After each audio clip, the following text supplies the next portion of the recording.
gentlemen, it is time for day one of your first time coming into your $128,000 Halo Pro League, co-presented by Shopify Rebellion. I've been waiting too long for this. We've had qualifiers, we've had the hype, we've had the rumors, we've had roster mania, but now it's time to dive into the action tools. How you feeling, baby?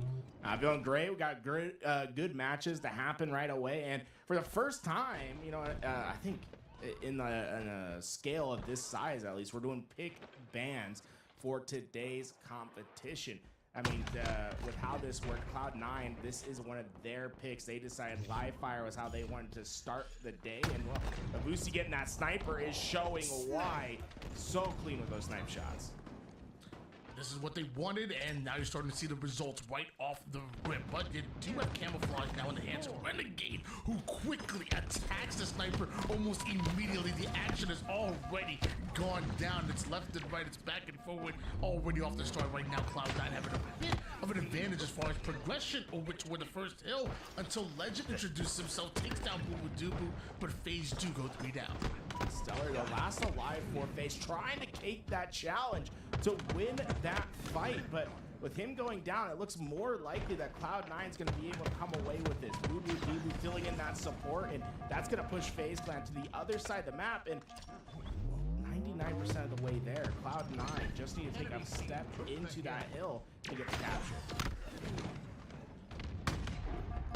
Going down here for Cloud9. Stellar was able to get away with the sniper, which is going to be huge for FaZe, as he just waits and tries to avoid all the damage, but eventually Syrian throwing an excellent grenade to take him down. Legend putting down some even better shots, and just like that, FaZe have the advantage and look to steal this hill number 1, which honestly looks to be rightfully Cloud9's. It's so close, but Boo Boo Doo Boo with the 5-shot, Boo Boo Doo Boo with the nades, there's no... What? How is Legend alive? He was one shot down in the pit, 2 stickies. One should have insta-exploded off the other, but instead, Legend stays alive and the hill transfers to FaZe. It was 99% the way there for Cloud9, but first blood goes to FaZe Clan in this King of the Hill. Haven't we learned time and time again, tools? Do not doubt the MVP. Do not doubt the Frenchman in Legend who just stays alive long enough to keep that hill. Cloud9 not gonna be happy with that one, but they will have it set up early over toward the tower side. Now Renegade and the rest of FaZe have to break their way through, but through the front door, it looks like Renegade and FaZe are going. The final 2 players, and it's a double push out of FaZe that absolutely obliterate one. And did he get the melee on Syrian? It looks like he did. Syrian is down to 1 shot, but not cleaned up yet. And as he gets his shields up, it's 3 down for FaZe. It's the 1v1 he was looking for, and he ends up winning it right before getting cleaned up. Good. Jeez, King Nick. Took a swipe to the left. He calls this hill his throne. King Nick pushes back FaZe with that snipe shot, and now the time is really playing against FaZe. There is 1 player on this flank though, and already caught out. Abusi's got the damage, but it's Legend that stayed alive. Boo Boo Doo Boo with those cleanups, and look at what's happened in the meantime. No one has gotten close to King Nick until now. They're almost there on the capture, and they'll get it just before Bound can get the slay. Tied up at 1 apiece right now, but FaZe do have a bit of an advantage. Having Bound with the sniper in his hands, he aggressively pushes it through the bottom of the map. The no-scope connects, and the cleanup is there. FaZe immediately taking the setup over toward the A side, and they're not letting it go. Bound like a wrecking ball, putting damage onto everybody. Eventually sends Syrian back with the repulse, but Syrian now having that sniper looking to hold FaZe out. And Syrian, look, he's having a fantastic way to start this year. He's 12-6 thus far, and he's been involved in just about everything. And yesterday there was a lot of talk going on in the Twitch streams about, Sirion's gonna get humbled tonight, tomorrow. And right now, I mean, Sirion looks like he belongs. He has been on the front lines, winning gunfight after gunfight. As right now, Cloud9 eating at the moment here, almost done taking a 2-1 lead right now, as they're so close, maybe about 85-90% done with this hill. King Nick getting a lot of extra time on top of that. Eventually the trade goes down, but you're looking at what, just a second or 2. It feels like before you're able to take that hill with camouflage coming up, that's going to divide the attention of both teams. Ooh, Legend An incredible shot there to take down Boo Boo Doo. That keeps not only the camo in play, but also the hill. Cloud9, once again, is 99% the way there on a hill, but with how things are shaping, Legend could play spoiler. It's a 2v4, though, that he needs to come out on top of. That might be too tall of a challenge for a camouflage. Double push through Cloud9 and they're finishing out that hill. 2-1 lead now belong to Cloud9 as they're switching gears over towards Boo Boo Doo. Navigating his way through the green side, ends up getting spotted out, and because of that, he goes down. Back-to-back kills. Stellar puts down some extra damage on top of that before going down himself, eventually down with the cleanup, and FaZe having 3 down and the hill. Now you see players standing in that tower trying to keep this anchored, but Legend so far has been a pretty big nuisance to Cloud9 on trying to be that player that's disrupting their macro intentions, and so far he's been successful at that time and time again. His play there stops Cloud9 from anchoring out those spawns, and he is not losing these gunfights. It's hard to believe that he's playing on a European connection right now. A lot of the 1v1s now starting to go the way of FaZe, and Bound absolutely shredding one with the quick scope. Lines up Syrian, and I couldn't even tell if that hit. It looked like it did. Syrian's backing down. Bound's getting aggressive here, but Syrian gets his shields back. Bound simply does not. Syrian with the win and wants to double as well as a player with the QT, but they ain't backing down for nothing. It is Renegade who not only turns 1 to 2, but now gets a sniper tied up in 2 apiece, but you allow the main Slayer to get the sniper. And this is a great spot for Renegade. He's anchoring out that left spawn, but he also has a lot of freedom to go roaming, right? He has this exit route through the bottom of the map. Doesn't get away with that snipe, and right now FaZe is getting all this time, but Cloud9 might just be on the hunt after Syrian hits an incredible stick. Still has multiple players around him right now. Syrian trying to hold on to this tower side here. Get Renegade over to the nest side. There's a player literally right above him over on tower. Syrian with the movement, then the no-scope cleanup real quick onto Bound. You gotta love that as Syrian claims control of tower. So far, Cloud9 playing this well. 2 players standing in the hill helping each other. One holding down the tower, but Renegade got on the flank, and he's doing massive damage. How loud is the green gun? Syrian didn't hear it over the tower. Now does Renegade get a free kill on the flank, but he turns that into a double kill still. Nobody's stopping King Nick from getting that camouflage. Gets value out of it almost immediately with that extra damage. Has to get in the hill, but not able to do so. It's gonna get captured right in front of his eyes and right before FaZe go 3 down. Unfortunately, they had to give up the hill, but King Nick very much wins them the rotation here. They should be well set up, but we've seen it before at the beginning of this game. Cloud9 got most of the way there, but it was FaZe that ended up getting that first hill, and we'll see. It could be the first and the final hill that comes back to really bite Cloud9 in this series. I feel like they played mostly the better game of King of the Hill thus far, but it's been FaZe Clan that's been able to capitalize on a few of these hills. And go down here. But man, was that an exciting one. Snipes left and right. Absolute chaos. King of the Hill live fire. It's still my favorite game mode and map combination. Yeah, so I'm trying to figure out, there must have been a lag out or something right away, because there was still 2 minutes on the clock. Looks like there was a game crash. They're gonna ask for a full re, which if I'm Cloud9, I'm taking, right? Because they were down a hill. So I mean, there's the real world where you could say, like, look, we're on the first hill rotation already, so like the rotation wouldn't be messed up. So I actually think it's kind of tippable from FaZe, because on this crash, they were about halfway down on that hill. They don't necessarily have to give them that hill, but it looks like they're going to offer it to them, and we could be seeing a full reset here.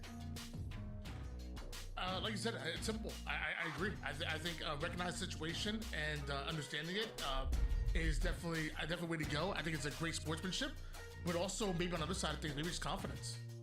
That's one way to look at it too. Like maybe it's like, hey, we're so confident we're gonna win this that, you know, we'll give the full read. We'll say, we were gonna win this anyways. We'll give the full read. That's just more practice. So I'm gonna lean towards your side of things and saying that it's the more sportsman-like thing to do, because it really is. But I also just wonder in the back of my head, I'm like, ooh, is it the confidence?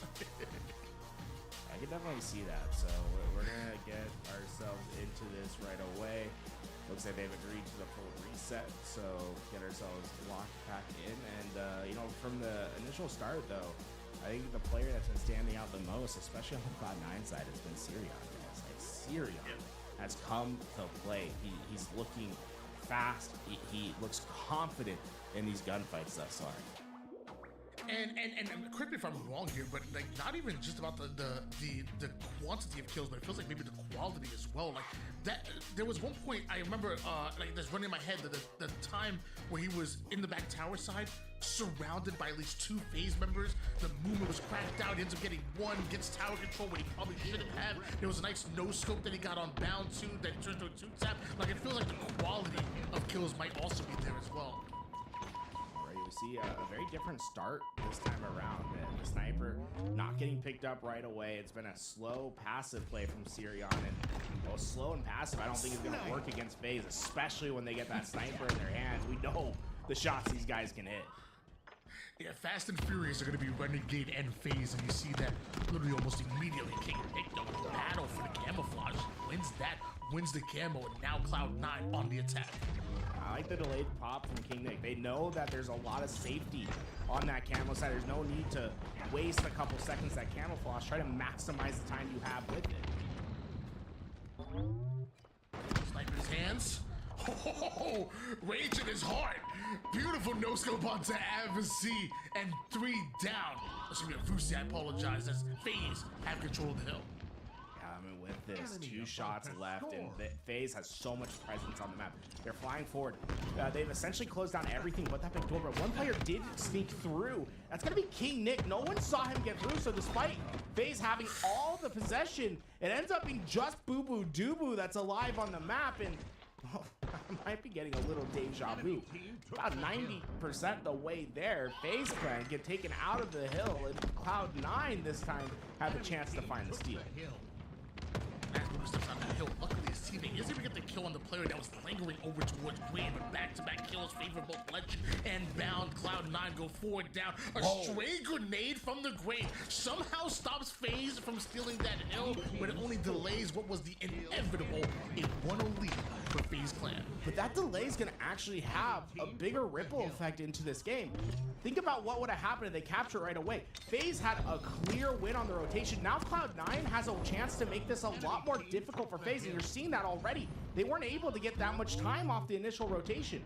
That nade, although it doesn't save the hill, it might have saved their rotation to next. Boo-boo-doo-boo. Repositions over toward the next side here. Once again, FaZe with the back-to-back kills in order to keep Cloud9 a bit staggered. Nice little no-scope from Boo-boo-doo-boo, but not able to capitalize on that. King Nick eventually gets remote detonation, and Boo-boo-doo-boo almost teleports himself into a kill. King Nick with a perfectly placed grenade. Now Cloud9 having a bit of an advantage. I say that, but Legend has a camp. The focal point for this hill really is this tower. It's not necessarily about getting into the hill, but as long as you have that tower side control, you're gonna feel in a good spot. You wanna make sure that those spawns in the back mud aren't open, that you have presence there. And that's why you're seeing a lot more focus on these players playing towards the back side of tower rather than just getting into the hill. And look, they never cleared out Renegade. He's gonna make you pay for that. That's the first player down, although you're getting time now. Oh my God, it's Sirion though. Sirion getting that sniper might have just saved Cloud9 a ton of headache by taking down Renegade. Not done just yet, finds a weakened Bound over toward the low side, and now perfectly predicting and understanding that FaZe are rotating through the green to nest. That is a squad wipe, and Cloud9 continue to score. And there's plenty of sniper ammo for Sirion to use. The first goes to the body of Bound, and FaZe is struggling to get up on the map. They know they're focused on the rotation, but on the attack, it is going to be a Sirion with 5 bullets, a sniper to work with. Now the pressure's on the other side of things. The hill moves over towards A. Cloud9 have to turn the defense into a bit of offense. And also they're able to do it, infiltrate the A side. King Nick finds himself some kills, but couldn't find Bound. And then finally, it is a Vusi that ends up in the hill, and a 1v1 wins that one. But the cleanup crew is here. FaZe Clan are not giving up this hill. I like this from Stellar on the on this rotation, trying to make sure you're hidden from the attack. And this is pure Stellar gameplay. notice that there was no hesitation that he was going to go on the attack. He was in isolation waiting for teammates to come. His way to delay and slay is by pushing forward, by being aggressive and forcing the play. Cloud9, in this meantime, has really been struck by that aggressive play. They lose their positioning, and they might just lose a lot more if they're not able to stabilize here soon. They beat all slays right now, but Bound did have himself a sniper and a setup for FaZe. Cloud9 once again trying to push up. Ended up going 2 down, but Dubu backing up just a bit here as FaZe started to win these 1v1s, and all this time now going for FaZe because Cloud9 were not able to break. And this is a great play by Cloud9. They've done a double dilemma. King Nick is in the back ranks, forcing players of FaZe to come deal with him. In the meantime, Cloud9, being led by Dubu, was able to get themselves towards that camouflage. And once again, recognizing they don't need to pop right away, are able to leave that camo to the last opportunity where Dubu is able to put it onto his body. He's going to have maximum time with this. Enemy team Still, FaZe have such an advantage on this hill. It feels like 1 or 2 kills go their way, and it could be hill. As I see that a trade goes down, Cloud9 holding on to this hill. Dubu somehow finds the angle to where the key door side and almost takes down 2. Legend down to 1 shot. He will be chased down. Kill. Legend. Are you kidding me? He's in a disadvantageous situation. Not only did he kill Camo, he took down the next player while 1 shot. He's dancing on the grave of Cloud9, and this hill is taken back. It's FaZe's. Now, the rotation to next forward on everyone's mind as Sniper comes up. Legendary plays being made here as a 2-1 lead seemingly out of nowhere finds FaZe. They go 3 down once again, and Syrian has a sniper, and we've seen what he can do with it already. Lines up, Renegade catches the body, wants the head, gets the 2-tap. Renegade goes in for the ego chow, and Syrian was ready. You see, he's feeling his movement. It feels like he's in flow right now. Syrian able to just keep himself in the right spot, right time, and I think the only thing I'm seeing in his gameplay that I'm not liking is that reticle is just a little low. He has hit every body shot with this sniper. He gets those to connect the heads. This is a dominant position for Cloud9. 20 shots over to the green side, and there's the one that's gonna connect. A few more members of FaZe trying to push up here, but that's tough to do with all the Cloud9 locking them down. The repulse, the triple. Cloud9 want this hill. Locking them down, and Syrian clearly is locked into this match. 15 kills, 10 assists for his team, and right now we're seeing a clear difference between these two teams and how they're playing as a squad. A lot of isolated one-on-one fights where FaZe Clan have come out on top time and time again. On the other side though, Cloud9, it's like a connected web that's working together. Primarily Syrian and Avusi getting into these frontline positions and buying time for Dubu and King Nick to come in and be ready to clean up those fights. Look at the assist column between Cloud9 and FaZe. That's the difference in this game thus far. Both of these teams have already made it into the Pro League here, but both want to make it to land, and you can see it. Making plays left and right leads us to a tied game at 2 apiece. 1 minute 23 seconds on the clock right now, and Syrian almost had a ninja situation, but still, a very sneaky play can be made by Syrian. He can give his team tower control if he plays this right. Patient plays from Syrian come with massive rewards. That's going to be 4 down for FaZe, and now it's about spreading on the map, isolating the spawns, and having perfect knowledge of what's to come. In the hill, feet planted right now. Our Syrian trying to box out any member of FaZe. They're trying to get in, and a trade, honestly, is not that bad for Syrian or Cloud9. Legend's by himself. Cloud9 are still scoring, and a player does end up QTing right behind enemy lines over to the green side, despite being weak. You know, this FaZe is still pushed forward, but Cloud9 can attack from all angles here. I'm not mad at Cloud9 right now. 1-1v1, and it could mean some more time. Oh, good cleanup by FaZe there. Legend not letting Avusi get away with that rotation, is giving them second life into this hill. The next thing that could be a problem for Cloud9 is that sniper that's coming up in just a few seconds. Renegade's here and waiting. Cloud9, it looked like they were in a dominant spot with a 4 down, but as we get further into this hill, it's FaZe that are in control. snipes from the hand Renegade is broken. A lot of damage being taken. Those nades are good and end up taking him down. Snipe ends up finding Vusi. Now is in this hill. He knows a player over toward the A side. Now he has some pressure over towards tower. That means it could be a green spawn, and he's getting ready for it. Where did that push come from? It was a camo player that tried to get in, I believe, from Stellar, but unfortunately for Stellar, there just wasn't enough to facilitate an actual attack. And, you know, Cloud9, good job on getting that hill, but as we look into this next rotation, that sniper going down and switching hands back to FaZe with a lot of ammo in it. So Cloud9 gonna have a lot of work ahead of them despite having this lead. I think this is a hill that largely favors FaZe at the moment. Those audio cues, There's a sniper. You hear a player jump in and you just hear the error sound. And Syrian now, the sniper, not even catching the no scope, but the second shot is money. Bound somehow getting a double kill, and there he is. Not only getting the double, ends up over towards green, scoring for Cloud9 and with a 1 bullet sniper. Oh, peekaboo! Bound comes out on top. Boo Boo, Doo-Boo's down, and this hill is getting closer to phases. It's just, they only need about 15-20 seconds inside this hill. The problem that's going to arise is in the bottom middle of your screen. The neutral clock is ticking down. 35 seconds. Can Cloud9 hang on?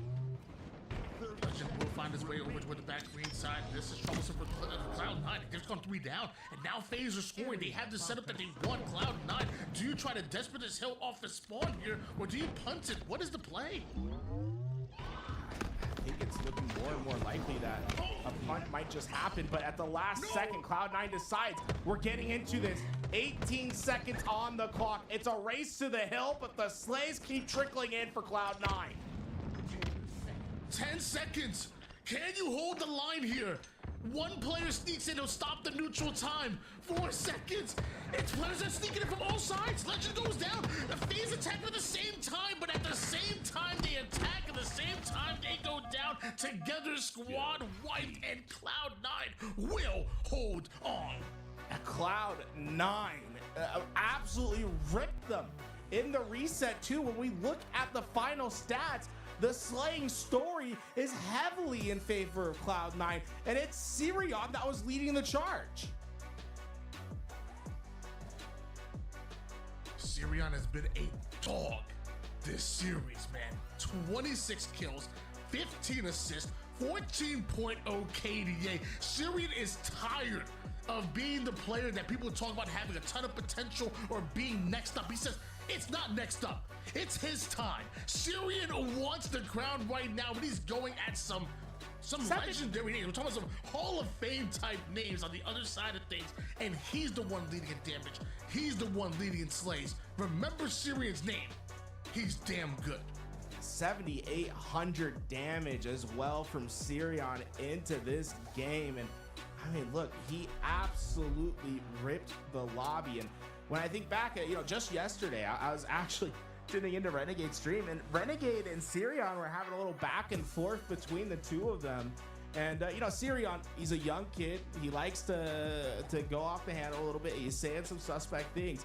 Renegade had some key words for you. He said, Tony, I'm going to humble you tomorrow. And so far, I mean, I don't think anything's humbling Sirion in this lobby.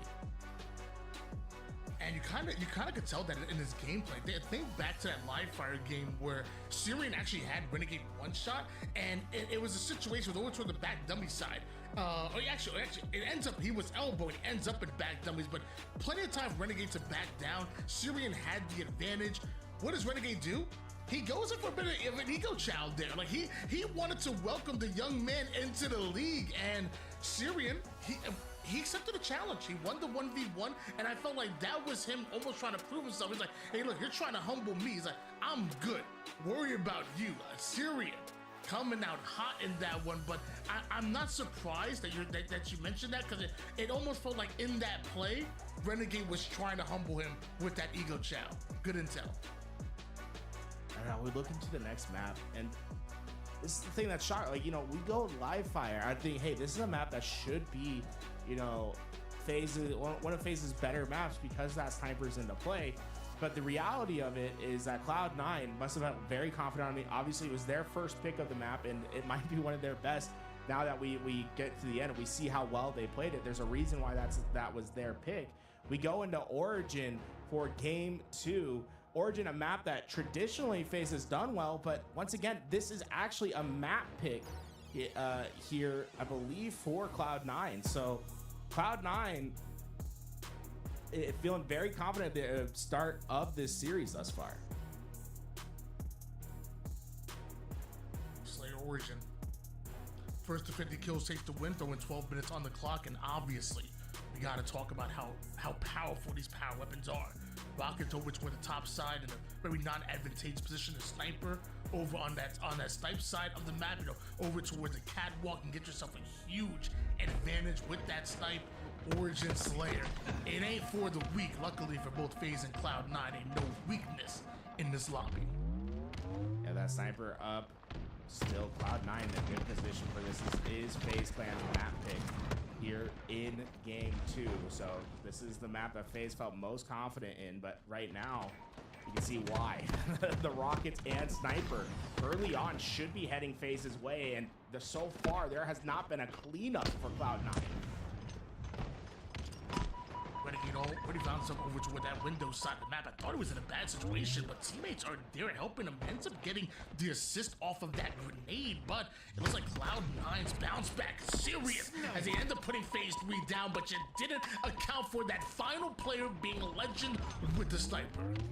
Legend taking low ground here. He's trying to buy as much time, make it as difficult as possible for them to deal with him. And by the time they do, the help has arrived and the rest of Cloud9 is starting to fall. The final player's Boo Boo Doo, and his position's known. Easy cleanups for FaZe. 11-5 to start this game. Legend might have been 3 down, but wasn't playing like it. Those were some huge plays being made that immediately give FaZe the advantage. Bounce still with the sniper in hands, chases down that player as back-to-back kills now go the way of Cloud9. Are they able to slow down this red hot FaZe? Oh, the split spawn there might just lead the demise of Bound. He thought he had a clear lane to go in, but Cloud9 able to get that team shot established early on, and you can see how quickly a collapse can fall apart on the other side when early damage is unexpected. Bound going down early there has cost FaZe dearly in this last few kills, and you can see they have not recovered yet. It is kill after kill, and suddenly we're tied up in this game at 15 all. Cloud9 is on a hell of a run. Cloud9 not backing down whatsoever. You saw it right then and there as we're tied up at 16 apiece. And now map control started to favor Cloud9 a bit, but we've been apprehensive on this push as FaZe now started to introduce themselves to the middle of the map. Duel with a huge 1v1. Syrian flies on in to take down that player, finds the weakened one, and just like that, FaZe 3 down. And that push and pull from Cloud9 has been really effective against FaZe so far. We've seen a hyper-aggressive Sirion that is not afraid to get into these gunfights. But on the other side, Cloud9 does a great job of stunning the other side. King Nick and Boo Boo Doo Boo especially just are constantly dealing out damage from long range and preventing FaZe from playing forward. And Sirion has found these weak points to exploit, and he finds himself with 9 kills, potentially 10 with these Rockets now. He has been unbelievable this series. Very patient with the Rockets. Love the thrust movement off of the lift here, and he gets hyped because of it. Gets a double kill, and just like that, you see Syrian making veteran plays despite being the young man. Power weapon control has been Cloud9's the last few times, though. Stellar wins that fight. Sniper's going to be on the ground, and this is a fight that is very important for FaZe to get the sniper away from Cloud9, but it looks like it's over before it even began. Sirion has it back once again, and the lead continues to grow for Cloud9. Snipe finds the hands of Syrian. He's trying to provide some supportive fire for King Nick, but as King Nick hits the respawn screen, it is Lucy that takes his place. Those go right to the dome, and a trade out with Renegade. Dubu now on the flanks, some good damage in. 26 here for Cloud9.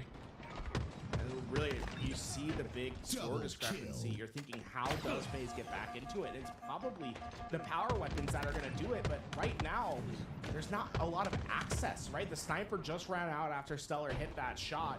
They have a 8-kill deficit to make up, and the timers are not in their favor. We have a lot of neutral fight left before this next set of rockets and the next set of sniper comes into play. You might not have enough time. Like they need to cut this lead down in the neutral game. Renegade now going to aggressively attack the snipe side here. Has some teammates around him. Cloud9 feel almost a little stuck over toward their side of things, but they've been able to fight out time and time again in these very close situations. Syrian retreats over toward the cave side to allow Stellar to get the flank off, and that's going to be max damage going down, but Syrian with the win. He's been the man of the series, and you see why he makes the plays that matter. Boo Dubu heads up awareness. He's expecting this fight, and he gets Renegade down to 1. Although he goes down, he has put them on notice. They are anticipating these spawns, and they are flying at FaZe, trying to restrict their movement on the map. Rockets are up, but there's only 6 kills left for Cloud9 to win this game. FaZe desperately needs these rockets, and they cannot sacrifice lives to get them. Beautiful shots by Syrian once again for his 16th kill. Only has died 7 times and 11 assists. These are incredible numbers to be putting down, especially with the likes of FaZe Clan on this side of things. Boo now gonna do everything he can to stay alive over toward the elbow side, not able to do so. Legend hunts him down. Syrian now wants to walk his way over toward the high side and don't challenge him. Don't challenge him. He is ripping everyone on the map. 17 and 9. He's got 11 assists to go with it. He's leading in the slays. He's leading in the assists, and he has the least deaths in the lobby. MVP performances as they look for the final kill. Looking for one more. And will it be Syrian? He smells blood in the water, and that's when the shark strikes and just barely missing the timing for the 18th kill there, but still, what a performance. I said it before and I'll say it again. He's tired of people talking about next up. Syrian is letting you all know, putting everybody on notice that it's his time right now. And you know, the rise of Syrian has been a new development in Halo. Like, when we think about the history of Halo Infinite, Syrian didn't really come onto the radar until the very end of the HCS cycle, and right now it feels like he's taking his leap from, you know, a new pro player to suddenly becoming one of the mainstays in the league. That is incredible work from Syrian, and right now he's putting the team on his back, and that's what you expect. This reminds me of, you know, an early splice when in Halo 5, when you had like a Renegade that was coming in, or like straight rip-in from Halo 5, where Renegade would just come in and take over a game. That's what Syrian's doing right now. He's not failing to live up to the task. He's not failing to get in this game and make it mixy. 4,400 damage. He's in those front lines, causing chaos. The first priority right now for FaZe is starting to call Z out by name. Don't let him get away with this. Well, there's one player that recognizes that early splice days, like you were mentioning. It's Boo Dubu. Remember, he was on that early splice roster, actually. So if there's one person that recognizes the talent and recognizes what he's playing like, it is Boo Dubu. And it feels like not only is Syrian playing absolutely out of this world, but you kind of alluded to it earlier. Maybe you might want to do it again. The team is perfectly complementing around him. Like, it almost seems like these 3-1 splits where Cloud9 are playing very hunkered down, and it's Syrian that's just being real sneaky like. Look, the reality right now is there's been a lot of gaps in FaZe Clan's setups where they have weak points, and Syrian has been able to identify those time and time again. But with that kill right there, I think we might need to shift our focus from Syrian to Renegade. I think about how confident he was right there. He had no hesitation, ran through the middle of the map, got a double kill. That leads to Sniper going to Stellar, them having great position, potentially ball time. This theoretically should be a great spot for FaZe, but as soon as I get to it, Tony, they're 4 down. They have ball, they have camo. King Nick's got both camo and sniper. That should have been FaZe's. No, he jumped off.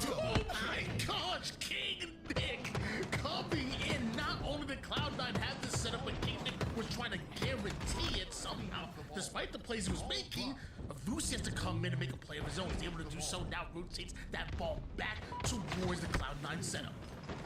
Two players of FaZe trying to break in right away, forcing Cloud9 to at least drop this ball for now to focus in on some slays. And so this is where it can be a little bit more difficult when you lose early numbers and you're not able just to pick up ball time. Despite, a really strong position from Cloud9, it felt like they should have been able to get some more time. Oh, okay, that should have been an easy kill, but Avusi's the one that actually stays out on top. And with that, Cloud9 still theoretically in control of this ball time. That was a really awkward fight for Stellar. Looks like he thought the melee was gonna happen, but didn't clamber. That was a really tough fight. It's a punch in the wall, and Avusi ends up winning that one here. 27-6 advantage right now for Cloud9. Stellar awfully aggressive, but Syrian has proven time and time again he will not be backing down. He will not be bullied by FaZe Clan. Syrian certainly is confident to take on any fight at the moment. I think right now FaZe is trying to figure out where the weakness is. And Cloud9 just hasn't really shown a lot all series long. I mean, they've been very, very strong on all of their setups. They're quick to identify when they need to drop, when they need to be focusing on what's to come next. There's just not a lot to exploit in FaZe. So often they're finding weak points. That's their strategy, right? You have all this great individual talent. If there's any weakness, that they're going to exploit it. And right now, Cloud9 look like a strong wall that's hard to overcome. Enemy halfway to victory. Cloud9 knocking on the door, trying to take down and get the upset against this FaZe Clan roster. Renegade Dope with the camouflage, trying to be a thorn in their side. Boo Dubu with the 1v1 win, despite Renegade having the camouflage. Now Stellar going at him, and Stellar wins his, but gets cleaned up almost immediately. 3 down go FaZe and Boo Dubu. Now with the stun. It's the second time in this game that I've seen a routine gunfight be lost by a missed shot from FaZe. The first time it was Stellar, the second time it was Renegade, and that's not a good sign because that's just unexpected from these high caliber players. We expect FaZe to win those hard gunfights. That's what makes them so tough to take down is you put them in a 50-50, they change 50-50s into 60-40s, They're just that good. Not able to find a shot to connect. Eventually does get named off that charge to assist. However, no FaZe able to get those kills. Syrian able to get the sniper. That's seemingly all that matters. As long as he has the sniper in his hands, he goes right through FaZe's chest as he turns nothing into something. Syrian is unreal. Nice rotation from Boo Dubu. I like the drop ball to ensure that you're helping with these gunfights. See 3 players of FaZe stuck on that green side of the map, and they have to be wary of the flank that can come in. And Avusi, just perfect timing. Devastating results for FaZe from that. They could not afford to let him go free, and it's up to Renegade to try to make miracles happen. I know we might be talking about it a lot right now, but Syrian is just excellent. Whatever he had for breakfast, I'll take 3. Because my gosh, Syrian did come to play, and maybe an overconfident play on that one. Dropping the ball, by the way, not off the map and going in for the challenge. That might have been a little bit of overconfidence. Well, think about the ludicrous situation that FaZe even gets the ball in this situation, because Renegade was last alive in a 1v2 fighting against Ball. 30 seconds later, we see Ball set up for FaZe where Renegade was never taken down. He was completely known. He was a known entity at the back of tower by Ball, and Cloud9 were not able to deal with him. And now you've created an opening where FaZe Clan is going to get a lot of time here, but they're also going to get the power up that comes next. They're going to be able to start working more as a team, and you're going to see a very much weakened Cloud9 on these next few rotations, because it's going to be very hard for them to get 4 players together. Here's a situation that you cannot blow. There's no way you can allow FaZe back in this round and take it away. Not when you had that much control. Not when everything was on your side. Not when one play ball might have been able to stop all of this from happening. But Bound with the camo, finds the backside of King Nick, gets it clean up real quick without taking any damage whatsoever. Now looking for the second. Meanwhile, FaZe continue to rotate this ball. Looks like Renegade might got caught on the rotation here. Ball ends up over toward the middle of Queen, and it will eventually be played off the map. That was heads up by Sirion. Expecting there's 3 players charging the ball. It's very easy to stay focused on what's in front of you. He hears the call out. He's sitting there pre-aiming and pre-firing where that camo player is going to come from, and that makes this back into a neutral game. Bound was going to clean up 2 players easy if they weren't doing that. Sirion saves it for now, but this game looks largely in favor of FaZe. Despite them being down, they have the better position. They have the power weapon. This is a lot of work ahead of for Cloud9. With one fire of the sniper, Renegade was able to influence how Cloud9 were moving on the map. They wanted to rotate through tower, but Renegade's one shot made them scatter. Right now, Cloud9 looking for their point of attack. The only thing they'll find is the reticle of Renegade. Over toward the net side. 3 down go Cloud9. FaZe still scoring. And time is starting to become a precious commodity for Cloud9. They need to get together to make a coordinated play, but they don't necessarily have the time to coordinate that play. It's going to come down to this fight here. Can they find the clean wipes and then get themselves set up for the next rotation? Looks so far so good, but they need to hold this for 30 seconds at minimum to tie up this game. And there's only 45 seconds of neutral clock to work with. I think FaZe Clan has dual win mandates right now. Cloud9 thinking in their heads, all they need to weather the storm just a bit here, and that might have been the opening they were looking for, because not only they get that ball towards tower, they get the slays that they need. Snipe in the hands of Boo Boo Dubu, and he might be able to combine it with a camouflage. FaZe 1 and 2, and oh my gosh, Boo Boo Dubu on a killing spree. Didn't need to even hit the head, but does it nonetheless. Only 2 players alive, and the clock is running out. Vusi holding onto the ball. Legend is in a desperate sprint trying to force the play ball, but right now Vusi saying, hey, force it, and they just can't. Cloud9 weathers the storm and wins round 1. Beautifully played by Cloud9, and you can tell, despite the fact when they lost a bit of control and FaZe took advantage, Cloud9 are the confident ones. They're the ones who feel like the favorite. They said, all we need is 1 round of slays. We'll turn it into 2. We'll turn it into game right there. Despite being down, Cloud9 are moving different. On paper, you might have thought FaZe were the favorites in this one, but Halo isn't played on paper. Cloud9 have been putting in the work, and Cloud9 are in fact looking like the favorites in this matchup. Early ball time for Boo Boo Dubu and Cloud9, though. Power weapon did go to Renegade. Enemy has the ball. I'll say we've been talking a lot about Sirion. Boo Boo Dubu just got taken down. He might be the player that should be on the radar as well. 18 kills, 10 assists, and the sniper shots are hitting for Renegade. Oh, I thought he was gonna call it for the triple. He might still. King Nick desperate to get out of that fight, but he can't go anywhere. FaZe completely turns this game on its head. Cloud9 maybe the more confident ones here in this matchup, but you gotta recognize if you don't have that sniper in your hands, you were at a disadvantage. Renegade turned sniper into a camo combination. Ball off the bat. 23 seconds already here for FaZe, and they want to turn it into a whole lot more. Ball being rotated away. Oh, usually routine shots from Renegade do not go his way. Instead, this ball time for Cloud9, and it's chaotic here, but they force the play ball. Renegade gets the double kill, but at the end of it, oh, never mind, they get a triple. Could be the over if he identifies Boo Boo Dubu's behind all 4 of them, by the way, and they don't know. Finally, Boo Boo Dubu goes down, but Renegade had to use that repulse to make it happen.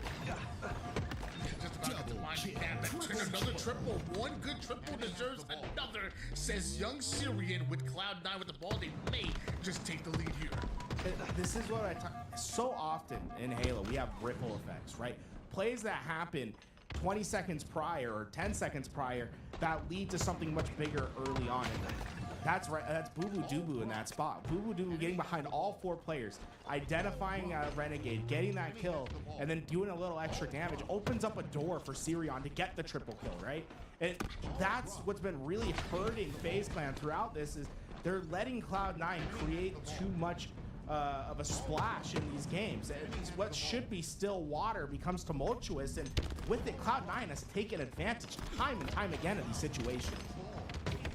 49-26 at the moment here. Renegade though, right to the green side. He goes ball off the map once again. Cloud9 with the lead, but FaZe with every other advantage as far as display. And a flying Renegade to fight in for the camouflage. Lucy just comes up and immediately gets pelted with bullets from Renegade. And the rest of FaZe will continue to get ultra aggressive on him. Stellar wants more. Stellar will get it. That's a huge double. And you allow Renegade to get the camo. And right now, Renegade feels like he's in Mission Impossible. At 27 kills, just 12 deaths. He has been running this lobby, but despite that, they still find themselves down in this game. But there's a man that's gonna change it. It'll be Renegade. Camo, snipe in the hands. The spawners are gonna be directly in front of him. Finds the body shot onto King Nick. Two tap. Not even to find the headshot just yet. King Nick is living right now until Renegade throws a perfect grenade. Now right back over towards the sandbags time. No timing loss whatsoever. But where the heck did Boo Boo Doo just come from? That's the question throughout this entire game that's really plagued FaZe. Where is Boo Boo Doo Boo? That's the second time now he's gotten behind Renegade when he's in a prime spot with camouflage and has gotten a critical kill. This should be a 20-30 second lead for FaZe. Instead, it's Cloud9 and FaZe duking it out for map control. We're definitely making the play so far this series that don't show up on the stat sheet. And so far this game, he also is showing up on the stat sheet. Renegade gets away with a 2-bullet sniper over toward the back elbow side. Those nades are keeping him out of that angle, out of the fight, and right into the hands of the flanking Boo Boo Doo Boo once again. Boo Boo Doo Boo, where are you? That is insane. He did it once again, got behind Renegade and got the critical kill. Renegade's 31-14. Damn near every one of those 14 deaths might be the responsibility of Boo Boo Doo Boo, and he is keeping his team in the lead. Fires off a warning shot. Enough damage going down for him to almost get away from that. King Nick does come right back in. This might be a play ball situation, but he wants the kill, and he eventually also gets this ball off the map. Well played by Boo Boo Doo Boo. Now we go to this reset. Camouflage is coming up in just 10 seconds. It's FaZe that have the better situation for it right now, but that doesn't necessarily need to stay as the trades keep coming in. It's a Vusi and Boo Boo Doo Boo versus Renegade inbound for this camo play, and well, Renegade might be the last player you want to see on that camouflage, but I mean, honestly, you'll take those trades. And Boo Boo Doo Boo, he got to the back rank again, Tony. He hits the flank, gets the kill onto the ball, and now they have a safety pocket to work with inside the ideal setup of A. Enemy has the Boo ball. Boo Doo Boo now try to rotate this over towards his teammates though, and looks like as of right now, FaZe have them surrounded. They've got to fight their way through, and Syrian is ready for it. Boo Boo Doo Boo is boxing them up. It's Cloud9 with the lead. They're not letting go. Enemy has Boo Boo Doo Boo's taking over this game, and time is running out for FaZe. All 4 players are here. Stellar shooting fish in a barrel. There's just too many to handle. Sirion stays alive with King Nick. They're getting the kills. It's just bound a 1v2 on the ball. This could be it. Right here, right now. The nades are coming left and right, but King Nick is dodging every last one of them. Lucy doesn't get the trade on Stellar, and nobody's there. They close out yet another one. Do Cloud9. Boo Boo Doo Boo's flanks were hard hitting that game. Constantly, every time it felt like FaZe had secured themselves a setup, it was Boo Boo Doo Boo that hit the back ranks and called game for his team.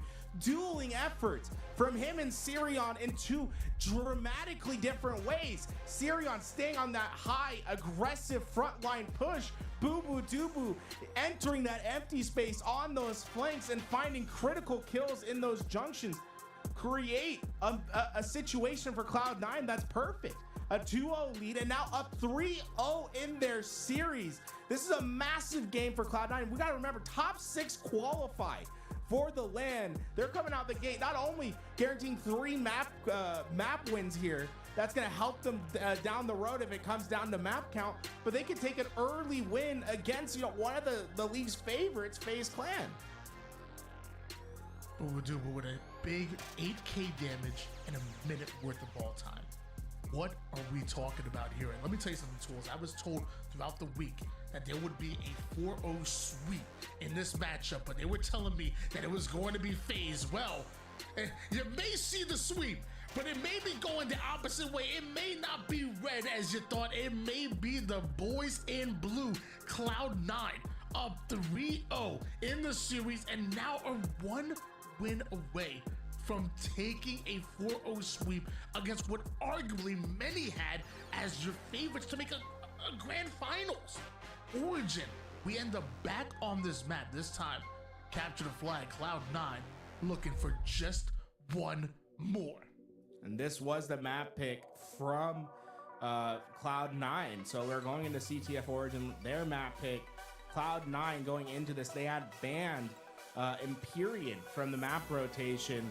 Cloud9 decides to pick Origin as their next, and you know, although this is Cloud9's map pick, I think this is one where FaZe is pretty happy to have for their do or die series here. This is one of their more comfortable maps. Renegade making his presence known almost immediately, grabbing hold of those rockets, and almost turns into a double kill. King Nick with a huge hit. On the other side of things, Lucy somehow survives, thrives, and gets the weakest dollar and turns and burns bound. So that we've been talking about his teammates a little too much, starting to put respect on my name. Of Vusi, a critical shot, and you start to see the pressure from Cloud9. Two players getting into the elbow. They have them trapped at the cave. There's nowhere for them to go, but this might be a bit of an overslay. No one's grabbed the flag until now. This might be a little bit too late on the flag grab. It's just Boo Boo Doo that's alive, and the players of FaZe start to swarm in. And although, you know, on paper, everything went right there for Cloud9. They had them trapped. They're getting kill after kill. It shows you how important efficiency is in the game. You can't afford to waste a couple seconds to pull out a flag to get a couple more slays. Oftentimes, it's gonna bite you in the back. Despite the 5-0 start by the former Rainbow Six player in Vusi, we're on board with FaZe right now. That means not only to get the stop, but also starting to convert that defense into a bit of offense here, looking for the counter opportunity. Renegade taking damage from two different angles, somehow finds the third, the exit, and the nade onto Boo Boo Doo. Now wants to line up Syrian, who has no idea he's being stalked by the ultimate hunter. Takes one down, turns it into two, extra damage onto King Nick. That's just what Renegade does. I mean, Renegade has clearly come to life in this game. 9 kills early on in this game. He had a great performance in game 3 despite the loss. I mean, it feels like he's trying to find the spark for his team. The question is, can the rest of his team find that same flame? Because so far, Cloud9 have been on the front foot, and this time, not a lot of lost efficiency. Early flagpole into the death cycle. I don't know if FaZe can even spawn up in time to stop this flag. Flag moving. Both of those days not going exactly where Stellar wants it to. Vusi ends up getting it toward the elbow side, getting it home, and that's the first flag cap in for Cloud9. And just when you thought it might be done, Kingdom continues to slay after slay. Takes down 2, gets extra damage onto 1. Cleanups are coming in left and right. Cloud9 controlling the entire map. They know where Renegade's at as well. It's trying their best to take care of him. Ooh, but Renegade's gonna say, I'm gonna come instead. And honestly, I felt like that might have been a spot where Renegade gives a death a little bit too freely there. We'll see if Cloud9's able to punish that. 3 that go down for FaZe. Despite Sniper coming up, Cloud9 controlling this rocket side of the map might just find themselves another flag capture. Vusi over toward this elbow side here of FaZe's base, and as FaZe want to push up and get any kind of control, they know they have to address and respect Vusi's position. He has himself a carbine as well, which I'm sure he's gonna love for those long-range fights. Does he know there could be a close-range one in his sights here? No, they deal with them. Vusi on the pole here. 3 down, go FaZe. Is this gonna be another flag cap? The spawns for FaZe should be out on the elbow, but I don't think it's gonna be enough. You see the angle's good to stop the flag, but unfortunately it's just too little too late with Sirion hitting shots like that. 3 down for Cloud9 though. Sirion, can he stop them from getting to this flag? It looks like it's likely to happen. This should be the second flag that comes in. Cloud9. Man, the efforts from Cloud9 have been rewarded time and time again in this series. Oh, JW, the overkill to potentially get a counter? Syrian making the plays that matter in order to guarantee that cap, but Renegade trying to will his team forward. An overkill turns into a flagpole, turns into the first cap that should be going in for FaZe, and looking for FaZe Clan, just because it's a 2-1 lead in Cloud9's favor, it doesn't mean anything really. We're going to 5 flags this time. Things switch up quite a bit here in the Pro League. Man, Lucy and Sirion have made this a very difficult game for FaZe Clan. What I've really liked about their strategy thus far is they've forced FaZe. You know, when you're playing on a map, a lot of times you want to play up on the map, right? You want to get forward towards that 50-yard line. The way they've been playing is it's forcing FaZe to play side to side, where they're having to take space early on to try to counteract aggressive plays from Cloud9. It's largely because Sirion and Abusi have been very consistent on their overextends. If they can start to shut down those overextends and keep Cloud9 in their back base and make them play for the 50-yard line a little bit more, that's where FaZe can have some success. And I think you're seeing that success right now. Cloud9 struggling on getting out of their base, taking a lot of damage here. Leads them to going 3 down. Renegade last alive, but he'll be able to reset the front line here for his team. See Renegade do this time and time again on some of those teams during those lower bracket runs when his team looks like they're in a bad situation. That's when he just goes off and tries to will his team forward. The problem is 18 kills out of him. His energy's being matched. It's Lucy with 19 now. King Nick with 15. We've seen everybody making plays on the side of Cloud9 to match his energy. A couple key wins there, though, from King Nick and Sirion, stopping that flag opportunity for FaZe. And look how aggressive Cloud9 is on trying to get into the base of FaZe. If they're given an opportunity, they are sprinting to the other side. Opening pick goes down for FaZe here. Flag was pulled, but doesn't seem to be going anywhere. Meanwhile, on the other side of things, we do see a return starting to move down, and everybody just trying to get their kills. And of course, K-Nick will get his. 3 down, go FaZe. And K-Nick couldn't even stop to go for the sniper there. He was playing very unselfish. Yeah, I like it, right? That sniper's really not going to make much of an impact with where he was. Instead, he needed to get that bandit into the fight. And he knew that his team was eventually going to spawn up behind him and come take that sniper. I like the idea of just trying to stay on that front line, right? Let one of your players coming off the spawn get the power weapon. That way you can keep the attack forward and give your team another chance at a flag opportunity, which they capitalize on. Yeah, arguably, if he makes the greedy play, they may not even have this cap right. They may have got that stop beautifully done right now as Abusi able to get a hold of that sniper and King Nick. And Abusi now want to try to work together here to clear out things and maybe go for a 4th flag cap. You see giving up a lot of space to keep the sniper up into play. I mean, Cloud9 in a great position with 5 minutes left on the clock here. This is a prime time to sit in and listen with Cloud9 on how they're trying to close this game. Yeah, shot back up the week. Don't die for the Julian. One guard century, one guard, yo, 2 guys silver. Mason, you want another flag. Our light. Our base, yeah? Yeah. What's up, Mason? What's up, Mason? I'm dying to someone else. Bottom red. Our maze. I got him. Rockets, Rockets, cause... Yo, legend sitting our bottom elbow. One's their window, They're maze. I killed maze, Flag. Sniper. Going in one shot elbow. I can't see him. I'm trying to live. In their beer. On Julian's head. They're Silver, shot at Our elbow chasing me, Z. Chasing. I can't see it. Sniper kills. Nice, you legend, see? I'm down. They're running. I got it. Top rockets on flag.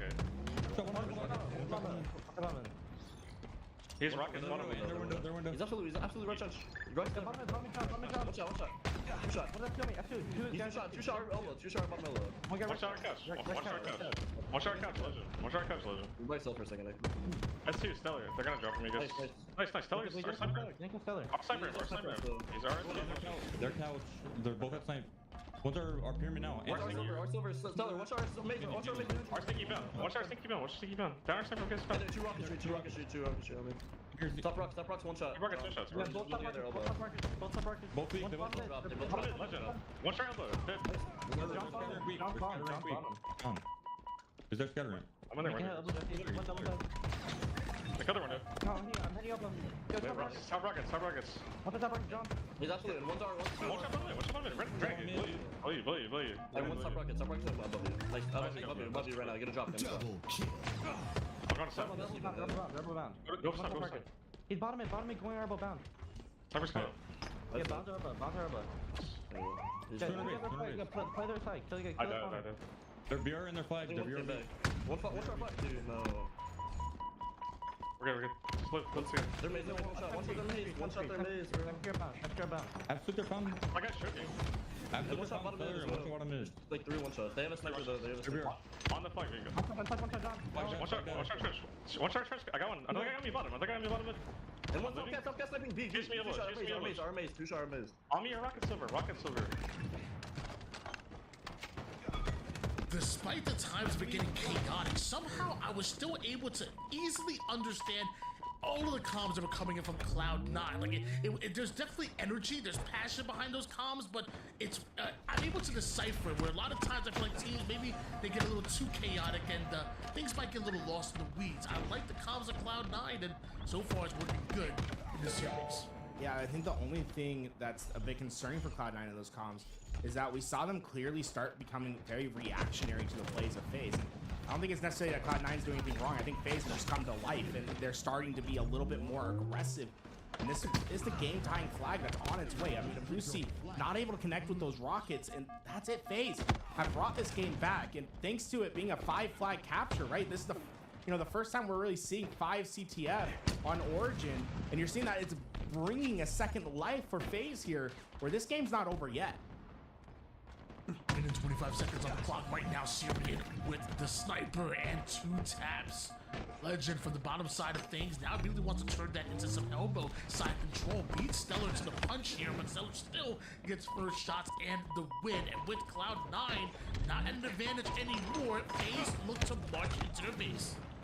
And Stellar wanted to get right up into the front lines again, but I think not waiting for his shields to come back there gave Avicii a big opportunity to get that kill and to make this a little bit more mixy. Oh, dude, Legend's been in the back ranks of Cloud9 all game long. And although it hasn't been successful each time, he is clearly creating a situation where Cloud9 is going to have to focus on 2 things at once. This flagpole and Legend in the back ranks. But Dubu gets a ton of damage down. Is that enough to keep this flag alive? We could potentially be looking into an overtime situation here, but if you pull a flag out at the time going down, we could see sudden death. We could see any one of these squads with the play kicking in. Wanted to be that guy, put some good damage onto Legend, and it takes 2 in order to take down the King, but it looks like that's exactly what FaZe do. Yeah, but to Phoenix credit, very rarely are you forcing FaZe Clan to play backwards. And that's exactly what they did. I mean, obviously having a lot of respect for these plays that Cloud9 have been making. There's a couple seconds left, but it doesn't look like we're gonna get extra time here. Instead, we'll be heading to an overtime. Sniper, rockets up for grabs right away. It was FaZe Clan that had a lot of success the first time around. Can they replicate that in this overtime start? Based on the old Origin settings, this game would have been done already, but we get more Halo action, and I'll never be mad at that. Going to overtime, it's next cap will win. Right now, Legend and FaZe do have the advantage, have the sniper, but Cloud9, they have a Syrian.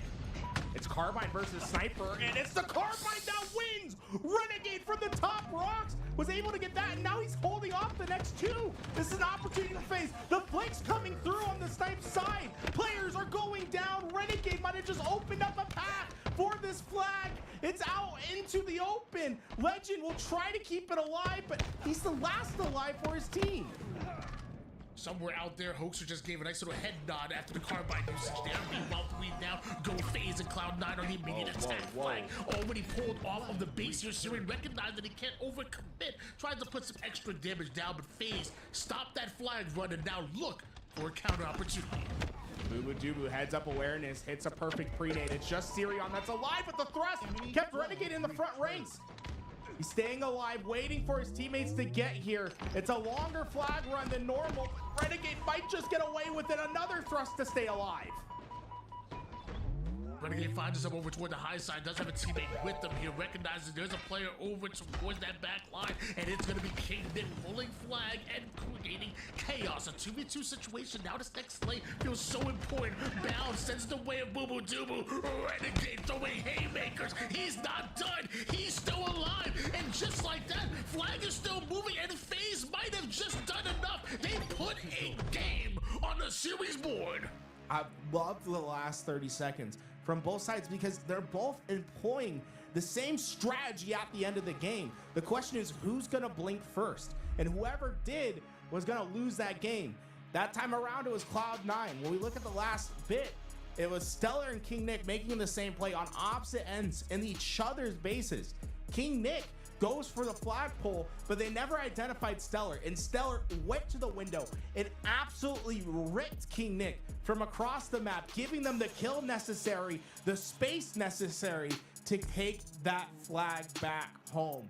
A big game once again from Renegade, who has come to life in this series. Look at that KDA, look at everyone else's, and look at Renegade's. 38 kills, just 21 deaths. He is trying to will his team forward. And I feel like we've seen him do this before. We've seen this playbook out of Renegade, when his team gets dropped down into a lower bracket on those many Optic Gaming rosters. I feel like that's when Renegade played his best. When his back is against the wall, when you count him out, that's when Renegade really emerges and shows what he can really do. You may be up 3-1 right now, Cloud9, but this last game is going to be the hardest. Closing out a team like FaZe is the hardest thing you can do in a best of 7 series.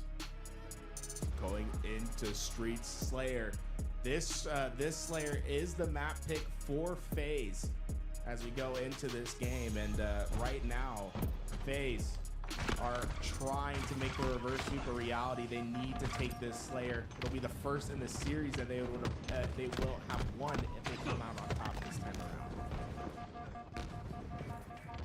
But it's gonna be the one of maybe many firsts that we see in the series. So far, the first game have gone their way. We've seen the first 21.7 KDA out of Renegade so far, and maybe we see another first in the first Slayer go the way of FaZe. Boo Boo Doo Boo with Stalker, teammates getting slays, and looks like Boo Boo Doo Boo just waiting for the action to come to him. He gets the info. He wants Bound. Despite Bound having camo, Boo Boo Doo Boo has the eyes. I'll say, even into the shot into the shroud screen, he was very close to hitting that shot.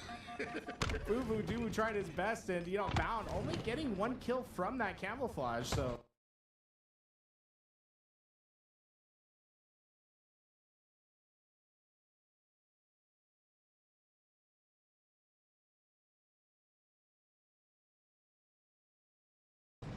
I think that damage from Boo Boo Doo Boo might have done enough to at least limit his opportunities to later down the road. One game advantage here for FaZe. Stalker rifle getting value here for Boo Boo Doo Boo. He's somehow still alive and doing his thing. Wants to repulse himself over towards the nest, but was just short and ends up getting caught out in no man's land. That equal footing in this early game, but Stellar last alive, trying to figure out where this push is coming from. He's got identified him versus Avusi, and Avusi with the perfect shot to get themselves B-side control. And what's concerning here is you see the 2-man push coming into the cafe side. Renegade seemingly aware of this, but there's a lot of players to take care of. Renegade and Bound, that 2v2 duo for how long now, having 10 of the team's 12 kills at the moment, but Syrian with the win against Renegade over toward the back A side. We switch gears over onto King Nick. You might find some players rotating in from the arcade. Not only did you get those slays on the back A, but looks like you found the spawners, and that's gonna be good for C9. Just Renegade that's alive. Cloud9 having them backed up, and there's the call out. They know he's into the red room. The insta-splode gets the damage for King Nick, and right now he's staying alive as well. Great job not engaging until he knows he has to. He's forcing Stellar into his space. Almost gets away with the trade, but it does enough damage for the help to come in to eventually get the cleanup. Despite having them staggered right there to C9, somehow FaZe are able to just break out of their spawn, and now you allow Renegade to get this camouflage. It felt like all the advantage in the world was going the way of Cloud9's, but FaZe slowed them down, and Cloud9 apparently bounced right back. But for the second time in this game, an early camo grab in the first rotation and the second rotation from FaZe, that was neutralized at only 1 kill. You'll take a 1-for-1 trade against the camouflage all game, and you see Cloud9 with a 4-kill advantage. Those camouflages being neutralized the way they have has been so crucial for Cloud9's game plan. 24 to 19 lead in favor of Cloud9.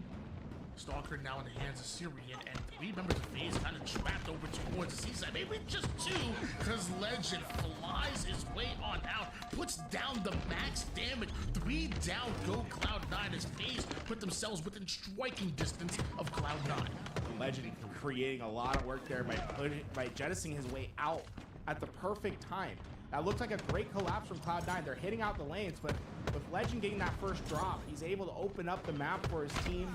They get a couple crucial kills, and now things start to be going more and more in favor of FaZe as Stellar stays alive. 27 all, and they know where the last spawners are. Collapsing onto this, they're gonna have a split and stagger if they find these kills with no trade outs. FaZe take the lead here. Renegade has that BR in the back pocket, and right now it's Stellar and the rest of FaZe that are not only looking for those initial kills, but now looking for the follow-ups as well. Stellar gonna take a more direct route here and trades out his life as more damage goes down. Somehow Cloud9 able to defend their spawn. Renegade delayed his push out here. He's able to at least get some good info for his team, but it's the Slays that keep trading out. And right now, if Renegade has a great position to try to collapse in with his teammates, but Cloud9 have not been giving away free damage. You see them tucked away into these corners so often, trying to force FaZe into making the play, and well, that time around, they forced them into that. It's a couple that go down for them. It's been very trade heavy in these last few rotations. Killing spree for Renegade.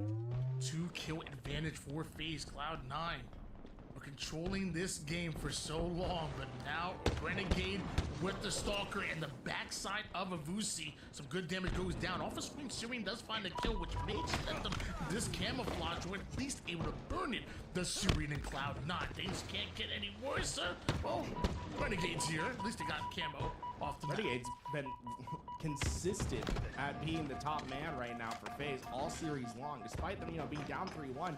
He's had outstanding performances all series long. 13 and 6, double positive in this game thus far, and this is the first time we've seen him with a power weapon in his hands.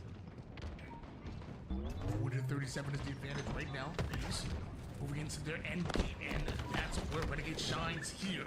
Brings them within single digits. Now just 2 squad wipes. What FaZe are looking for. That's just 2 players alive for Cloud9. Remember this situation again. They're stuck in the cafe. Legend gets first contact, and with it is doing a ton of damage. Trade outs do come in for Cloud9, but they don't have a lot more time to allow these trade outs. It's a 4-kill deficit they need to make up before FaZe gets 5 kills. Still has a good position here, and Cloud9 don't know it. They don't know it. Gets the clean kill. No trade there. Players still stuck over toward the arcade side, and just like that, it was the first domino that fall that turned into much, much more. Boomadoo with a huge kill, but it will not be enough. A stick ends up hitting, but FaZe just need 1 more. Just 1. Who will be the final kill is the question for FaZe. And Cloud9 playing very tight. They need to make sure they have each other's help, but when you play tight like this, you're leaving openings, and there's the opening Bound takes advantage of. He won't find the final kill, but it would have been if he's just given 1 more second. FaZe get their 2nd of the series, and the reverse sweep still on the table. Cloud9 started this series off right, 3-0 in their favor, and then FaZe with the bounce back. And Origin capture the flag felt tight, it felt clutch, but it felt like maybe Cloud9 can end it right here, right now. And honestly, it almost felt like they needed to. Letting FaZe in the door is not the game plan of Cloud9. Now all of that momentum that you built up has been flipped on its head. FaZe have that momentum.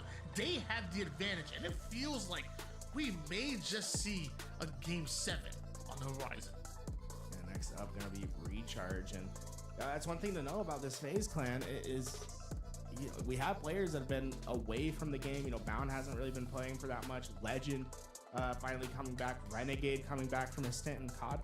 I mean, with that being said, it's like I don't think it's necessarily crazy to think that this team's just gonna get better over time, right, Tony? And both, honestly. I mean, when's the last time we talked about Avusi? When's the last time King Nick? I don't know who woke him up, but it feels like both of these squads. I'm thinking the exact same thing. Like, getting a longer series is going to be fantastic for them. Giving them some more time within the pro league, getting some more scrims and more reps under their belt is going to be huge. I think for both of these teams, what we're seeing right now is only the appetizer. When we get later into the season, when we get to land, I think we're going to see even better and even cleaner gameplay from both FaZe and even Cloud9. As we wait for this next game, yesterday we had Renegade live streaming to the world, and he had Sirion in his chat. Let's take a look at this clip real fast and see what these two had to say for each other. I got you out. I hope Suspector's staring at my chat right now, and he saw what Sirion said, and he's like, "Ha, I already bet." Like when he's like checking the calendar, he's like, "When do we play C9?" I already bet. And he drops a 2.0 on Sirion's forehead. That's what I hope for.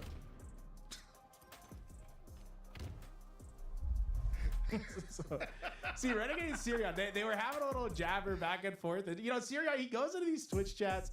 He's a little, he can be abrasive. He's coming out. He's a young kid. But they had this big conversation happening. And, obviously, Renegade was out there saying, "Hey, look, Sirion." He went on a little bit later on in that Twitch stream to say, "Look, I am ready for tomorrow. You're going to be humbled." And with that, he's come back, and Renegade is trying his best to pull this team back into this series. And he has had an unbelievable performance thus far. Honestly, it's surprising to think that he hasn't been playing as much as he has, because it's like he's right back on the World Championship stage. And a little bit of ball knowledge, a little bit of respect also showing to Suspector, saying, "Hey, you want to talk trash? You want to go throw jabs here? Like, hey, Suspector's that dude." And in fact, even during the qualifiers, I think there was a stat that went out, courtesy of I think HS Fantasy, Notorious put it out, that I think Suspector actually might have had like the highest KD on everybody in the actual qualifiers. So a little bit of respect also being shown for Suspector, saying that he's the one that will drop a crazy 1.5 and 2 point on your head, but also Renegade will do it too. And just to give you guys a reference point into this series, obviously the series started 3-0 Cloud9. When we look at the KDs, an update to our series, right now the highest KD in this series has been Renegade with a 1.52. He's had a 1.52, and they're losing in this series. Just to give you a frame of reference, he has a 2.21 KAD. The next closest in this series has actually been Sirion, sitting at a 1.15 KD. Just show you, these two are going to war, but it feels like Renegade's engine has just started to rev. We're still FaZe. That suppose they're playing on their back foot. They're the ones that are down in the series right now. Need one more game here just to force out the game 7. Meanwhile, Cloud9 can end the series right here, right now. Can Cloud9 go back to their winning ways, or will we see a Golden State Warriors like we want to lead being low? That's a huge opening start for Cloud9. Not only did they get 4 down, Camouflage is going to get away for free. This allows them to be on the attack early on, and that's one thing where FaZe, they can sometimes struggle when they're on the back foot. So often they want to be the ones that's forming the initial contact. It's going to be all Cloud9 early on, and Avusi's doing a fantastic job of not committing too much early into the fight, but letting those players come to him and getting a massive double kill for his team. 17-0 was the run here, Booba with the snipe, but right now it's FaZe that are scoring, and Cloud9 looking to put an end to that. Immediately hopping over towards C, looking for the convert. Booba wins another one with the shock, and anticipating the push here from Renegade. That nade should keep him out, and may just be enough to convert Alpha. Oh, I love this from Boo charging into the front lines. He knows he has help coming from the back ranks. He didn't want those shields to come back. If he's maybe 0.3 seconds faster there, he gets a clean kill on the rotation. Great idea there from Boo. And despite not the cleanest execution, he still gets the kill, and it's still kept FaZe Clan largely on this back foot. Alpha and Bravo currently belong to Cloud9 here. Renegade puts himself in a more central position with this shock, and now looking for where the attack is going to start. And actually, it's Cloud9 the ones that are on the attack over toward the Charlie side. They are able to take down Boo Boo Dubu, and numbers that go the way of FaZe, and that's when they get aggressive. Not able to find the headshot on Kingman. The second shot definitely does, and the rest of FaZe collapse immediately. 3 down, and about to be the 4th for Cloud9. I see them able to get back into this hill for the first time. FaZe really stopping this bleed from Cloud9 as they have early rotations. They should be switching here, and you start to see them spread out. So Cloud9, this is the first time where we haven't seen them in control. How do they approach this break is my big question. And right now we're seeing a lot of resources being thrown at the tower from Cloud9 when Legend, despite there being like 3 players there, just charges in. Walks his way down through the tower side, ends up over towards bottom mid, and Legend just going right through the chest of Cloud9. Legend, though, Avusi's able to get away with camouflage. Uses it almost immediately. King Nick gets his kill, and just when you thought FaZe had everything going their way, well, Cloud9 steal it right back. Yeah, some risky plays there from FaZe. I didn't mind the play, though. They were trying to both prioritize the trip cap and camouflage. Unfortunately for Legend, though, Avusi just able to play that angle just right to get away with camo, and that's led to this now push from Cloud9 to get themselves in position for a trip cap that they're going to try to extend as long as possible. And it's going to be likely that they do with having a camo shock rifle in play. Round on a rotation out of the long haul side over towards Charlie. Avusi, actually smart back, high IQ play, backing down, making sure the A side is blocked right now. Trip cap being held by Cloud9. FaZe do get some picks which open up a door for them to play towards a base, but Avusi ain't letting nobody in alpha. A great job shutting down the players with that shock rifle. And finally the trip cap's broken, but FaZe still has a lot of work ahead of them to find this break. It looks like C is going to be the priority, and it looks like Cloud9 is realizing that. A couple players hitting this rotation. It's a big fight at C. Dude once again gets the shock in his hands. We saw what he could do the last time, and this time all he needs is his bandit in order to clear things out. Meanwhile, at the same time, FaZe aren't able to convert Charlie, but already having Bravo until Syrian not only wins the fight, but attacks B at the exact same time. Cloud9 back to scoring with over 100-point lead. Yeah, they've done a fantastic job of just having a numbers advantage by getting these first bloods and keeping FaZe on their back foot. Another thing that we've noticed a lot from Cloud9 is backfilling space, right? Although they've been aggressive throughout this game, they are very cautious about giving up initial spawns on some of these hills that they have. So good job on these backtracks. They have a massive lead thus far in this game. And FaZe, for the first time, we haven't seen Renegade leading that charge. You can see how different this team looks when Renegade's not up there on the top of the slaying column. Another triple cap coming in from Cloud9 here. We switch gears over towards Renegade, who's gonna try to fight for Bravo, but also respect the fact that Camouflage is coming up, and as of right now, he finds himself on the wrong side of the map. Nade lands right at his feet, converts Bravo, but gives up his life in order to do so. Boo Boo Dubu was able to get away with camo, so although Charlie might convert, it looks like Cloud9 get the resources they want. Boo Boo Dubu is just reading this map so well. He doesn't even go back to reset C because he knows no one's there to capitalize on it. Instead, his resources are better put forward on the map, being chaotic with his camouflage. And he's in a 1v2 buying time for his team to come up and try to win this fight at A. Despite being caught out, he did buy enough time for at least a fight to go down before this break comes in. Look at the score, 221 to 42 before FaZe can finally get this break. Talk about your back being against the wall. You do not have a lot of opportunity to give up much more. Numbers advantage here for Cloud9 once again. Syrian thought he might have had easy access to Bravo. Nothing easy though when Stellar is on the map. It's a 7th kill here, and it continues to rain down bullets on the rest of the Cloud9 fighting members here. Renegade gets a call out. There's a player over toward the whirlpool. There was a player there. Renegade gets his hands on him. Syrian immediate on the cleanup. 233 points here for Cloud9, looking to close this series out.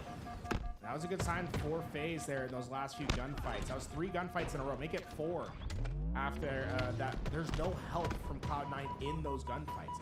Individual fights is where FaZe love to flourish. if they're able to keep Cloud9 separated from each other and force more of these one-on-one gunfights, that's their path forward into this game. Almost 240 here. Boo once again had the shock rifle. This time goes down quickly with it. Numbers advantage once again now here for FaZe. A triple out of Stellar. Absolutely lights out. Clears out gold and the opposite side of the map. Dubu did get that high glass spawn. I don't think Stellar was expecting it. It's going to come at the cost of his life. And now this cross-map fight between Renegade, Navusi, and King Nick is going to be so important. Oh, Renegade comes out on top. That establishes the trip cap. And look at the spawns. They're over at Long Haul. They don't have any quick access. This is the trip cap that can be your demise on this map. They will not have a lot of time to find this break. They finally get through to C. Cloud9, they stem the bleed pretty quickly there, but that was a win condition for FaZe, was getting that trip cap in. I'm honestly surprised that Cloud9 was able to find the break so early, Tony. That's right now. It is FaZe that is scoring at the moment here, but it doesn't like could be for long. 3 down go FaZe. Boo Boo Dubu now with the cross map shots. As of right now, Cloud9 look like they're on fire here. All they have to do is convert one base, and FaZe are back on their back foot. And Boo Boo Dubu being this camouflage might have been the nail in the coffin. Double kill for him. They just need a few more seconds. They're going for the trip cap. FaZe is running out of time. They don't have the opportunity for the stop. Cloud9 is going to take the series 4-2. They pull off the upset here. Started off 3-0. FaZe bounced back with 2 in a row. And just when you thought we could be looking at a Game 7 in your first Pro League match, Cloud9 put an end to that. FaZe already starting your Pro League off 0-1. And you know Cloud9 are happy with that one. And you gotta give a big tip to Sirion in this series. You know, we've known Sirion's been a fantastic player for a long time now, but there's always been the question of when is he gonna show up? This is I'm thinking of the high profile matches that he's played. I think this is the first time where we've seen him be this consistent in a series, where he's actually taken over the way that he did. Sirion, Abusi leading the charge in that game 4 with 21 kills apiece, combining for 42. And wow, this Cloud9 team is looking fantastic. There really wasn't a lot of weak points for teams to exploit. And even at the end, Cloud9 got away with every single camouflage in that game. Heads up awareness by that team. And Boo Boo Dubu, I think a large part of that. Look at his assat. 16 kills, 16 assists with 5,900 damage in the game. Boo Boo Dubu. He's always this unsung hero that's coming in and creating so many plays for his team. What a fantastic performance from Cloud9. The man put up over 8k damage. I think last game or maybe the last win, excuse me, and then almost 6k damage in that one. And we talked about it then. Like Boo Boo Dubu is one of the players that will strive themselves on being that player that makes the plays that don't always show up on the stat sheet, which is so important to be that guy. But when he's also doing that, and then also happen to be dropping the 8k damage, the 6k damage, the 16 assists on top of the 16 kills, you know you're getting crazy value on this player. And this Cloud9 roster is real and put the whole world on notice today that they will not be bullied. And in fact, no matter who they go up against, they know they have a fighting chance. They know they can beat anyone in our league. And with that, FaZe is going to go 0-1 to start this league. Right? It's a round robin format, so every team is going to play each other in the league. There's not a second opportunity for Cloud9 and FaZe to play until the championship that happens in November. So Cloud9 gonna have a little bit of a little bit of a bragging rights here for the next few months. That they will. And ladies and gentlemen, that's gonna be, at least for me and Tools, we still got way more action on the way. We're gonna actually bring in the old man Mikowski and Eli to cast our next matchup. FaZe and Cloud9 is done and dusted, but we still got some more action for you guys. Tools, do you have any final words for the people at home here in your Pro League opener? I'm just excited for all these matches that happen. Let's get this next series up and ready for these guys locked in. So much more Pro League action to happen today.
Triple kill.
Double kill.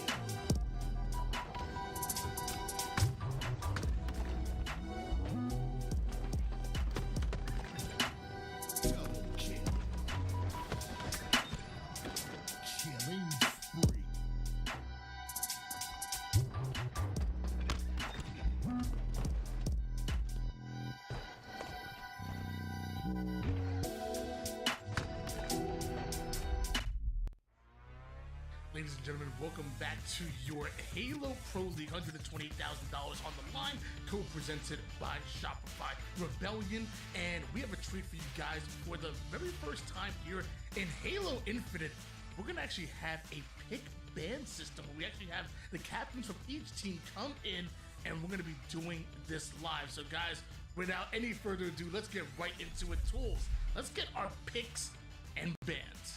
Right, so we have both Trippy and Druck here from Four of a Kind and Mercenaries. Trippy, your team is the high seed. Would you like Team A or Team B in the map pick ban process? We will take Team A. Okay, so Team A will be in charge of map 1 for the game mode choice. Which game mode would you like to play for map 1? Oddball. Oddball. Okay, for that, Druck, you get one ban. We ban of the recharge. Oddball maps. So no recharge? Yeah. Okay, Trippy, what's your pick? We're gonna play on live fire. Okay, live fire oddball game 1. Druck, what side, Eagle or Cobra? Cobra. Okay, Cobra for game 1. We go into game 3 now. Team B, Druck. This is gonna be your guys' mode choice. All right. We choose King. Choose what? King of the Hill. Oh, King of the Hill. Okay, King of the Hill. Trippy, what's your guys' map ban? We're gonna ban live fire. Live fire is banned into King of the Hill map pick for your team, Druck. We choose recharge. Okay, recharge for game 3. What side would you guys like for game 3 here? We're gonna be Eagle game 3. Eagle game 3. Okay, game 4. This is gonna be your guys' choice, Trippy, for game mode. Capture the flag. Okay, capture the flag. What's your map pick ban? We ban pit. No pit. What's your choice here, Trippy? We're gonna do Origin. Okay, Origin for map 4. That means game 6 is going to be Strongholds. For Strongholds, it's going to come down to a recharge for Strongholds today. As there's only 2 maps, there's no map ban pick process for that. We go now back into the Slayers. For the Slayers, it's going to be 5 maps on the table. We're going to do a ban of each map. So we're going to do 1 ban for each side, and then you guys will pick from the remaining pool. Team A gets first ban. That's going to be you guys, Trippy. For Slayer. Yep. We're gonna ban live fire. Okay, no live fire for Slayer. Now your team, Druck. We ban Origin. No Origin for Slayer. Game 2. This is gonna be for Mercenaries. What Slayer do you want to play for game 2, Druck? Trippy. No, this is for you. That's it's yours. yours, Druck. Yours. Plaza. Okay, so Plaza is going to be game 2. Game 5 is gonna be your choice, Trippy. We'll play Solitude. Okay, so we have Solitude. Now, Oh, we just that's Plaza wait. twice. Wait, so yeah, we probably can't do that again, huh? Yeah. I mean, you guys can. do Unless we that. can. We can? Yeah. We'll are you saying? Are we'll you switch saying it up. between? We'll switch it up. Okay. Switch it up. Okay. We'll do recharge. Game 5. Okay. So recharge game 5. It just puts recharge twice. You know that, right? Because 5, 6. Yeah. Yeah. So okay, you want recharge game 5, and then game 7 will be Solitude. Actually, game 5. Let's do Origin game 5. Slayer. Origin game. We 5. banned Okay. it. Oh, Yeah, you guys did Origin's- ban it. Origin's You're right. banned. My bad. My bad. Yeah, there's only 2. It's only 2 options left. So you, Yeah. you want Solitude game 7, and Let's do recharge game 5. Yeah, we'll just do recharge game 5. Okay. Okay. Do that.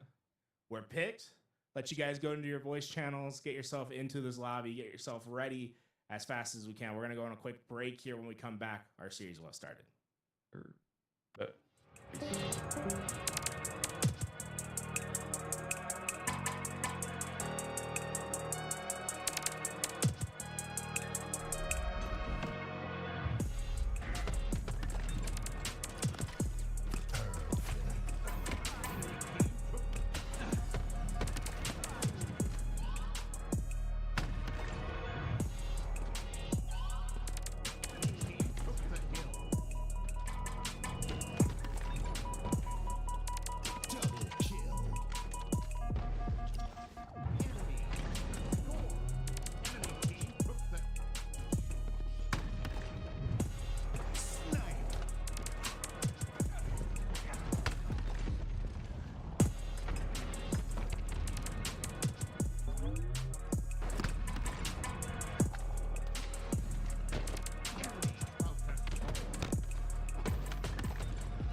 Ladies and gentlemen, welcome back to day number 1 of your $128,000 Halo Pro League co-presented by Shopify Rebellion. We have another matchup for you guys, and it's going to be a banger. And as you guys heard during the pick and ban system, Oddball Live Fire is our game number 1.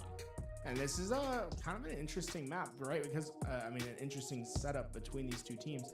Mercenaries didn't exist in the same way, I believe, from the first qualifier to the second. So the qualifier that Four of a Kind actually won in is not going to be the same team that this Mercenaries team was in. I think this is one of the first times we're going to see these two compete against each other. And I'll say Mercenaries looked very, very good in the second qualifier. So they come out with the 5th seed as they won that second qualifier.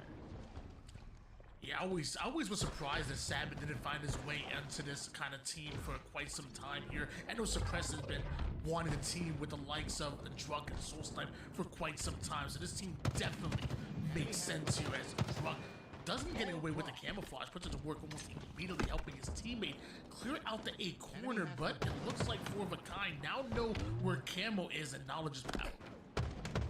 Trying their best to stay alive in the situation. Will be able to do so. Although ball time is going to Four of a Kind, Druck winning that right side of the map is going to make it a lot more difficult for Four of a Kind to hold on to this tower. They have pressure coming in from both sides. You see them start to fall. Mercenaries should have a great position here for the ball pickup and to make the next play. Sab with the cleanup here. Ball now rotating back over towards tower. Meanwhile, Druck chasing down that player. Big time kill here for Mercenaries, keeping Four of a Kind a bit staggered and scoring, taking the lead.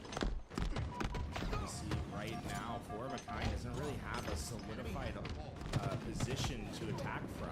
Two players going to try to make the most out of the mid-map and Nest. They both went huge gunfights.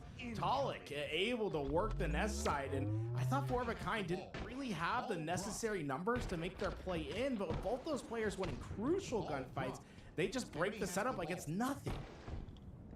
For a very long time, Talik has teamed with Druck and Soulsnipe as best friends for so long, and finally find himself on different squads and going up against each other right now as Druck does end up getting it made onto Trippy, clearing out towers. Some great shots across the map now, but didn't account for Snakebite being the slippery snake that he is. Drops the nade, tries to get the double from the grave, but Sab ends up getting a double of his own. Sab gonna be able to take tower. He's trying to clear everything. We saw how effective it was in the last game. A player getting into the back ranks can create all sorts of chaos. You see Sab being so cautious of what could be coming from behind that he ensures that everything is cleared before he moves up on the map. 27 to 21 right now is the scoreline. A very close matchup here in Oddball Live Fire right now. Druck put down a second camouflage in a row, I believe, this game here. But this play right under, he's not troll. Somehow finds the kill there. That could have been devastating for Druck with camo. He gets those shields back. We'll be able to take out Talik. It's just Snakebite that's alive on the other side for Four of a Kind, and he is so far away. This should be a great position for Mercenaries to spread, gather space, and be ready for this next attack. On the other side, Four of a Kind was able to get the sniper off of spawn, so they'll have some fireworks to work with to get in here, but it should be a great position for Mercenaries to trap players in. We see Snakebite attacking the sandbag side, Trippy over toward the low. They both collapse together, and although Trippy does go down, eventually Snakebite gets himself that kill and a sniper as well. Ball, meantime, has actually been rotated through green here, so you see Four of a Kind still having to get back on the offense to clear things out, but all reset. Mercenaries 44 points. Still a lot of sniper ammo for Snakebite to work with. He hasn't been forced into any gunfights really as of yet. And he's in the back rank. Sab had no idea and is punished right away. Great position for Snakebite to help keep this ball alive for his team. It was suppressed being the last alive. It really becomes a dangerous situation. With Snakebite getting that kill, it could be an aggressive play for Four of a Kind to split and stagger the spawners of Mercenaries. You mess with a snake and you get the fangs. Killing spree being dropped by Snakebite. He's not done, wants to add one more to it. And there's a player hiding over toward the back camo side. They don't do it, but Snakebite is striking and hunting down members of Mercenary, keeping them staggered one at a time here. A one-man army right now is Snakebite 11-6 in the early game. It's more surprising if he misses a snipe shot at the moment. He has one last bullet to work within the sniper, but this is almost max value from this weapon. One away from Frenzy stopped. Is Snakebite over towards the mid side there, but clearly the damage has been done. 80 points and counting here for Four of a Kind. But mind your precision, not able to win the 1v1 against Suppressed, and that's going to slow them down quite a bit. Suppressed trying to get his shields up as another fight is on the horizon, and Trippy just crouching his way in that fight. Camo coming up. Snakebite is able to stay alive, and Snakebite has just found so much value for his team in this game. Even when he goes down, he's opening up opportunities for Talik there to get another big kill. And Mercenaries, they've done a great job when they had the ball to maximize their time, to get their play balls. But on the other side, Four of a Kind is just winning the slays. And they've had dominant positions in this map to maximize their ball time. So that doesn't seem to be changing either. Another 3 down as Mercenaries will have one last chance. That is your point here for Forvakine. Mercenaries have to get the ball out of their hands as quickly as possible, but with Talik and the rest of the crew dropping killing sprees and nobody able to touch that ball carrier until the last second, some way, somehow, Mercenaries make one last stand. This is not necessarily over, but this is going to be one of the most challenging climbs you can have to make a comeback. And Mercenaries can't even necessarily afford to play the ball too often here. Slays are what's necessary, and with 3 going down, it just looks like that's it. There's just no way Sab's getting out of that situation, and 4 of a kind with I think a relatively dominant performance. Mercenaries got a good chunk of time, but it really felt that 4 of a kind controlled the game, and it was all Snakebite that caused it. I mean, so many sniper shots connecting in that single snipe. Yeah, I was gonna ask you, like, was it a dominant performance by 4 of a kind, or if you take Snakebite's crazy, almost killing frenzy out of it, it kind of felt a little more even to me. I mean, maybe I'm a little off on that one, but that one almost killing frenzy by Snakebite, I think just put Mercenaries just out of it, man. It definitely felt like the early game favored Mercenaries. It was definitely the tides that turned when that sniper had rotated hands, but this time around, Druck and Mercenaries trying their best to keep that sniper away, but it just keeps being drawn back to 4 of a kind. This time, Precision having his chance with the weapon. Sniper hands here. And it looks like Atomic is able to clear out Suppressed, and what a day keeping Precision out. I'm pretty sure he didn't even know Precision was there, but Precision, high IQ, swaps the sniper. In the meantime, gets into the hands of Talik, who actually already has the camouflage. He rips one's head off almost immediately and lines up the rest right now as Talik knows Mercenaries are staggered. 4 of a kind should be grabbing ball time here, especially because of shots like that. At this point, Mercenaries has to think about, hey, if a sniper comes up, maybe we gotta waste the ammo, because anything that's left over has been maximized in value for Talik and the rest of 4 of a kind. This sniper has been the biggest pain in Mercenaries' side. Snakebite and the crew could have done that back in the past. I'm sure anybody could do it to them, especially when you know when your former teammate in Talik goes on runs like this. That's a triple. He wants the over. He's playing with them, but Druck refuses to go down easily. But think about the situation. That was 3 down, a triple kill. Druck was last alive, but at the end result, it's actually Mercenaries that's getting ball time and has a decent setup here. 4 of a kind, that should have been, you know, an opportunity for them to really stretch out a lead here. Instead, it's been the exact opposite. They're having to play a very mixy game, and Sab will be able to get the play ball before 4 of a kind can get the break. So honestly shocked at the scoreline, at being only 14-11. I'm also shocked that Trippy's still alive right now. That was a crazy double kill seemingly out of nowhere. Clears out tower and clears out a path for his teammates to now rotate that ball too. And now to set up locked in here from 4 of a kind. Trippy having Druck right in his sights. A very uncomfortable position here for Druck. He wants to get shots on the weakened ball carrier. He knows Trippy is really close by. Eventually finds him. His teammate finds the ball carrier. And just like that, 3 down with 4 of a kind and no play ball. Oftentimes, the most important thing you can do for a team is holding space. Druck does that fantastically over at green. His responsibility isn't necessarily to get the kill on the ball, but it's to do damage and buy time for his team to get in position. Once they do, the break is easy, and they're able to set up this ball in a decent spot to have playability and to keep the team, their opponents, in front of them. I think a fantastic play from them, but this might be a better play from Talik. Wow, the camo, the snipers, they are making all the difference in this game. Ball drop. Despite potentially the round-winning, almost killing frenzy himself from Snakebite, it's actually Talik who lead the ball right now, 23-10. This does end up going down for the 10th time, but this Trippy the one who has that snipe in hands, and he's the one that can make the plays that do matter. Sad goes down, and the same result for Soul Snipe. He gets his Soul Snipe. Druck is chased away, and before you know it, every mercenary is wiped off of the face of live fire.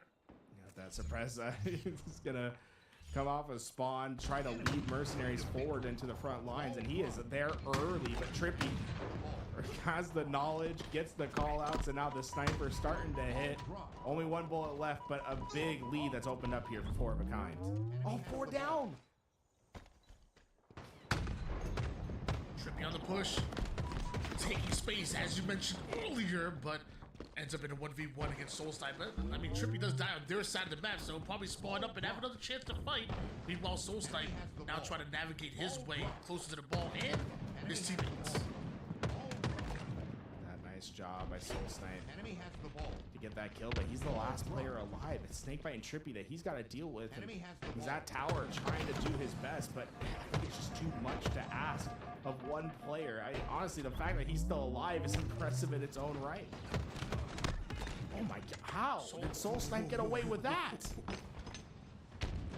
Solstein had a bit of a tough start here. I think he was like 3 and 14 at one point, really starting to catch up to his KD and really starting to catch his footing. You can kind of tell the gameplay. Nice little back on him, unselfishly going right after the ball, having most of all time, but eventually taken down. Sad will replace him as the ball carrier. You gotta recognize 4 of a kind are still coming. You gotta deal with them. Camouflage is up for the grabs, but 4 of a kind have been so consistent on their camo and sniper this game. And it looks like that might not change. Precision gets it, but there's 3 players staring at him. He's not gonna be able to get away. Instead, it's a triple kill for Sad. And time for Mercenaries. Look, 4 of a kind is at the final stretch, but Mercenaries still have plenty of time to work with to get this comeback and to steal round 2. I love that move, but I love that play by Sad Mercenaries. The moment one player down to 1 shot, give him the ball. If he can't be effective on the map, give him the ball and let the rest of your players try to get damage. Eventually, doesn't work for Mercenaries the way they wanted to, but I love that. I wish my matchmaking teammates would do that more. Swapping out that ball is huge.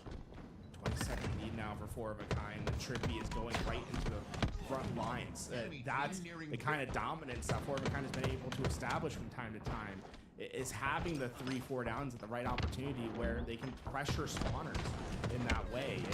It's now just a 12-second hold for 4 of a kind to win this game. Mercenaries, they're out of second chances. They have the ball, had him 3 down, and now need damn near perfect Halo. Drunk really taking crazy amount of space, and now looking for the split players. Split spawns. Finds 1, nice no scope, turns into a 2-tap. Ball now being pushed out, and they need to secure these kills. They guarantee it. 3 down, go 4 of a kind, and 1 more hold like that, and we're talking about a potential comeback in round number 2. That was a really good quantum translocator from Druck. He's able to block off the dummy, spawn 2 players over, win the fights, and then quantum translocate back to finish the fight there, and at the same time manipulating what the initial spawns are going to be for the team. This is a decent spot for Mercenaries, but it's just how much can you give up? 4 of a kind, they're not going to just roll over. They're a hard team to take down, and especially with their slaying power. 89 points here for 4 of a kind, as right now Mercenaries have the closer position to this ball, and I love this play to rotate this ball back toward your teammates who spawn on the opposite side of the map here. You're not that far away. Our Mercenaries, as we switch gears over toward Precision and 4 of a kind, looking to break. Precision able to come out on top. The help of Talik was there, doing max damage to the next. This is gonna force a play situation for Mercenaries. The ball's reset, and Druck thinks he might have the timing to get away with this. Is it true though? Where is 4 of a kind? They're trying to hunt him down in the hall, but he's not able to get away. It comes down to this fight. 1v1, Sad does take him down, but ends up getting replaced almost immediately. Precision on the cleanup. 4 of a kind back on the ball here. They're staggered as they're pushing and trying to get this ball out of their hands, but it's easier said than done. 4 of a kind have built up the defense, and although they just need 3 more seconds, Druck's nade is not going to be enough, and 4 of a kind are going to take that round number 2 and ultimately game 1. I think Mercenaries have great moments, but it doesn't seem like it was a possibility for them to chain them together the way that 4 of a kind did. You think about round 1, the sniper plays from Snakebite, how dominant that round became from them. Mercenaries, I think, do a great job at getting in, making things mixy, making things difficult for the other side, but they weren't quite able to establish a dominant control. And I think the difference between these 2 teams comes down to that slaying column. The slays heavily in favor of 4 of a kind, and if that doesn't change, the series could be over quickly. Not only is Talik a super talented player as far as the ways he would stack up slays. I mean, a 16.7 KDA, had a respectable amount of ball time as well. But also, I really feel like knowledge is power, and people might think I'm a little faded for this, but I think all that time that he has spent teaming with Drug, teaming with Soul Snipe, you know, playing Money 8s with suppressing them. You understand your opponent's tendencies. You understand their game style, what they want to do in a lot of situations, and I think that knowledge is going to work extremely well for him. On top of all of the talent and the firepower that he brings, knowing thy opponent is huge for Talik. 9,400 damage from Trippy. The output is insane. And, it's been this career that Trippy's had in Halo, and it's been such a fun one to watch because of how he's transitioned from his playstyle. He is now a main slayer, max damage dealer. Whereas at the beginning of his career, he wasn't really that style of player for his team. And honestly, I feel like it's unlocked his best potential. But I think this was the moment that changed the game dramatically. The Snakebite Sniper. It just felt like he couldn't miss with the weapon in his hands.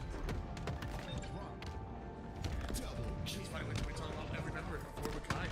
You know, Talik's crazy stat line, and the James Trippy's incredible damage. Snakebite's run that really kind of gave him that head start in this entire game, and of course, you know, Precision holding it down as well. Everybody from 4 of a kind really doing their job in game number 1.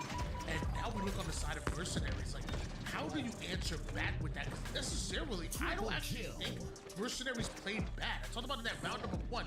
If you take Snakebite's 9-kill run out of it, to me, that was a very even game, and in fact, maybe even in one that you had a slight advantage over. Like, I don't think Mercenaries necessarily played bad. I just think 4 of a kind played better. Now we go into game 2 on Solitude. This is a map that Mercenaries clearly comfortable with. It was their map pick going into this series, and one that I feel like they're gonna need. They need some sort of response here to slow down to slow down 4 of a kind. Mercenaries, this should be their map. Let's see how they handle it. Going right after the camouflage immediately. Does Soul Snipe here. Lead down, go 4 of a kind. So now when you start off with a 3-0, you get yourself some resources, all the goodies, and things are looking good. I said all the goodies, but there is one person who survived with the shock, and that was Talik, who eventually gets taken down himself. There we see Soul Snipe going back onto his hunt into the mid-map. A great start for Mercenaries. It could become even better if Soul Snipe's able to sneak his way out of these gunfights. I love the slow and methodical pace from him. Able to find a couple more of those kills. Finally, 4 of a kinds on the board, but it's only a trade out that gets them their kill. They are struggling to find space on the map.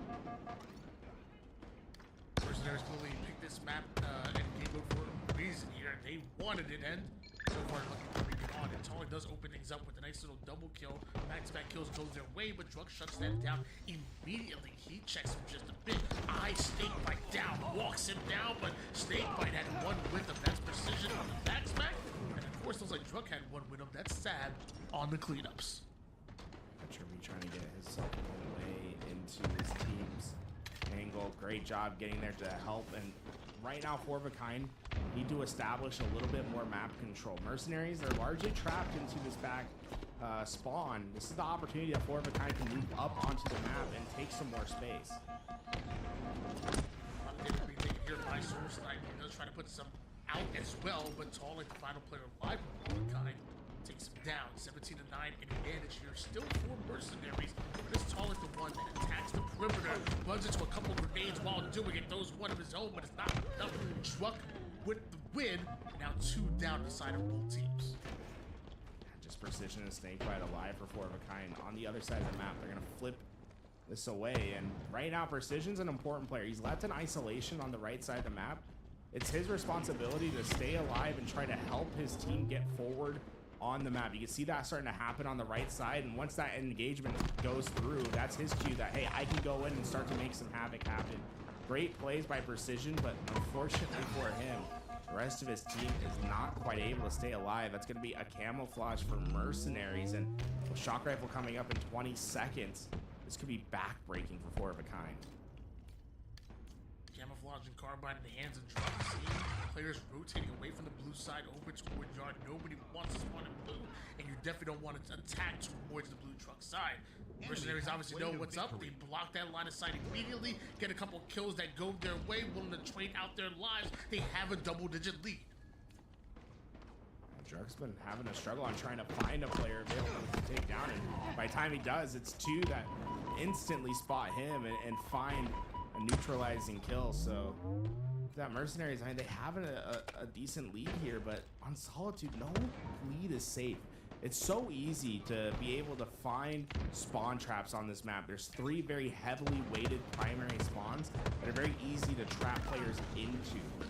Right now, 4 of a kind, getting these kills without trade outs are building to that win condition of finding that spawn trap. It's going to be up to Mercenaries to get in behind enemy lines or to find a way forward to take space without being spotted by these players looking at spawns. A few kills now start to chain the way up 4 of a kind here. You're bringing it out of the double-digit realm, and now within just 6 kills, which clearly is doable. Like you said, no leads are safe, and in fact, just like that, you up by 11 what feels like moments ago, where Mercenaries now just a 4-kill game, make it 3 as 4 of a kind continue to just get these kills, move in rhythm. Soul Snipe, it's up to him to slow him down. He's already found 1. Can he find more?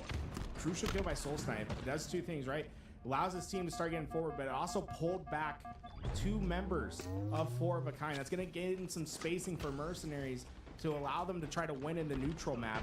And you see things starting to look a little bit different until Tala gets a crazy shot in the 1v2. Sab cleans up the triple kill, and Mercenaries are back in control. All it takes is 1 play, and Sab shows it to you. 3 down, immediately go 4 of a kind, and just like that, Mercenaries had the momentum that they were looking for. It is a cleanup that goes in. That first kill now belongs to 4 of a kind. Looking to turn into much more. And a thrusto from Soul Snipe, breaking ankles right there. 5 in his former teammate. That was disgusting. That cool little technique from him on these forge maps. There's a lot of these ghost ledges they can use to hit curb slides. When you go through that doorway, if you hit it right, you can get yourself a little bit of a speed boost. He's trying to break ankles with it, but not able to stay alive for much longer. We're seeing a very chaotic mid-map right now. Players trading out with life after life. All these trade outs, though, are just benefiting Mercenaries. Soul Snipe and Sab leading the charge with 28 of their team's kills. Right now, 4 of a kind, you are on your last leg. There really cannot be any more trade outs for the rest of this game. Soul Snipe on the screen right now didn't have the best game number 1, but this game number 2 really feels like he is just moving with confidence right now. Eventually does get caught out on no man's land, but look at how his teammates are still able to just get his back and avenge most of them immediately. Now, just looking for 3 more kills are the Mercenaries, and Druck is just finding every weakened player on the map. Look at the sniper too. Just 2 more kills left to go. The question is who, not if, at this point for Mercenaries, and it'll be Soul Snipe ending the game with 18. His shock rifle proving to be deadly in this series. After just 2 games, we are already tied up in the series right now. Mercenaries with a big bounce back on Solitude Slayer. Again, they picked that map in game mode for a reason. As we move on to game number 3, is going to be King of the Hill on Recharge. I found it kind of interesting that Trippy picked Live Fire immediately for game number 1, and then immediately banned it for game number 3 and the next one. So only wanted to see Oddball Live Fire, did not want to see it here at King of the Hill. Yeah, it's an interesting rotation that's been built out here. We're going to go to Recharge King of the Hill instead. This is going to be the map pick from Trippy's team, 4 of a kind. So, right now we've seen the map picks be successful for both teams. We'll see if that rings true as we go into game 3. I'll say Mercenaries, that's a hell of a bounce back, but Solitude Slayer is, I think one of the better game types for players like Soul Snipe, Druck, Suppress. Clearly very comfortable on that map. They like the high, fast, aggressive maps like Solitude where you can force simplified game states. Recharge King of the Hill can get very murky. It's hard to get those clean, simplified game states. remind you guys why we're all here. Mind you, $128,000 Halo Pro League co-presented by Shopify Rebellion. We've had 2 qualifiers to actually find our 8 teams that made it into the league here, but now we're gonna find out who makes it to land. So we're gonna have multiple weeks, multiple Sundays where every team in the league are gonna ultimately play each other in that round robin format to eventually bring us down to just 6 of the best teams that we have in the world, and they'll be competing on land. So every matchup, and honestly, Tools, maybe to speak about this, every game should matter when it comes to the final standings. Yeah, remember, folks, if you have a tie for that qualifying spot, it's going to come down to your map record win percentage. Yeah, there's a lot that can come into play here. So every single map matters, especially with the top 6 getting in. Those final 2 spots could be an absolute bloodbath to see who comes out on top. Camo in the hands of Trippy here. And obviously he and Formikind want their spot to play to compete on land. Trout dropped, and I wonder if he's gonna use it against Mercenaries. Pops in and out of that shroud, gets himself a kill, gives them the advantage, and Formikind are scoring. Lasered him from across the map. Trippy coming out with a hot start. 5 kills. No deaths thus far on that killing spree. And I love that he has the noob combo in his back pocket. So often you see players leaving weapons on the rack. Not Trippy. He's going to try to maximize the value out of whatever is ahead of him. And oh my! Oh, the noob combo.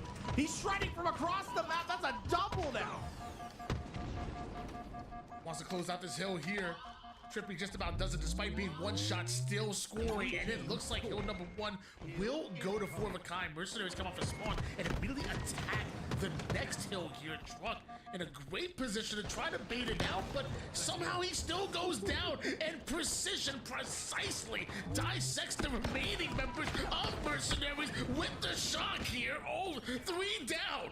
Go Mercenaries. He kept Trippy alive too. The killing frenzy still on the table. He gets the number 9. Trippy has been impossible for Mercenaries to take out. And with his shock rifle, he can find himself the killing frenzy.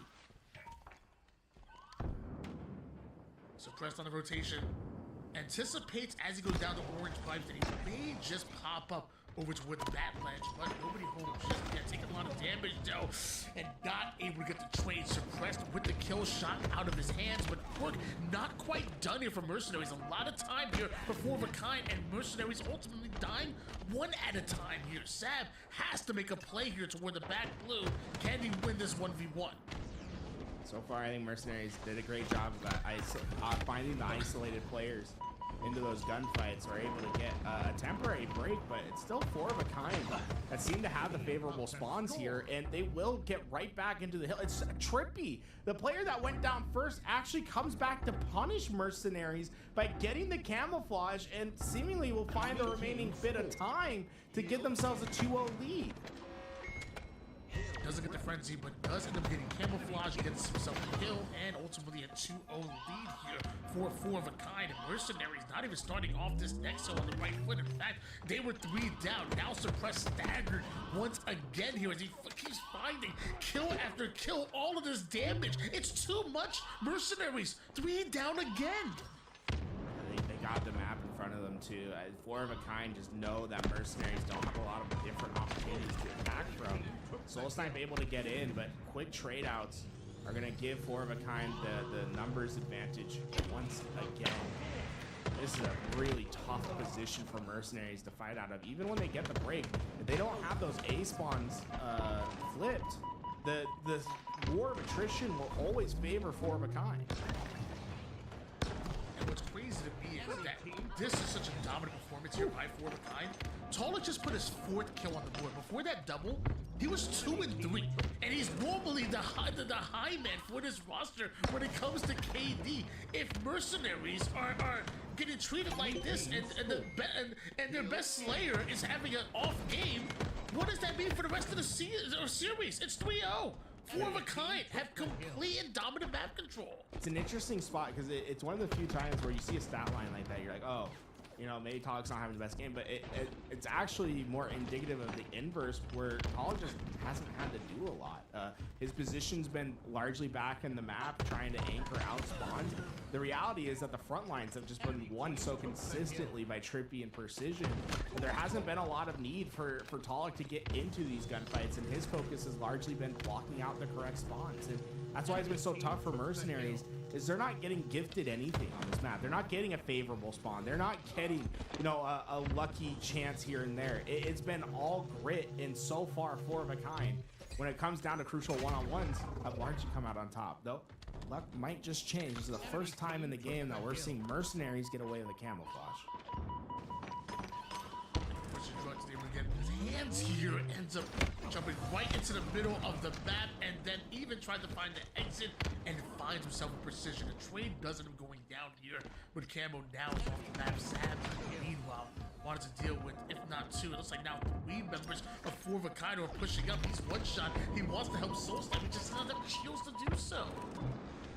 See every nade hit the doorway, but Trippy able to bounce his way back, finds that kill, and with this right now, shock rifle coming up in just 10 seconds. 4 of a kind have 2 ways to win this game, right? They can capture this hill, or they can play a very long game of Slayer. The great position for them, though, is that they're not forced to do either necessarily. They have a little bit of time to feel this out and decide how they want to approach this game. Mercenaries are able to clean up the player that's over towards tower, which is going to be some good time here for Mercenaries, as 4 of a kind find himself on the wrong side of the map. I say that though, in the first pick it does belong to Trippy and 4 of a kind, but Druck and his active listening, finding the weakened players time and time again, and continue to try to put down max damage. However, he goes down. 4 of a kind find that hill, and they only need just 1 more. Yeah, the problem is they're giving up the shock rifle again, and this has been so punishing each time. The shock rifle continues to connect as Tolic looks for Sav. He's going to be able to get that one, and he might call game if he finds the next as well. This is a position where 4 of a kind want these spawns at backseat. Tolic will be the first stand, and oh, the shock rifle will secure the favorable spawns for 4 of a kind. 30 seconds worth of losing time. 4 of a kind have time and time again. They want to close it out in this one, and with Mercenaries now nowhere near this hill, this is way time that ultimately Mercenaries can't afford, and just when a player gets close enough to try to strike, it's Tolic that puts them down and gives his team a 2-1 advantage. No, the shock rifle has clearly been an important gun throughout the history of Halo Infinite, but rarely do you see games where it has that big of an effect. It felt like anytime 4 of a kind had a player with shock rifle in their hands, they were guaranteeing 2-3 kills with the weapon in quick succession. Just incredible work from 4 of a kind. The camouflages, the shock rifle is playing a huge impact in this game. Going into our next game, and quite the advantage for 4 of a kind. Obviously just a 1-game lead in the series, but when you talk about momentum, after a dominant performance like that, that can be mentally demoralizing for the opposite team. Trippy, 13.7 KDA, 4K damage. On the other side of things, have Precision and Tolic both dropping damn near 5K damage themselves on the map. And when all that damage, all those kills are going down your way, it's no wonder why Mercenaries couldn't get anything going for them. Going into our next match, they're gonna have to dig deep once again and try to tie up the series. Look at the accuracy from Precision, hitting 71% that game. It's him and Last Shot that have had the highest accuracies throughout the history of Halo Infinite, and it's for good reason. Some absolutely gross players there. And we go into Origin. This is Mercenaries map pick here. It's one where I would be interested to see the strategies from both sides. I'd expect a lot of presence to be on this elbow for both teams, but I'd be in particular interested in how Mercenaries is going to approach. I think there's usually 2 strategies where you try to push up as a team, get the clean kills, get there. There's also the other way where you have a large focus on overextends, trying to take as much space as possible while doing minimal effort. I think that's the strategy that Mercenaries is going to try to put in here. They're a team that likes to play very fast and aggressive. In particular, I'd be keeping my eye on Druck and how he wants to manipulate this map to his whims. I'd expect to see him charging into a lot of the map, trying to buy and build his team space. And it's funny because this was, you said it before, this is Four of a Kind's pick here, but I'm kind of worried about this because I feel like when I listened to the pick and ban, you heard something very specific. The moment that it went to Druk, you didn't even get to finish your question saying what map ban. Druk immediately said Imperium. Yeah. And then when Trippy answered, he like hesitated a bit because it very much felt like clearly Druk did his homework and knew that Four of a Kind are an amazing Imperium team. And it almost caught Trippy off guard with how quick Druk answered that. And then even when Trippy went for his, like he seemed almost hesitant. I'm actually worried a little bit for Four of a Kind when it comes to this map, especially on the other side of things, Mercenaries. This has been known as their playground back in the Halo 5 days. They were an incredible Coliseum squad, and one that really kind of like created and redefined the meta on this map. Geez, Dalek with that sniper in. Yeah, it's gonna be really interesting between these two sides to see how they try to play forward on the map. So far, what we've seen is Four of a Kind being a little bit more patient with their plays, trying to get that sniper to be the decider of how they play forward. And I mean, so far, I think it's been somewhat successful for them. We haven't seen Mercenaries really create any sort of chaos right now. Just that sniper keeps hitting shots like that. Snakebite has been on a tear with this weapon. Snakebite was known back in the Halo 5 days for burning snipe ammo against some of the best in the world. He's like, no, we're not burning it this time. We're using it. It got some crazy amount of value there. Eventually, that flag is stopped, and you have to imagine me return to suit here, but not easily. Soul Sniper is being attacked. And in fact, Four of a Kind ain't giving up on this flag. They want to relay it through the bottom of the map. And just keeping it alive and buying time for your team to have second chances is big from Precision. They get the 3 down, and you see the last spawner is nowhere near that flag. So that's going to be the first one in for Four of a Kind, and they're still dealing with pressure that's coming into their base. One lead here for Four of a Kind. Another flag on the move, but almost immediately stopped there. Sad now trying to battle his way through a couple of different members of Four of a Kind. That should be a 3 down. That should have been a clean 3 down, but a trade. The should is a big emphasis there. There is just nothing that is guaranteed at the moment for Mercenaries. Four of a Kind have done such an effective job of staying alive and getting second chances on some of these plays because the spawners come up and are able to get involved in the fight. I love this positioning from Snake, but you don't need to force a flag at the moment. What you want to be is ready for a flagpole if you do find these kills. And he gets that first. He's going to see if he can pull some players back. This might be an opportunity. Despite, Snakebite getting this flagpole, Mercenaries do have some good positioning here to try to find an opportunity.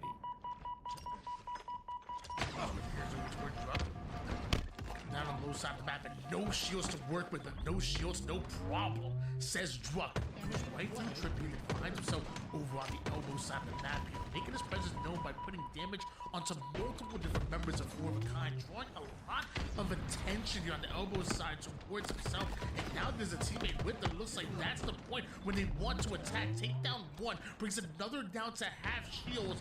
The follow-up not quite there. And eventually, Mercenaries do end up going to be down. Yeah, Drago's trying to be aggressive to buy time for his team on the snipe side to get away with that sniper, but unfortunately, they lost those gunfights. It goes Precision's way, and Mercenaries, their best chance seems to just go away in a flash. Sam stuck over toward that elbow. A couple go down here for Mercenaries, and it could be a lot more than that. Eventually, 3 and the 4th will fall. Flagpole not quite there just yet. Looks like another maybe half a round, if not a full round of slays might be needed once again here for Four of a Kind. But as they set up here, they understand the situation. And right now, Mercenaries, the one in trouble. They get the 2 round of slays in a row, and now they are heavily influencing those spawns towards the back base and continue to apply pressure. Yeah, it's almost perfect there from Four of a Kind to get this flag back home. Just really not much that you can complain about. They blocked both the elbow and the cave side. Were very deliberate on making sure no one was looking at that back base. giving them that terrible spawn at the back base, allowing them to get an easy flag capture. 2-0 lead here for Four of a Kind. Snakebite over on this elbow side of things. Now has a carbine in his hands. These long range angles. He's going to love every last bit of it. That's what the carbine does. Max damage being dropped. So do two members of Mercenaries. Players over toward the low hand side, and target prioritization is on point here for Snakebite as Mercenaries continue to get punished. Already 2-0 in this game to 5 on Origin. Max damage is the name of the game right now for Snakebite. Just not really focused that much on what the flag needs to do, but more just staying alive and getting damage for his teammates to get up on the map. Don't need to worry about that flag until you know you have a good opportunity to have a 3 down or a 4 down to try to get the run.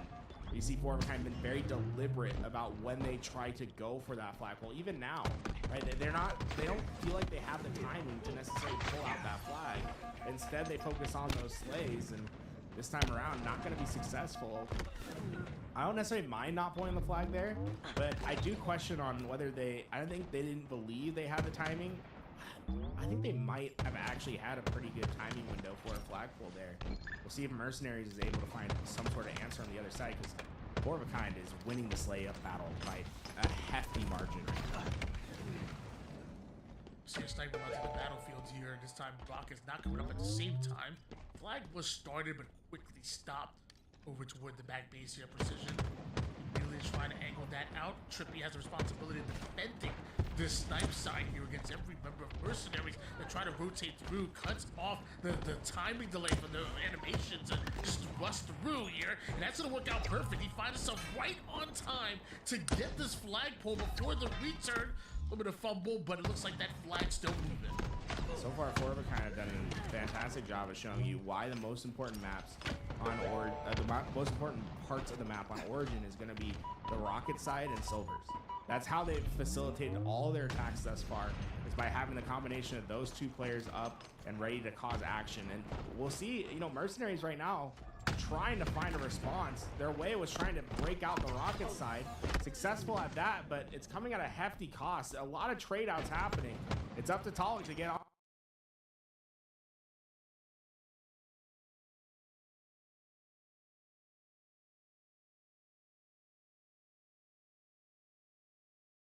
the overextend to try to stop this flag from Mercenaries. Looks like every member of Mercenaries knows exactly what Talik is at right now here. Damage is going to keep it away, but it looks like his teammates are finding the slays that truly matter.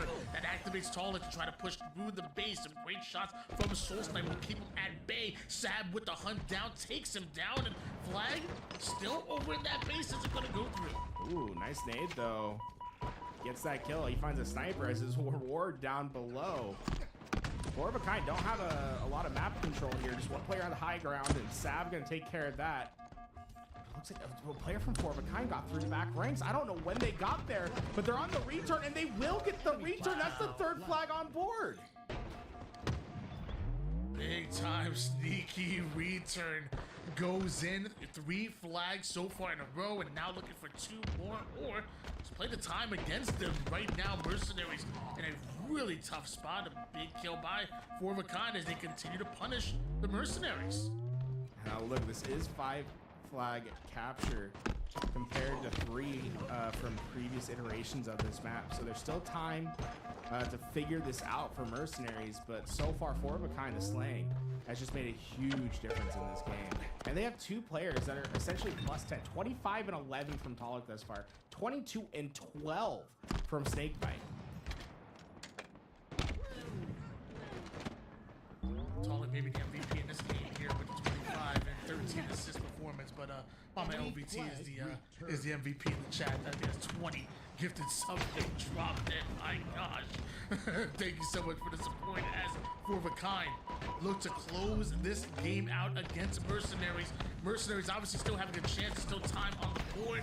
I'm definitely not gonna say it's impossible, but I think improbable might be the word right now with the way Four of a Kind are playing. Presses 2 trapped here. Eventually the help comes, but it's way too late into that engagement cycle. Ends up costing the life of 2 players, and that might have been one where they They should have said, hey, suppress, you overextended a little bit too quickly there. We got to cut you loose and try to reset ourselves. Because they've given an opening now to 4 of a kind to get the next sniper and to have their own push ready. Not able to find precision just yet here, or precision find his kill against Soul Step, I should say, just there. Teammate goes down. Precision may have his shields back. Now he's surrounded by multiple members of mercenaries. Druck does deal with them, and Snipe does find his hands here. Not able to get that no scope, but the third one does connect, and so does the 2-tap. Druck will survive with the sniper. Have they dealt with Talik yet, though?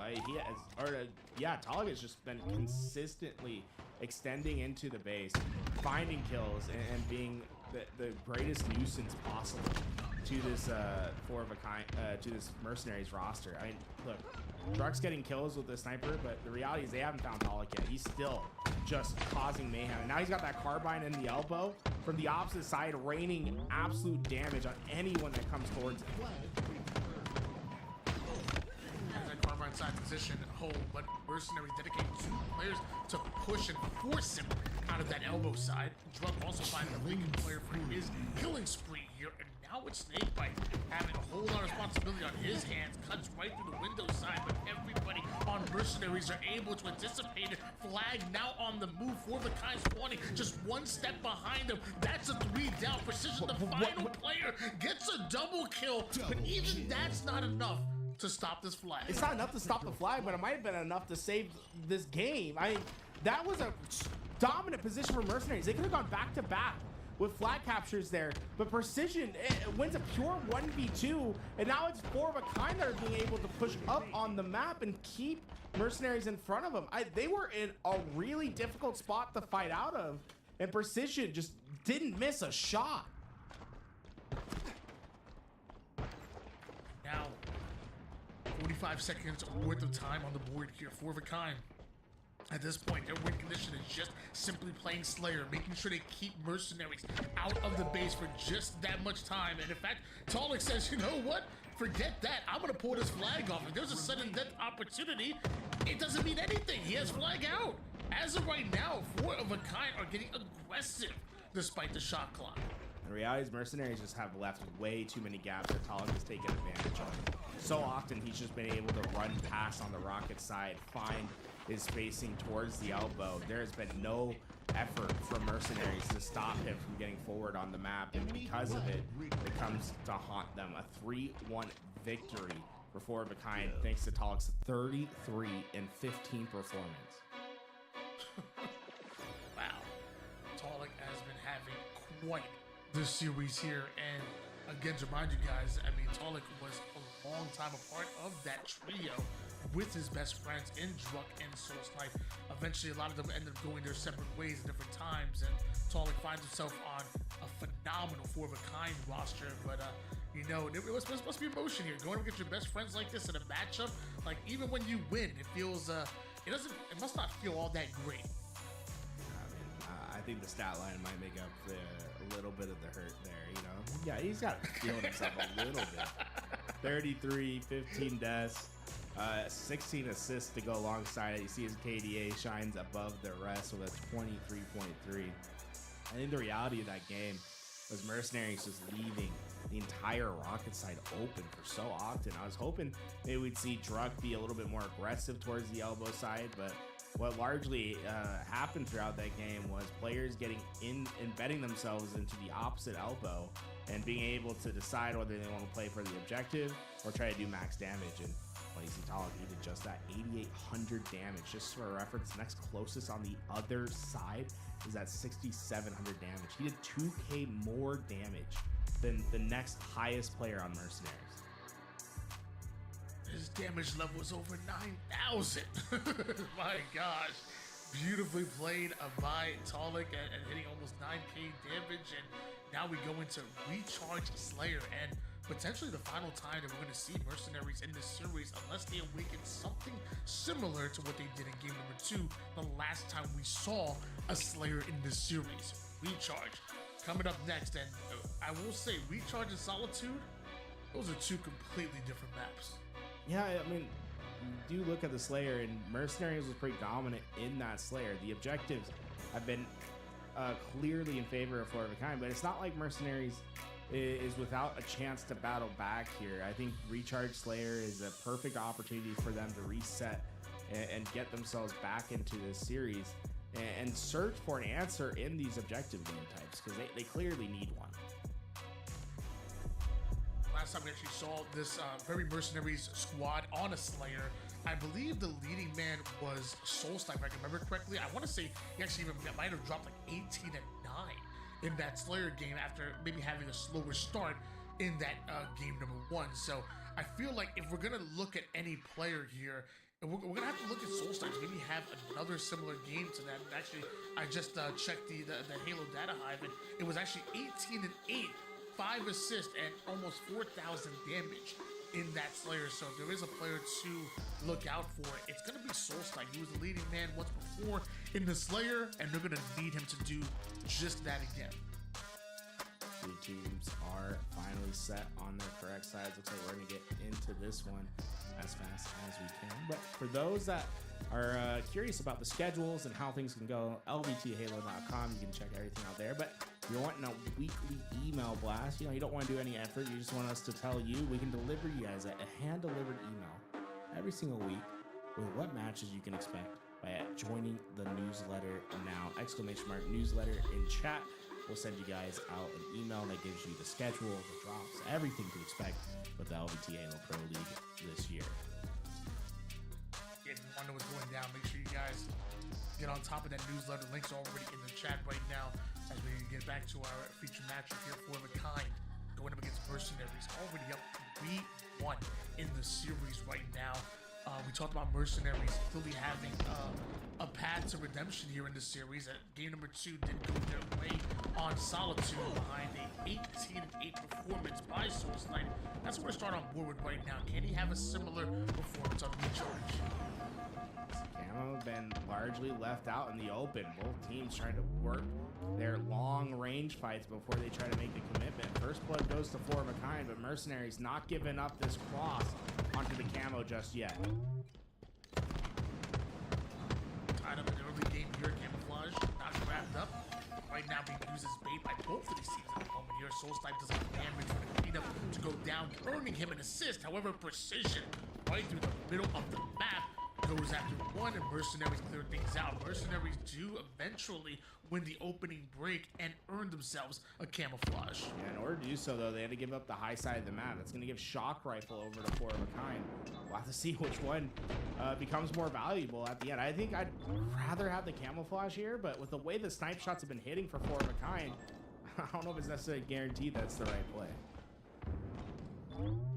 It's going to be up to Snakebite here to maybe make some plays with this Shock Rifle, just barely missing out on the perfect headshot on the player over on the low tower side. Looks like one player breaks out over towards Whirlpool. Suppressed trying to be sneaky, but he ends up actually getting caught, and meanwhile Sab jumps right over the head of Snakebite with this Camouflage. 7-6 is the advantage for Mercenaries, but as Camo runs out, Shock Rifle does not.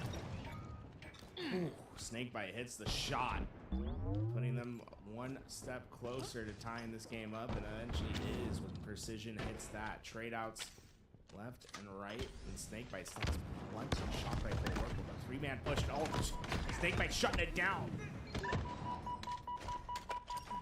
One kill advantage here for Four of a Kind at the moment. Trippy anticipating a push, going a bit of a denial grenade through the gold door. Eventually goes in and challenges Soulsnipe, who would not be messed with. Suppressed ends up getting the cleanup, seemingly out of nowhere here. But it's like players are flying. Drunk is in there, and Talik says thank you for the triple. Clean up city for Talik there. And look at him able to get up into that window. I love how aggressive he's being here. He knows he has a ton of damage onto these players, and then his teammates are trying to keep that damage. That grapple helping him in that fight, but unfortunately not able to stay alive, but the rest of his team trying to clean up what was left behind. Had a couple grenades for disposal. I'm actually surprised Talik didn't try to drop it. Wanted to take down any number of those players over toward the tower side. Love the aggressive grapple plays. I think one nade might have been able to change things from 20-19 in favor of Four of a Kind. But Mercenaries going 3 down ain't what the doctor ordered. Yeah, a lot of emphasis put on the seaside push. We're gonna see 3 players of 4 of a kind trying to work together. I mean, you don't see this too often. Look at that. It's a chain of players in red trying to work together, establishing a strong team shot to break this setup. And so far, it's working out. The trade-outs haven't come. And you see them actually win the backseat control for now. Mercenaries not giving up on this fight. But the chain of players from 4 of a kind is just creating trade opportunities. It ain't basketball, but I think we just saw a 3-man weave coming out of 4 of a kind right there through the blue pipes. Wow. Brought me back to my high school days as mercenaries do eventually find the kills to get a 1-kill advantage here. Sam goes in for the challenge, and man, a big time collapse, and a couple assists go his way as mercenaries look to add to their lead. We see it, 4 of a kind largely trapped now. Look how much space Mercenaries has. Druck able to push up through the middle of the map. They have control of the right and the left side, but because they took so much space, they didn't necessarily have each other's help right away. 4 of a kind able to take advantage of that, find the first couple kills, but did not look for the flank. And Druck was able at least to find the one on that flank, but 4 of a kind still coming out, I think, on top in those engagements. Ooh, nice. Make your advantage here, making 2 after the nade by Trippy absolutely obliterates the shields and the life of Sab. Switch over to Soul Cyphers. Stuck here over towards that blue side, and the moment he tries to break out the cross map shots, keep him in, and then Precision will hunt right through the middle of the map. 3 down, go Mercenaries. It's up to Sab to try to survive. You see the spawns for Mercenaries are going to be on the high side of the map, so they're not going to have a good angle onto this camouflage. They do have a few seconds to try to get themselves into that better position, but with the grapple down, I think Trippy has a grapple to potentially get away with camo here, and you actually see that come to play. The grapple comes in, that was left behind on a dead body, and that's going to give a free camo for Trippy to run around with.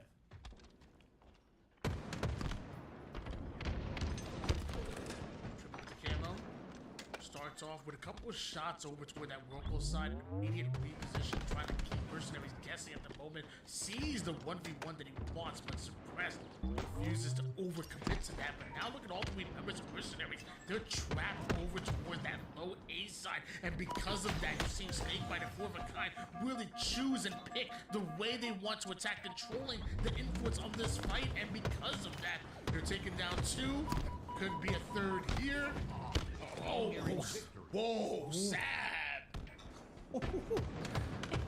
He almost got away with his life there too, but Snakebite with the perfect shots. That gives them a 2-kill lead, and for the first time now in a while, the end game is in control of 4 of a kind. Mercenaries trying to battle their way back, but they've been largely stuck at C for probably the last 3 rotations of Slays. They haven't moved from this spot. They're trying to fight 4 of a kind from this position. Finally, some spacing towards A, and it looks like everyone from Mercenaries is trying to more prioritize that A side.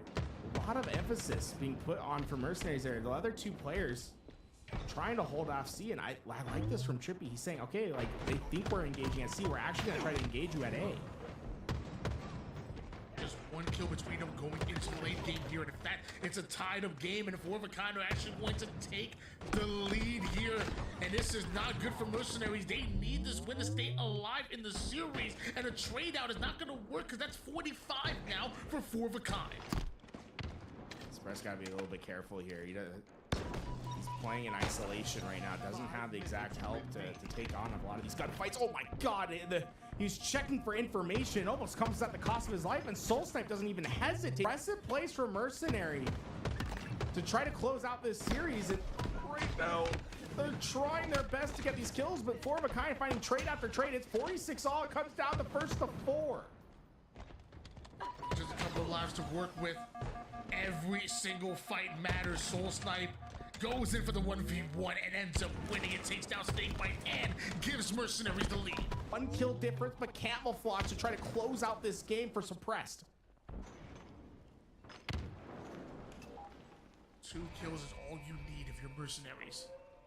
But 4 of a kind, we're just 1 behind you. In fact, they've actually just tied up the game. You still have camouflage if you're Suppressed, and you have all of this information on Tolic. Finds the kill, gets cleaned up immediately. 49 to 49. This is it. Comes down. Soul Snipe's getting into engagement. Precision. Precision stuck behind the wall. He will not be able to stay alive. He almost had it. A 50-49 for Mercenaries to stay alive in this series. Wow. What a fight. What a war we just saw on our game here. That's two Slayers that now go the way of Mercenaries. But man, one false move could ultimately cost them that life and that game. Druck, 16 kills, a 4.0 KDA out of him. Meanwhile, Soul Snipe, 15 and 8, 9 assists, and 10.0 KDA coming out of Soul Snipe. See, I mean, Precision trying to do so much at the end of that game there. I think maybe a little bit, trying to do a little bit, maybe too much by himself throughout that game a few times, but I really did enjoy the final few seconds of that game. The push was very interesting from both sides. Obviously, getting away with camouflage was a big deal for Mercenaries. Trippy didn't Tall didn't hesitate to go through the map though, and we see him catch suppressed here. And this is where it gets really interesting. At 49-49, they have good information about where these players of Mercenaries are. You see the flank coming in from tower, but Precision just taking a little bit too much damage here.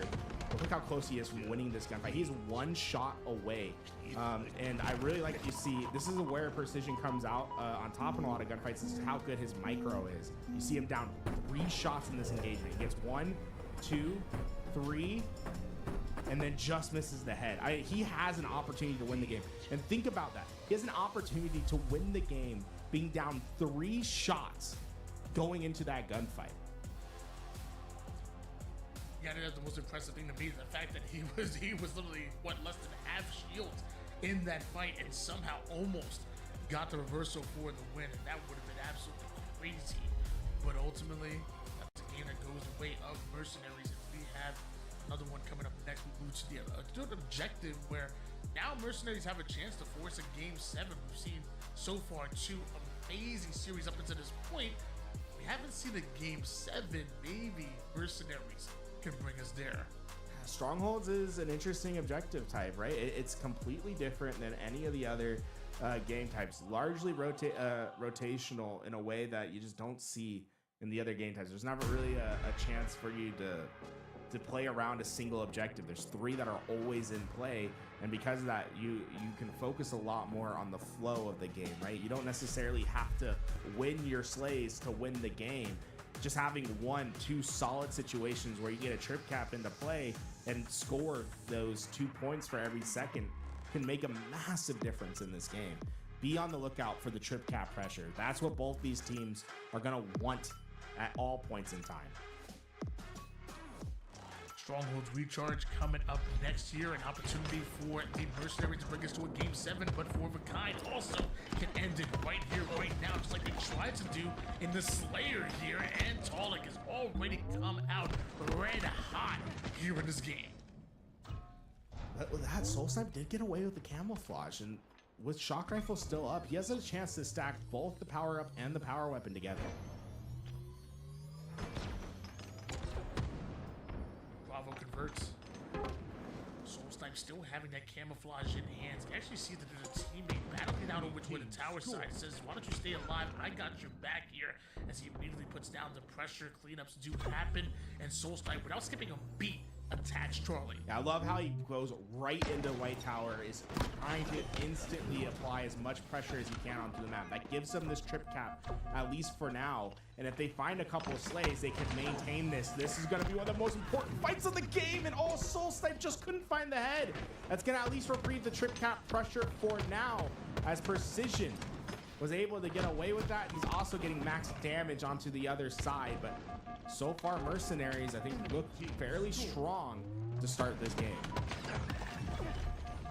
Number 2 and number 5 seeds going at it right now here, and your number 5 seed not only winning that Slayer, but also now about to get themselves a triple cap and already have the lead here against For the Kind. Sad now trying to navigate his way right from the Charlie side. Knows all he has to deal with is Talik, and because of that, he gets the reset. For the Kind attacking Bravo, though. Looks like 1 base will convert. Hey, Trippy's in trouble here. You see the help trying to get there. There's a 2v1 that's turning into a 3v2 for Four of a Kind. Snakebite. Wow, it's great awareness to know, hey, I have help. I don't need to give away my life here. Set it up for my teammates. It's going to lead to a precision triple kill and a safety position for Four of a Kind. They have the spacing. You see Trippy playing the opposite side. Precision has A locked in, and Snakebite getting that long haul side push is going to allow Trippy to say, hey, we're going for 3. They are flying at C, and here comes the help from the mid map. Precision gets into play. So well executed. They have them trapped at B. That is supremely played by Four of a Kind. Great situational awareness to understand what that long haul spawn meant for the team. They didn't waste any time getting this trip cap locked in. Overcon bouncing back with a huge trip cap of their own here. They at least are able to burn away camouflage while also continuing to score. With that, Overcon actually going to take a lead here in the game, and both teams going 3 down, a momentary 1v1. Pollock has that grapple. He knows he can get into the C fight before it transfers. That nade's gonna force him back for now, but I don't think he's necessarily done trying to contest over at C. The B push is coming in from Mercenaries. Pollock decides that B is gonna be the priority for now, but at any point they can try to attack at C, and that's the position that you like for Four of a Kind. A really dynamic position being played by Pollock right now, where he has the option to help or play for more, and he did both in this single life. Help secure B for his team, and as soon as that's over, you see him trying to extend for even more damage on the map, or even more control of the map. And right now, Four of a Kind is playing this rotation really, really well. Souls like doing a great job of playing his cover and trying to buy as much time as possible, but eventually taking down the same result for Sab as well. Now you have Bravo, the only base in the hands of Mercenaries, as Four of a Kind continue to score. Precision gonna stay alive through tower, and what is Mercenaries' next move? I think it's a double man push out towards A. They want to secure some sort of home, but Precision's locking down the middle of the map while that pressure's starting to mount on the right side. The problem for Mercenaries is 2 players for Four of a Kind expecting this push at A. So it's an even numbers fight at A, but better positioning from Four of a Kind to keep them away. Not able to take down both members of Mercenaries, but it looks like they actually weren't aware that Snakebite was over on the low side, and he immediately goes into attack. Precision trying to get the cleanup onto Druck. Somehow Sam was awarded the kill for that one there, and Precision goes down, and Mercenaries decide to get aggressive with this. I think they lost track of Sab there. They didn't realize that he had flipped out the C spawn, and they thought it was a clean opportunity to go for that kill onto Druck, but made it a little bit more difficult. Either way, Four of a Kind still recovers, and you see this lead just continues to grow. That trip cap has really done its damage, and you can see them still, even with a over 100-point lead, they're not satisfied with 2. This is really the key. There's a reason why the hills are named ABC. It's always be capping. Trying to find yourself into these trip cap situations lets you minimize how long this game goes and try to win this as quickly as possible. There's no reason just to hold 2. If you're getting kills like this, play for the trip cap. Do not leave an opportunity for them to find kills of their own. Close this as fast as you can. Fresh off the forward down here from Mercenaries. Four of a Kind wastes no time whatsoever with the triple cap, and they already have 233 points here. Things are looking quite bleak here for Mercenaries as the moment Suppress tries to attack a base, he's taken down, and so is Sab here, and it's just, they've run out of time. They gotta convert both bases, they're not able to do it.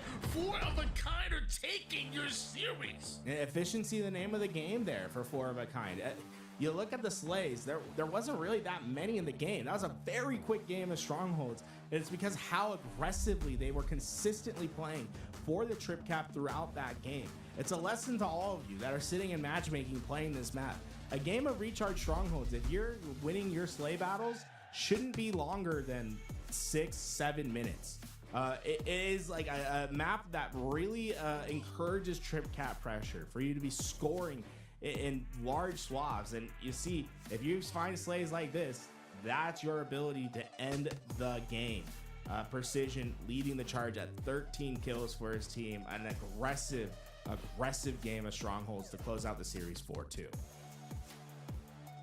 Kind showing how good of an objective team that they are, taking every objective game move, and ultimately was in the series against your number 5 seeded Mercenaries. honestly look even better than the 5 seed at time when they're playing at their best Halo. They're looking to contend with anybody in the game here, and For the Kind still was able to look as good as they did in every objective mode. If there is one thing that maybe could have gone better for them was obviously closing out that game number 5 on Recharge Slayer. Obviously just a 1-kill game, but also game 2 didn't go their way either. In fact, Mercenaries looked amazing throughout that game. So there's maybe one thing to lean on here for For the Kind is working on those Slayers maybe. Yeah, it's definitely like an interesting spot because is it more that like For the Kind need to work on the Slayers, or is it that Mercenaries is really good at the Slayers? Because I will say, like, I thought Mercenaries played both the Slayers fairly well. I think that Recharge Slayer, they really showed resilience at the end of that game because they were trapped at C for a really long time and were able to bounce back. But For the Kind, there's one thing that isn't up to contest. They are a dangerous team, and their objectives were as clean as you can be. I mean, every single objective game was a dominant win. It definitely was. For the Kind showing why they are one of the higher seeds to come into your Pro League again, guys. $128,000 on the line here, co-presented by Shopify Billion. And when we take a look at some of the seedings and kind of how we got here, what we're looking at so far, as we still have a couple matches left in the later day. So far, we see a 4-2 map count for the Kind, and Cloud9 with the exact same 4-2 record. Mercenaries and FaZe starting off their Pro League 0-1, and we keep talking about it. Every single match is going to matter. As you see, every single Sundays, all of these teams duking it out in some way, shape, or form in this round-robin format. Pay attention to how the games go, but also how the maps go, because when these tiebreakers start to come into effect, it's going to be an absolute brawl, a war to find out who's going to be our final 6 teams to make it to land. Yeah, I'm really excited for the matches that we have to come still today. We have not 4 of a kind, so Shopify Rebellion going up against Ascending Baseline for our last match of the day. We still have Retribution going up against Inconceivable up next. I'm really excited for that Retribution squad. Acid, Descendant, Yaxon, and Eco. It's a team, that's 3/4 of the team, or half the team that got top 3 with Envy, I believe. And then Acid coming in, he's been fantastic all year. Eco obviously having to find a new home, and I think this is a team that complements him really well. I'm curious how they take on the challenge of a team like SSG or Inconceivable with Lucid, Penguin, Falcon, and Collide. That's an absolutely fantastic matchup. And then to close things out, we actually will eventually have Shopify Rebellion and Ascending Baseline duking it out. That's going to be an exciting one as well, because time and time again, you count Ascending Baseline out, and they tend to make you pay for that one. So even against your number 1 seeded Shopify Rebellion, I still think that is going to be a very fun series to watch. So guys, when we come back from our break, we're going to have more of your Pro League action. Me and Tool's going to be hopping out of this one. Eventually, we will have Old Man Mikowski and Eli, the Ninja, hopping in for the comps.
Hello, everyone, and welcome back to Week 1 of the LVT Halo Pro League presented by Shopify Gaming. I'm Mikowski. Joined alongside me on the mic is Eli the Ninja. And Eli, up next, we've got Inconceivable versus Retribution, who, believe it or not, are our 7-8 seeds. That doesn't seem right.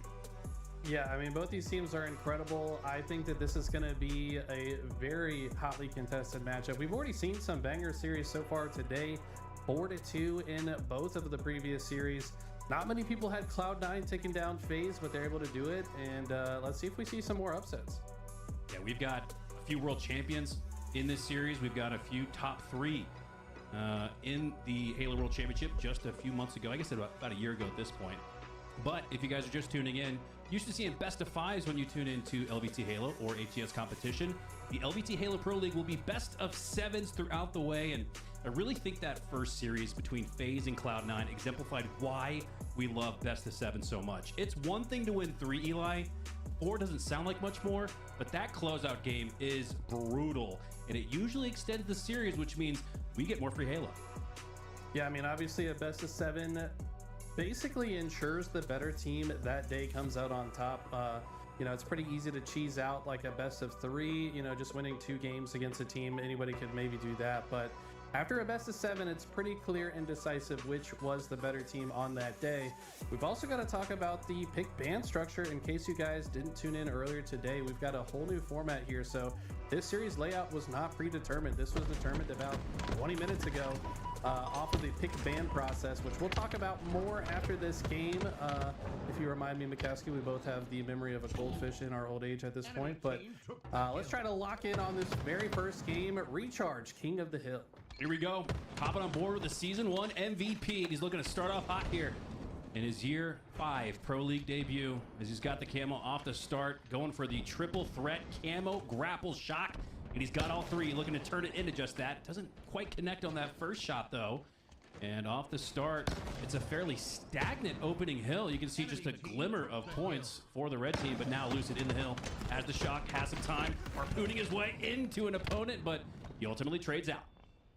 Yeah, it's going to be a bit of a slower start here for both teams. It seems as both teams want to jostle for position. Of course, this hill extremely exposed out in the batteries, so you want to get some control through the pipe side as Penguin picks that up with a clean double kill. Does not suspect this player behind him, though. And just like that, Yaxin, the perfect kill, earns the pipes right back. Neither team yet in a position to comfortably get that hill time. Jackson, nice flank, nice spree to start his day. 5-2-0, and now he's got the high ground on the bat ledge, looking out towards blue. Defend this throne, advancing on out towards collect. He's going to call for his teammate to clean that up, set his attention now to the tower, and perfect process. Takes down 2 with the use of the assist and the slay. A little bit of a gator arm there. Oh, but he's no worse for it, as unlegit, that's Eco, saves him.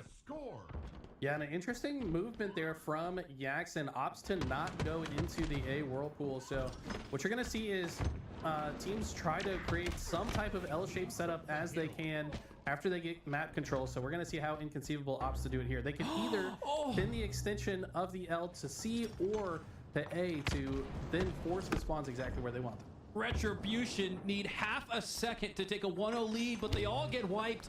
And now spawning on the opposite side of the map inside a C. They're going to have to work their way out. Inconceivable have a stronghold on this hill. And now they've got Lucid down. That's the first strike they need to have an improbable comeback on Hill 1. Yeah, I mean, at this point, if you're Retribution, you gotta either get some miracle grenades in the hill or just start thinking about next, and it's gonna be thinking about next. Lucid tried to kind of play the fork of two different possibilities there, getting shots on hill and controlling the space at the next hill. So I like that level of multitasking from Lucid. But in the process, Retribution not only got that first hill, but they're able to get the camo. Acid's got some early hill time, but as his teammates die around him, I expect him to get out of this hill and try to get some kills here shortly.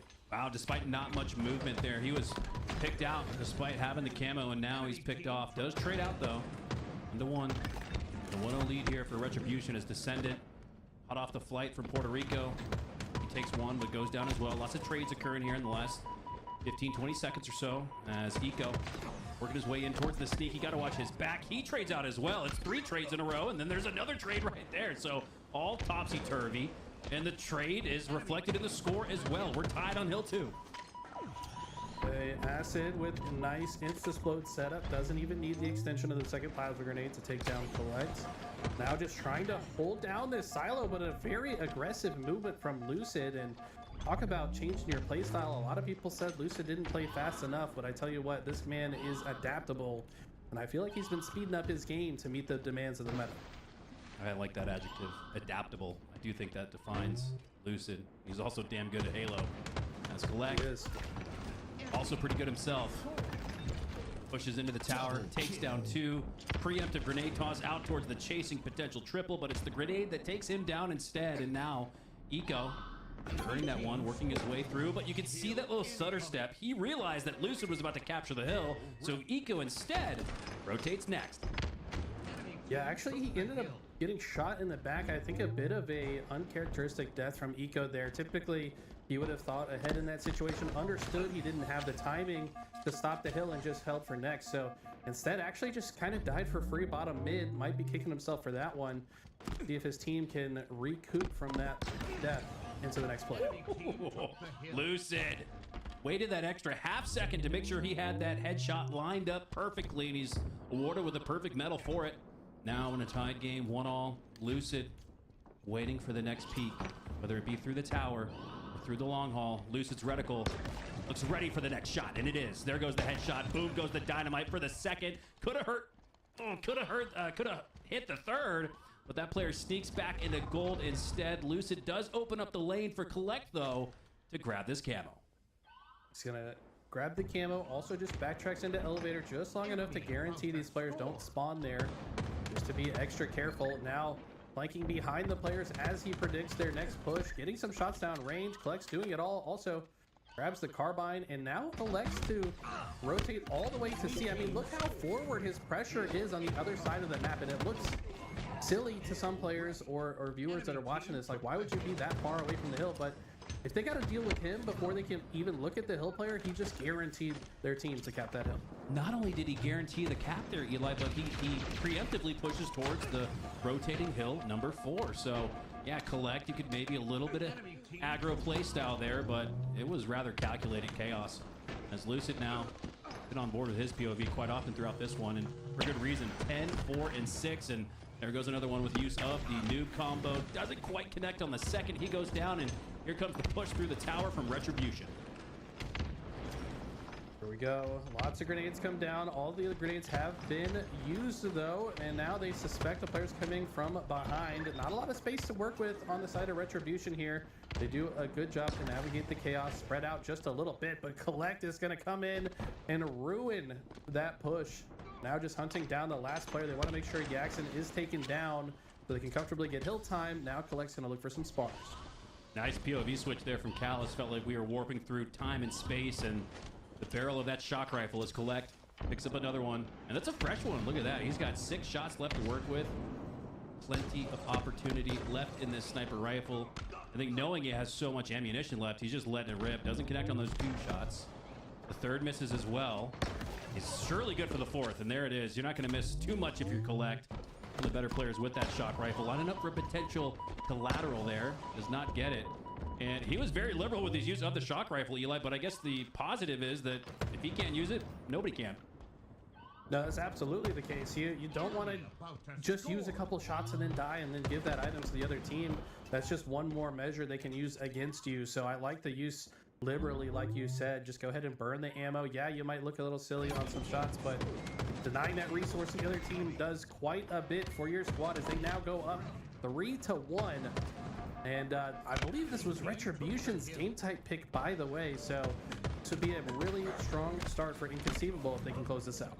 Yeah, I love the chess play. I love the gamesmanship that this ban and veto system has brought to the Pro League. You're going to pick the map and or game mode, you better win it. And now is Retribution's time to come back. 1:30 left on the clock, so they're right within that threshold to score 2 in under 2 minutes. They're there in the fight, but they got to get the next 2 if they want to send us to OT. Yeah, 1.5 minutes on the clock. It's doable, especially with already half of this hill completed, but not as 3 players die. That's going to be a lot of extra time burned off before anyone can set foot. You've still got to secure the perimeter, and every time a kill comes down on the side of Inconceivable means that they are one step closer to winning this game. Now, Acid trying to work his way through, finds a trade, but that's really not going to be enough. You need a positive differential in slays if you're going to have any semblance of map control to close out this hill. 60% on the board and 60 seconds left in game 1. As Eco, like you said, Eli, all of Retribution gotta play their life. Eco, though, does not get the trade there. Seemed viable. Collect takes down another without trading out, and that might have all but done it. You've got likely 1 chance left up the map, and sure, there's still 50 seconds left, but down by 2. You gotta have this one in the next 15 seconds. I love the way Inconceivable played that. They get 3 or 4 dead. They immediately backtrack to block both C and A, force Retribution to spawn pipes, and look at the route that you have to take to get to the hill. If you spawn pipes, you have to completely expose yourself to all angles of the map in order to get there, and you start to see why it's so effective. They get an immediate 3 dead. They're going to hunt down the last player, and Retribution, I think they've lost game 1. Yeah, Lucid was aware of every step Descendant was going to take there with that sticky across the map. 10 seconds left. Time left on the board. It's not much, and there's not much hope. Even despite the double kill there from Descendant, they don't really have enough time, and he might get an overkill. It'll go in the highlight reel, but it will result in a win. A nice collect overkill there, but excuse me, nice overkill there from Retribution, but it's still likely the game. They might just make it 2-3. The clock will not tick until that gray bar wraps all the way around the hill, and they're in it. So let's see if Retribution can hold strong here for 2 or 3 cycles. They might just do it. You gotta admire the effort here. Descendant's last player alive. He's gotta pull off some heroics. And look at this. He's got Eco in a rough spot, but when he falls, that is GG. Put up a nice fight towards the end, but 2 hills down, too much to come back from. And Inconceivable take game 1. 2 hills down and too little too late for Retribution as they had revenge on their mind and a comeback, but just ran out of clock and really ran out of lanes on the map to work with a set of 4. You hardly ever felt like Retribution were pushing up with even 2 or 3 to their name, much less on the other side where Inconceivable. It felt like they were operating and firing on all cylinders to start the day. And wow, look at Penguin. 24, 18, and 7, and 8.3 KDA. And Lucid does one better with a 10.0. You see all low single digits and even negative KDAs there for Retribution. So not only was the objective efficiency there for Inconceivable, they won the sling battle too. Absolutely. A lot of people had question marks about this Inconceivable roster coming into this. I would say they were likely the underdogs, both in the seeding and in public perception going into this series. You know, you've got Descendant, Acid, Yaxen. At least Descendant and Acid, you know, finished the World Championship 2025 with a top 3 finish. They've continued to pop off in this kind of downtime year as well. Of course, you've got Eco. We don't need to say much about him. But then you've got Inconceivable, which kind of just feels like, when you look at it at first glance, it looks like a fully random mix of players that have never teamed together before. But at closer inspection, I really like the makeup of this team. You know, you got Lucid, who's kind of like the captain of the show. He's going to be calling most of the shots and making some in-game leader type callouts. You got Collect, who's going to run the front line and just cause chaos and mayhem and clean up a lot of kills along the way. And then you've got Falcated and Penguin, who are just all-arounders. I mean, these guys just know how to pick up the slack wherever is necessary. They will do whatever it takes to win, and I like this makeup of this composition. Yeah, I think anytime you got guys like that on the squad, you're going to have a really, really good chance. And they looked really good to start off their series number 1 here. We've got 7 weeks of just about continuous Halo all the way up until, call it, the middle of October. So if you guys were starving for some Halo action the next few weeks and really a couple months, will have you fulfilled as Inconceivable, able to take every Sunday. Every Sunday, just about. We got a few breaks here and there, usually towards the end of each month. But I know or at least I do believe that the first opening set of LVT Halo Pro League is about 3 straight weeks of Halo, all with $1,000 winner take all on the line. So not only are you playing to make it to Los Angeles, capture one of those top 6 seeds, you might just walk home with some cash as well if you're able to take the series. So plenty to play for, plenty of reasons to watch, and make sure you're following the channel. We are approaching 100,000 followers on Twitch. That is pretty sick to see for a community-led organization like LVT. That's official numbers right there. Yeah, we're 6.7K followers from 100K guys. So send the stream to your friends and family. Get your homies involved. Anybody that is interested in high-level video game gameplay, they should be interested in LVT Halo. So thank you guys for watching. As we get into game number 2, I feel like this one is an interesting choice for Inconceivable. Feeling confident on this map. I think it makes sense to me. I've seen all these players pop off on Origin in the past, but it's also one that if you give up too much early momentum, you could find yourself in a hole and having some difficulties climbing out of it. Yeah, despite being a symmetrical, rather medium-sized map, it still has the propensity to go on a game of runs. So just because you go up big doesn't mean you have it in the bag. We've seen plenty of teams come back from that 10 or 11 kill mark, but off the start, it's Inconceivable looking to take a 2-0 lead in this series if things were to continue at this rate. 9-4 off the start, and Penguin still got 5 shots left in the snipe. Select has the rockets as well. All the items in favor of Inconceivable, as does the lead follow.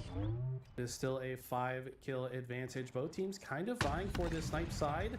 Gotta watch your face though, Eco. Penguin is watching, and I like the way Penguin played that. He could confidently just watch one angle because he had his teammate on his left watching the other angles, and just says, hey, watch my left. I'm gonna hit this snipe. Does so beautifully, but as I say that, Retribution looks to be breaking through. Penguin with a great game 1 and a great start here to game 2, but despite that great start, a swing of slays come through in favor of Retribution. They're only down by 2, despite what felt like a widening gap of the lead. They're right back in the fight. Penguin now off the respawn, going for some remote detonation, trying to clear the lane, but with that low ground, Eco's going to take him down, and a couple of trades fall through in the feed, and it's still at that 3-kill mark. See some people in chat a little confused about the team change. Both of these teams are using different names as they were last week. Some contracts have yet to be signed as far as I understand, and on the side of Retribution, they were using the team name of an org that was not sponsoring them. So I think that's a problem, and they said maybe we should use a different team name. There you go. It ain't over till it's over, and it ain't official till it's official. But this lead continues to stagger after, what, just 30 seconds ago? It was a 3-kill game. Now it's about double to 7, 24-17 as we're approaching the 30s. Eco, with some teammate support, 3 to be exact, going to work his way to the right, allow his teammates to push through into the snipe. Takes down Falcon, but gets traded out by Collect. Descendant now on the far side with the use of the carbine. Spots Collect, doing his move with the aggressive G-slide across the way, and he's not able to pick him out. He gets caught out in no man's land, and he'll go down because of it. The lead now grows to 10. Penguin 10-3. You pointed him out as being a standout player in the last game. He has not slowed down. Penguin showing why he is known as one of the most consistent players in Halo Infinite's entire lifespan. This guy always finds his way to the top spots, and he is looking very strong. Of course, I had to caster curse him, and he's unable to convert on that rocket, but team has quite a lead nonetheless. Falcated with the next snipe. Yeah, Penguin with an average placing of about 3.1 or so. And it wasn't until the very end of last year that he didn't continue that Probably gaudy less. streak of top 3. Unbelievable. Very Elamite-like. As Falcated works his way through. Previously picked off 1 with the use of the snipe. 2 in the magazine. Now 1. 5 left in total. He's going to reload, re-rack, and reposition. But no, he gets taken out. Spotted out by Descendant, I think that was. Is Descendant now pushing through. Down by 8. They have a path to a comeback, but they can't afford to lose one like that. Yeah, at this point, if you're Retribution, your win condition is to not only get the kills, but also stay alive. You cannot afford to trade. Jackson does find a couple kills of his own and has yet to fall. And they've actually got the spawn trap in action. I mean, these are, well, they were the makings of a potential comeback, but as I got excited, they both die, and now Inconceivable will be able to fight back. Now, this match has carried that kind of tone to it, where you see the glimmer of light, you see the door cracking open for him, and then it just gets shut right back down. And even despite that nasty snipe from Descendant, another one there. Is it going to be enough? Are they going to have another instance where you say, okay, maybe they're coming back, and then things fall apart? Let's see what happens. He's getting a lot of damage down, needs to stay alive, needs some help to take care of Falcated. Okay. And he's able to take him down. This is all of a sudden very doable. We're only at a 4-kill game. They need this next set of rockets. They need to have a good prediction on the next spawns, but Collect breaks the cycle, gets 1 kill and gets another to 1 shot. Collect might have just stabilized the map for Inconceivable. Down by 5. Oh, now 6. And that number needed to go to 4. Yeah, that's really the mark I look for into the 4s, especially as we get deeper into it. Down by 4, it's still a game, because in one fell swoop, you can tie it or even regain the lead. But this one's gotten a little out of control once again. Eli, just like we said, the narrative of this fight has been how close, yet so far Retribution has gotten. Yeah, it really just started with the beginning, and it's kind of maintained its pace. A little bit of pendulum swinging back and forth, but ultimately feels like Inconceivable should be able to close this out. It's not over yet. Okay. We've seen crazier things happen, but we've also been baited before. Will this be the 4th or 5th bait of the game? Lucid looking to call game. Gets 1. Still a 4-kill game. Now 3. Will Retribution have an unbelievable comeback? This feels a little bit like the previous game where they just ran out of time. Will they find their way? This time they're only down by 1. Jackson still has a full sniper. Just needs to connect a couple of shots, and they might do this. They're in They've the actually lead. taken the lead. Unbelievable! We wrote them off 4 or 5 different times in this match, but they might just tie the series up at 1 and rewrite the wrongs that we saw in the end game of game 1. Jackson with 4 shots, 5 in total. All he needs to do is land a body shot here. A headshot, though, would seal it. This is such a stressful moment. If you're Inconceivable, it's so hard to play out. You know there's a sniper lurking somewhere. Penguin is trying to sneak through the bottom of the map, as is Collect. Jackson is just looking for the game-winning headshot. Falcated finds the kill, though. They're working together through the center.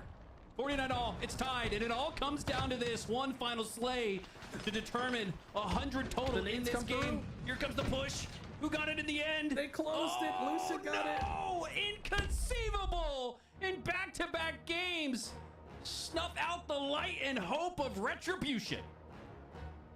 I would have loved to hear the communication from Inconceivable in the end. They were down by 1 kill, 49-48, knowing that the opposition had a sniper lurking. You never want to just expose your head for free, because Jackson is talented enough. He's just going to rip it off. But they slowly, meticulously, they talked through the situation. They lurked their way through the bottom of the map and somehow found picks. We won't know exactly how those picks came through, but a clutch. It was almost horribly unclutch, but they did clutch up in the end. They had the lead. They had the momentum.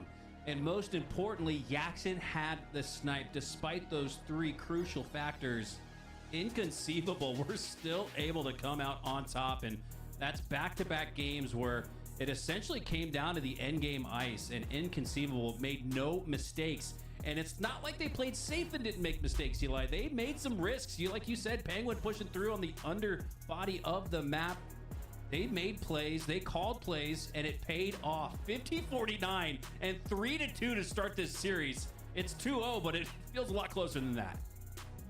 It feels like Retribution kind of misplayed that though, right? Like they had the upper hand, they held backwards, they didn't play forwards on their space. They got the last few kills to get into that lead, but they then backtracked into the base and said Jackson just has to get a headshot to win the game.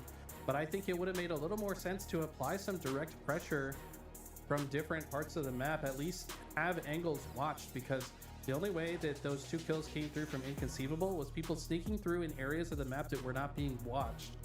And Retribution probably having a conversation about that right now in the lobby. Nomi in chat says, Mikowski, show the damage, please. I only have a mic in front of me. I don't even, my keyboard's not active, my mouse isn't active. I don't have a controller plugged in like Chicago either, pretending I'm playing like these players or whatever. But and then I do agree. I would like to see the damage and see what kind of story that tells. Another guy in chat said, I wish that announcers wouldn't show their bias for one team to another. Man, I don't even know which team I'm biased for. Can you tell me? Can you tell me which team that I want to win? Because I don't know. I don't know which team I want to win. I love all these guys. This is all my friends. Dude, I thought the same thing. That might have been the first message I read, but or called out. But it confused me so much because I thought the same thing. I was like, I don't even know who I want to win. I don't really. It's not that I don't care who wins, but I'm just here for good Halo, man. I'm here for 50-49s and 2-3 King of the Hills, and we're getting that so far. Oh man, yeah, just tell me, bro. Like, help me out. I don't know who I'm rooting for. Let me know. Not only who are we rooting for, but like, okay, who are we biased for? Oh man, it's part of the fun of LVT. This isn't some official broadcast. We're community members just like you guys. We got the controller plugged in, sometimes like Chicago, I guess, but we're here to just see good Halo like y'all. And honestly, probably way less biased than you guys. I've seen the teams you root for, and that's good. You guys should have favorites, but the only thing we're a favorite of is LVT. That's our team. If you ask, who am I biased for, Eli? I'm pretty biased for the black and yellow. Yeah, for sure. He comes back. He said, when you're saying they can finally win this, that's showing who you're rooting for. What are you talking? I'm just telling you what's on my screen, man. You're reading between lines that don't exist. What are you talking about, man? They could finally win it, and I felt like that was accurate. All throughout the game, it was 3-4 kills away, and then back to 8. No, up to 10. And I felt like we carried the narrative pretty well there, and it really laid out how incredible that endgame sequence was, where despite being down by 10 and down the entirety of the game, they took that lead 49-48, but Eli, it was not enough. Will Game 3 be their chance, an opportunity to take their first game of the series? You don't want to have to ride that perilous road of 4 in a row to reverse sweep your way. So Retribution, whether you're a fan of them or not, they need to win this game. Otherwise, the battle gets more and more uphill. I will say I like this map pick from Retribution. So this is a map that's a bit polarizing amongst the pro community. I would say there's a good chunk of players that dislike this map. But if you're a team that does well on it, take advantage of the fact that other teams dislike it and choose it. This is a great one to pick. Retribution said, okay, you guys might not like it. We do. Might be their chance to bounce back. Couldn't even see that man's face, but Descendant still took it. Unbelievable snipe there off the start. And it looks like it might just be enough to earn early time. Jackson was seeking a rotation to the blue side of the map, but recognizing that the blue team is spawning inside of blue, has a well-timed push now to red, but that little hitch, that little 2-second delay in rotating it allowed Inconceivable the time to spawn up, but Retribution handles it very well. 3 down, you gotta grab this oddball. Yeah, I've seen Jackson do this a couple times so far this series, where he gets a kill near the objective, but he's more concerned with continuing to clear the area than he is of getting the objective time. So I'd like to see a bit more efficiency out of him. Maybe he's just being a little extra paranoid, make sure that there isn't somebody ready to run him down as soon as he grabs that ball. Either way, they will start with a strong lead. Yeah, and it might only seem like, what, several seconds at best, 5, maybe 7 seconds. But how many 193 or 95 oddball rounds do we see here? So Let's earmark that and see if that 5-second gap in separation of grabbing onto the oddball comes back to bite them. Right now, they are no worse for the wear. 34-0, a flawless start for Retribution. Exactly what they needed, down 2-0 in the series. I think they're very cozy on this map and mode combination. It is one of the newest maps that we have. Shout out to Timmy Forges and the team that helped him build this Cataract and that Forge crew that put this together. I think some of the pros are really starting to understand it at a very deep level. The spawns are quite a bit different than other maps that we play. There's mainly 3 spawn areas. Like most maps, all 4 corners have spawn zones, but this one is just 3 corners, and it can kind of create some interesting spawn situations. But these teams are starting to master it. Retribution looking like they've fully got it under control. Saw a lot of who is Sirion in the chat earlier, which is fair. He's only been on the scene for about 9-12 months or so. Now I'm seeing a lot of who's unlegit. Well, this isn't a fresh face. This is actually one of the Wiley veterans. He's got some rings on his finger. This is Eco, the artist formerly known as Unlegit, actually. When he first came on the scene, at a time when Legit, absolute stud from the straight Ripid era, was still taking faces like Acid just did for the double. That's when he made his gamer tag Unlegit. So for all those who are asking in chat, that is Eco, and this is Acid on your screen. In my eyes, the most improved player throughout the entirety of the Halo scene. 77 and rolling now for Retribution. What a start to round 1. Yeah, shout out to Brian Rizzo. The OG Legit was actually too legit before he shortened it to legit, but anyways, let's stop yapping about the old heads. We could do that for hours. And this is the first modicum of control that we have seen on the side of Inconceivable. They have stolen the red side setup, but is it too little too late? They have to play absolutely flawless Halo for several spawn cycles. The first cycle, that is a check mark. They have very cleanly won that one. And look at this. Lucid actually overextends. They're going to force these cargo spawns. Penguin actually, even though he's close, backs up enough to allow that player to spawn. And look at the prediction on the rotation. Falcated is taking faces. 83-0 when Falcated grabbed the snipe, but this could be their path to a comeback. Falcated absolutely stuffing the gap, allowing no space or time to be had for Retribution. The nade shot, the damage, and the headshot, and another one just for good measure. Unlegit goes down as well. Falcated is tearing them up. Retribution, though, they just need one clean wipe. They need to meticulously approach their next spawn cycle. I fear that as Acid falls here, okay, he does get a trade. That is massive for Retribution. They can move a little bit faster off spawn here. Maybe moving a little bit too fast, though, is Eco trying to immediately create a bit of panic on the side of Inconceivable, but no panic to be found. They're holding strong so far. Inconceivable have gotten back to within 30 seconds, and 3 go down for Retribution. You talked earlier about the importance of winning just about each and every single spawn cycle, Eli, and they look to be, what, 3 for 3, maybe even 4 for 4 if they're able to stagger these next spawns. Inconceivable with an improbable run. This is actually inconceivable what we're witnessing here. I mean, I thought for sure Retribution would have found a break by now. They've had 4 spawn cycle opportunities and have failed the quiz every single time.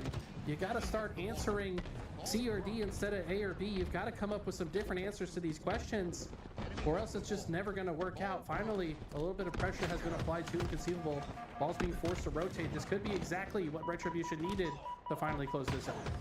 Always easier with hindsight, but Lucid rotates that oddball towards the red X of his teammate. That almost always spells trouble, always signifies that there's an opponent nearby, and Lucid was not able to pick up on that cue. However, they are able to pick the oddball back up and get on top. Unbelievable, inconceivable. We're all but done in this match, and now they're the ones who seem closest to winning round 1. It's still a close game, though, 83-90. Here comes Eco. The potential to shift the tides in his team's favor with a few pop shots with the snipe, but he misses 2, takes a couple of shots to the back. He's weak. He's getting collapsed on, but he still finds a way to get damage out on Penguin. Does not anticipate the push from Falcated, and Falcated. 23-9, and that will be enough for Inconceivable to come back despite being down by more than a minute. Valkated just like ripped off the ankle weights mid-game. I swear, this guy was just, he just existed. Double kill. He was just a normal guy for the first couple minutes of this round, and then he just evolved into a slaying dominant machine. This guy just ascended before our eyes, and they need to slow him down if you're Retribution. They finally do kill him off the opening of the next round, but what a performance to bring them back in that first round. I just think back to some of the inefficiency and oddball time for Retribution. We teed that up for you, Eli. I wanted to talk about it after the round concluded. Would that 7 seconds, maybe at a stretch of 10 seconds that they left out in the open, come back to bite them? And despite the end result being a wider gap than 10 seconds, that was about it, man. That was absolutely a crucial decision there not to pick up the oddball, and now Lucid and the rest of Inconceivable are picking up where they left off. Absolutely ridiculous round from Inconceivable, and if you're Retribution, that's really hard to come back from, right? Like, you had the game in your hands. It was an 83-0 lead off the start. You had complete and utter control, and the moment you lost it, you could not regain it for the rest of the round, and it's just bashing your head against the wall over and over and nothing working out. And now finally, Retribution having their first feeling of control since they made that 83-point run. Now they have to be efficient, not by choice, but by forced measures. As Acid now has the oddball, looking to rotate it towards Descendant. Descendant clears the way with that slay on the Falcated. He's actually going to rotate it back because of the remaining spawners for Inconceivable spawning on that blue side. So a great pickup there, great comms, great game sense. That's the efficiency you need right there. A well-timed and decisive rotation is enough to earn you those 10 crucial seconds that you've got to have against Inconceivable. Flex, nice. Perfect kill there. Got a little bit of extra credit damage on the next player as well. Falcated's got 3 bullets left to work with. We saw what he did in round 1. But fortunately for the other side, he gets taken down before he can heat back up. Yeah, he went for the Eli X snipe there with the bounce shot, the bounce pass. Yeah. didn't connect. Shout out to Eli X in chat. Yeah, shout out to my co-caster, Eli X. Always a pleasure, man. Lucid now. Working his way through the ice tunnel. Teammate to his right. He's going to allow him to work his way into the base, collect more safe oddball time. As Lucid gets a crucial slay onto Descendant, they want to push out towards this side of the ice, but they have it fully covered, and Collect has the snipe. Only 1 shot left, but a guy like Collect can do something with it. Lands the very, very quick body shot there. Spending the push on the left side. Perfect nade. And the nade shot to boot earns the reversal, but he does trade out. And this score is still pretty close, despite what feels like from the eye test, Inconceivable up by more than 7. That's the lead for now. They just had 3 dead as well, and they're occupying multiple corners of the map, so they should be able to predict the next set of spawns. Looks like they're actually intentionally forcing the tower spawns. Notoriously difficult spawn to play out of on this map. But so far, they've actually been able to fight out of it quite well. They get 2 kills, and Lucid is forced to rotate this ball. Really like this play. Just get it to the center of the map. Don't put it in a spot that's easy for the other team to accumulate time if they do win this fight. And now you can just focus on fighting. Once they get a few slays, they'll pick that ball right back up, take it right back to Red. Yeah, a few slays. How about all 4? That'll open up the lane for an easy decision as to where you want to rotate and take that oddball back next. As Collect has it in his hands, accumulating more time. Very even distribution for Inconceivable. You've got 47, 54, and 43 for Penguin, Collect, and Lucid. And then the main Slayer of the day, at least one of the most just gaudy Slayer performances we've seen in an objective. Falcated, he's only got 2 seconds, but when you've got 32 slays, I don't think he even needs to have 1. Yeah, I mean, he's clearly making the map open and safe for his teammates. Every slay he gets makes their life a little bit easier. Of course, teammates are doing lots of damage, so he's able to get these slays. His teammates have a lot of assists in their columns. But it is Lucid now with the oddball. And it's Retribution spawning on the blue side with players running at them as they come off spawn. Collect gets this kill and survives with the QT. Had it perfectly placed in the corner here of red, so he can now watch the next push on the opposite side. Oh, I love that use of the QT there from Collect. Okay. Doubly so. He pushes into the blue base, pushes out that line of scrimmage, knowing that he can QT back to safety. And he is causing all sorts of chaos and confusion for the likes of Retribution. They don't know where this man is. Despite the QT trail, he's still found the back of a few, and they still haven't spotted him out or taken him down. Here comes the push. They're going to try to. Acid has good damage, and he does well enough to take down Collect, but that's going to be an easy cleanup for Penguin. So even when Collect goes down, he's taking the opponent down to 1 HP, making it for an easy cleanup for his teammate. Yeah, what's that movie? Everything, Everywhere, All at Once. That's what Collect Screen just looked like right now with the QTs. Yeah. Literally every single part of the map all at the same time, having dominant control of all the space. Retribution have really struggled to find their comfort zone that they had in the first half of round 1. Couple kills come in from Acid, though. I feel like if this comeback is going to happen, I need to see Acid start playing like the superstar that we know that he is. Yeah, you need a spark. You need something. You need just some kind of energy boost right now. Maybe Jackson can deliver that in the form of oddball time. Hey, it doesn't have to be a sweet kill. It could be just 20 to 30 seconds of uncontested hold here. That would get them right back in the mix. Only down by 20 seconds, but look at the time. Just 60 seconds left in the match. And it feels like Lucid has been a time bandit in this one. He has routinely put the oddball out in no man's land with the lead, and he might just boa constrict his way to a win here based on that strategy. Yeah, he's definitely been playing heads up with his oddball rotations, making sure it's left. As soon as his team is in a disadvantageous position, he leaves the ball in the open. The other team cannot get any value out of their kills. Lucid now will be the one chasing the oddball players with an unintentionally good grenade there.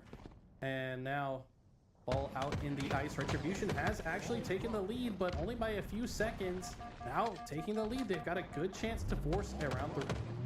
74 to 68, 44 seconds left on the clock. Here comes Acid. Got to win this one. He's got every advantage. He's on the front foot. He's got more shields, and he's got the finishing shot, and now the commando bringing out towards Penguin in the window. Penguin feels confident enough to challenge that. Lucky enough not to go down, but he does eventually. Here comes Descendant. A weak Lucid around the corner leads to a double kill and potentially more time. 20 seconds left. Okay, here we go. Descendant, great shots. Almost gets the beat down on to Collect as well. But this is Mixie, 14 seconds on the clock. And Inconceivable not only need to get these kills, but they also need to get their hands on the ball. Retribution should be able to just play defense here. And Inconceivable just playing the Congo line one by one. Lucid gets the kill, but I don't think he can grab the ball. We're heading to a round 3.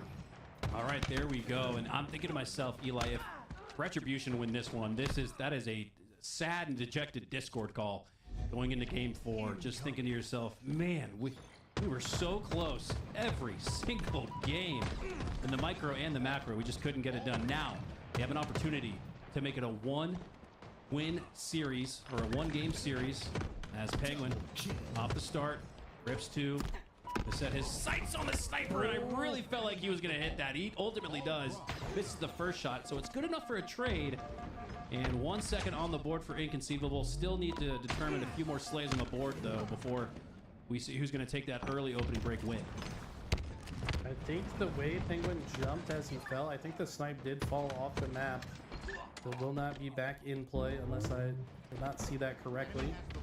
Retribution going to be able to grab this oddball and take it into blue. Now, most of this game, teams have accumulated most of their time on the red side of the map. So let's see how this plays out. It is a little bit more difficult to protect the blue side setup, but you have access to that play ball option. It looks like Yak does get it off the map just in time. Oh.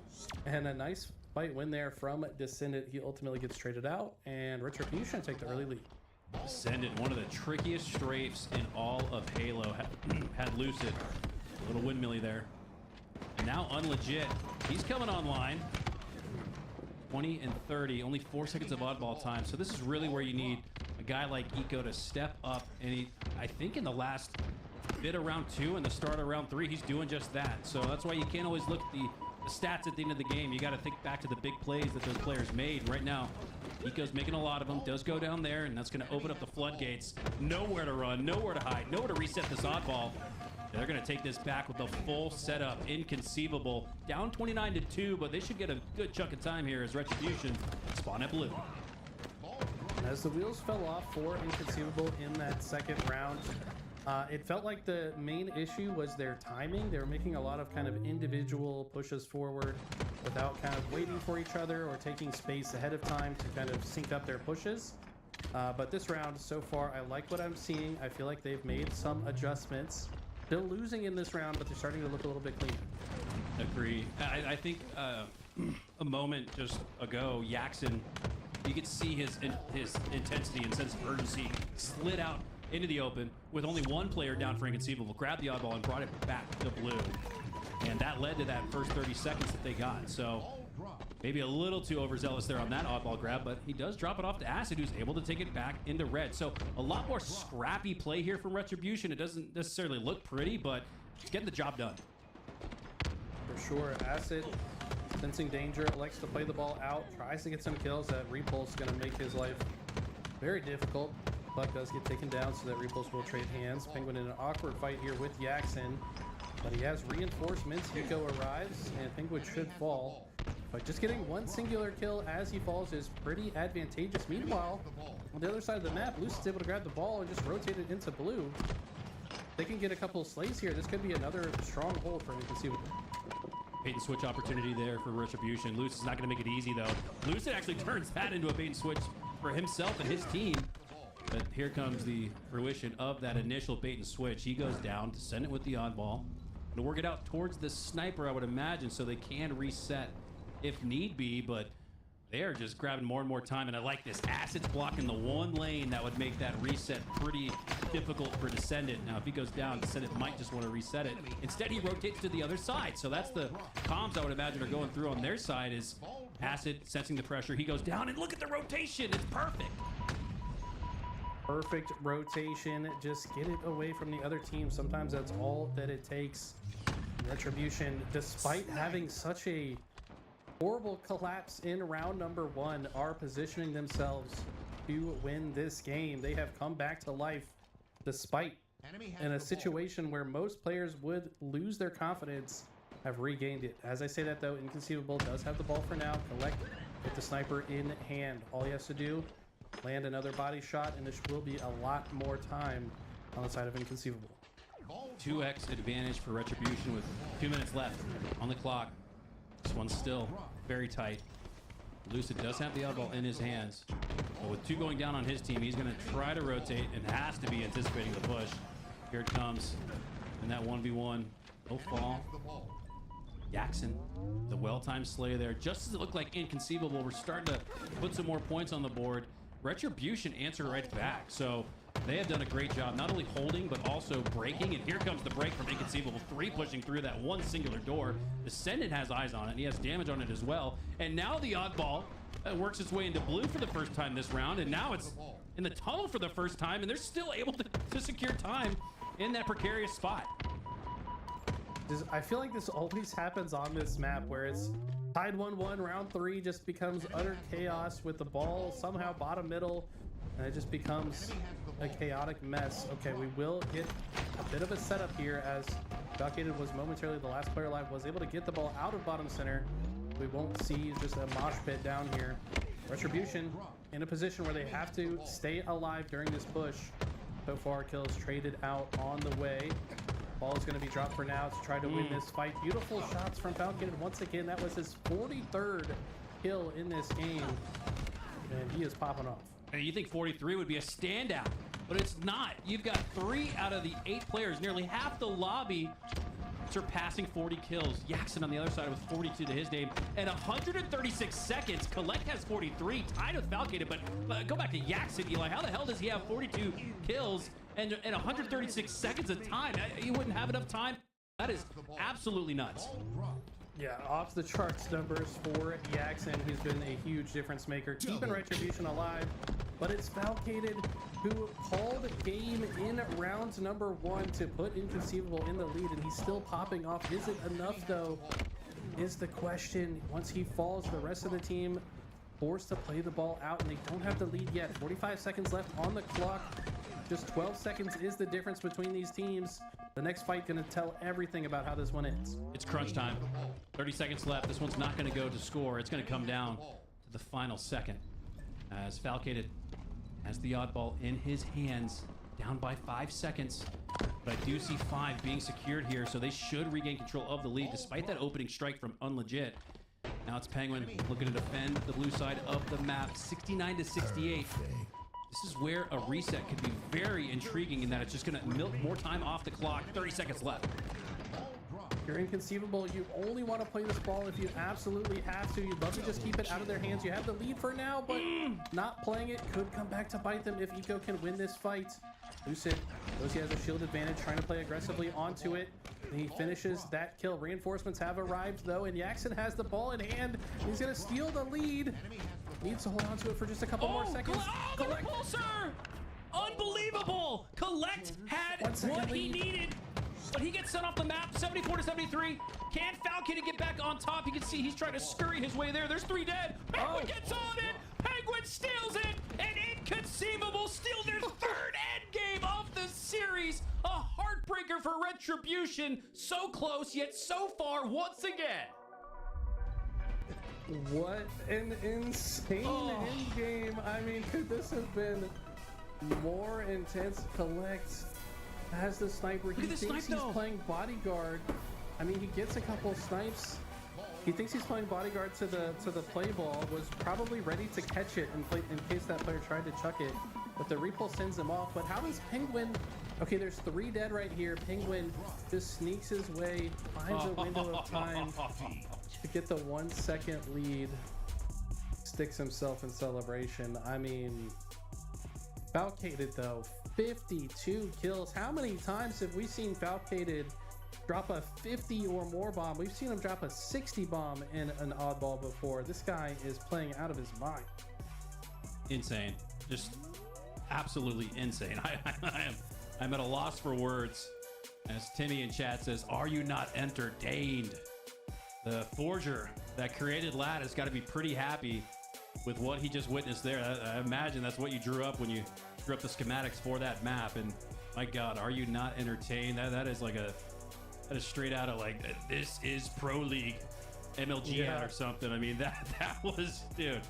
Even in a series like this where it's 3-0, yeah, lock it up. That dude, I am getting so many OG, like old school Halo vibes right now, because that's one of the things I remember from the old days and like just the classic Halo era was even in series like this where it's 3-0, you're still on the edge of your seat. It's been that type of series.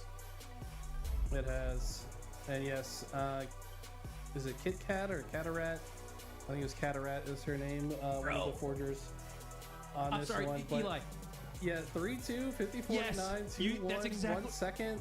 Dude, three points after 3 games is all that separates these two teams. So you might just be tuning in for the first time. You saw the 3-0 lead for Inconceivable, maybe thought, I should tune out. This has been arguably the best series of the day, despite the series score and layout that we see. But I don't know, I look at the series score and forget about it. I'm looking at the series layout. 3 points after 3 games is all that separates these two teams. That is about as close as you can ever imagine. Ridiculous stuff we're witnessing here. I mean, yeah, 1 hill, 1 kill, and 1 second. That's all that has separated these two teams so far. I mean, you couldn't ask for more. I mean, this is one that I had circled ahead of this weekend as like, okay, this is likely to be the closest one. But you look at the series score, and it's 3-0. It doesn't look like it's close at all. It looks like they're getting washed, but man, they still got a chance to come back. It's got to turn around right here, right now, if you're on the side of Retribution. Now playing 5 flags on Origin to prevent some of those 2-minute games that we saw in the past. This one is a guarantee to give us some action. And Origin was the battlegrounds for that 1 kill 50-49 Slayer that we had just a few minutes ago, or a few moments ago. So will it deliver again? Another white knuckle affair between these two teams. Now down 3-0. Retribution has had the path. Retribution has had every single opportunity to take a game in this series. Now they can falter no more. One more loss. And it feels like at this stage, one more death or mistake could be their undoing. And $1,000 and some Pro League points and seedings will fall in favor of the opposition instead. Here we go. Kicking things off here on Origin. 3 going out onto the snipe side for Retribution. I believe it's the same. My God, what a GB nade. I'm telling you, man, the old school Halo vibes are just overflowing your screen. That was a GB nade if I've ever seen one from Falcon. Yeah, I'm pretty sure he lined it up to land on the BR of the opposition, which is a popular spot for people to sit and cross map. So maybe their opening strat is one of them shoots the guy that goes BR while he throws that grenade, so the grenade finishes him off. But clearly a very calculated opening strategy there on the side of Inconceivable. Can they convert it into some flag aggression?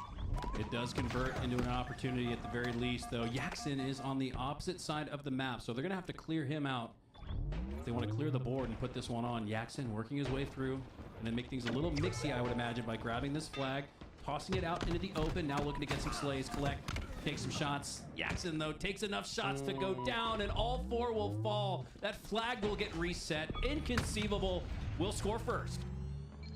And you gotta think, you know, after the way the last 3 games have gone, you gotta think that Retribution really needed to strike first in this one. And being down 3-0 in the series and the other team caps within the first 2 minutes, it's a sinking feeling if you're on the side of Retribution. You've got to find some kind of spark to keep the team awake and ready to bring their best.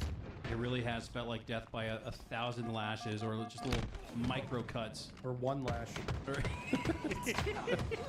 I guess you're right. Death by a single lash. It really has felt like that, man. This is unbelievable. And yeah, just really talking about the mental game, you know, the part that doesn't get shown on the scoreboard, just the morale of Retribution. I can't imagine what that feels or looks like right now. They need to find something, need to find some semblance of control. Unfortunately, they're finding Jeff Sticer telling them they're down 2-0 instead. That's Falcated just continuing to put on the hurt. 7-3. Now does fall. Collect is 6-1. Has only died 1 time in the course of these first 2 flag caps, but just in terms of energy and how this has played out so far, this is feeling like this game could end in a hurry. It's that house of cards that could be crumbling right now for Retribution. They're down 2-0 early in this one. Acid looks to work his way past the 50-yard line. He has no chance, though. Lucid shuts it down. 2 do come through in the feed, 3 in total for Retribution. Loses the last player alive. There we go. There's the team wipe that you needed. I think it's only going to be enough to win the 50, but hey, with Sniper and Rockets available, it's not so bad to just be winning the 50 right now. Yaxon will turn 2 with that, but watch out. Collect might just grab this next night. Yeah, Descendant, I think, left his vacation in Puerto Rico early to get to this series, and he might be wishing he stayed in Puerto Rico at this time. I'm not sure. But so far, Eco looking to turn things around with the sniper.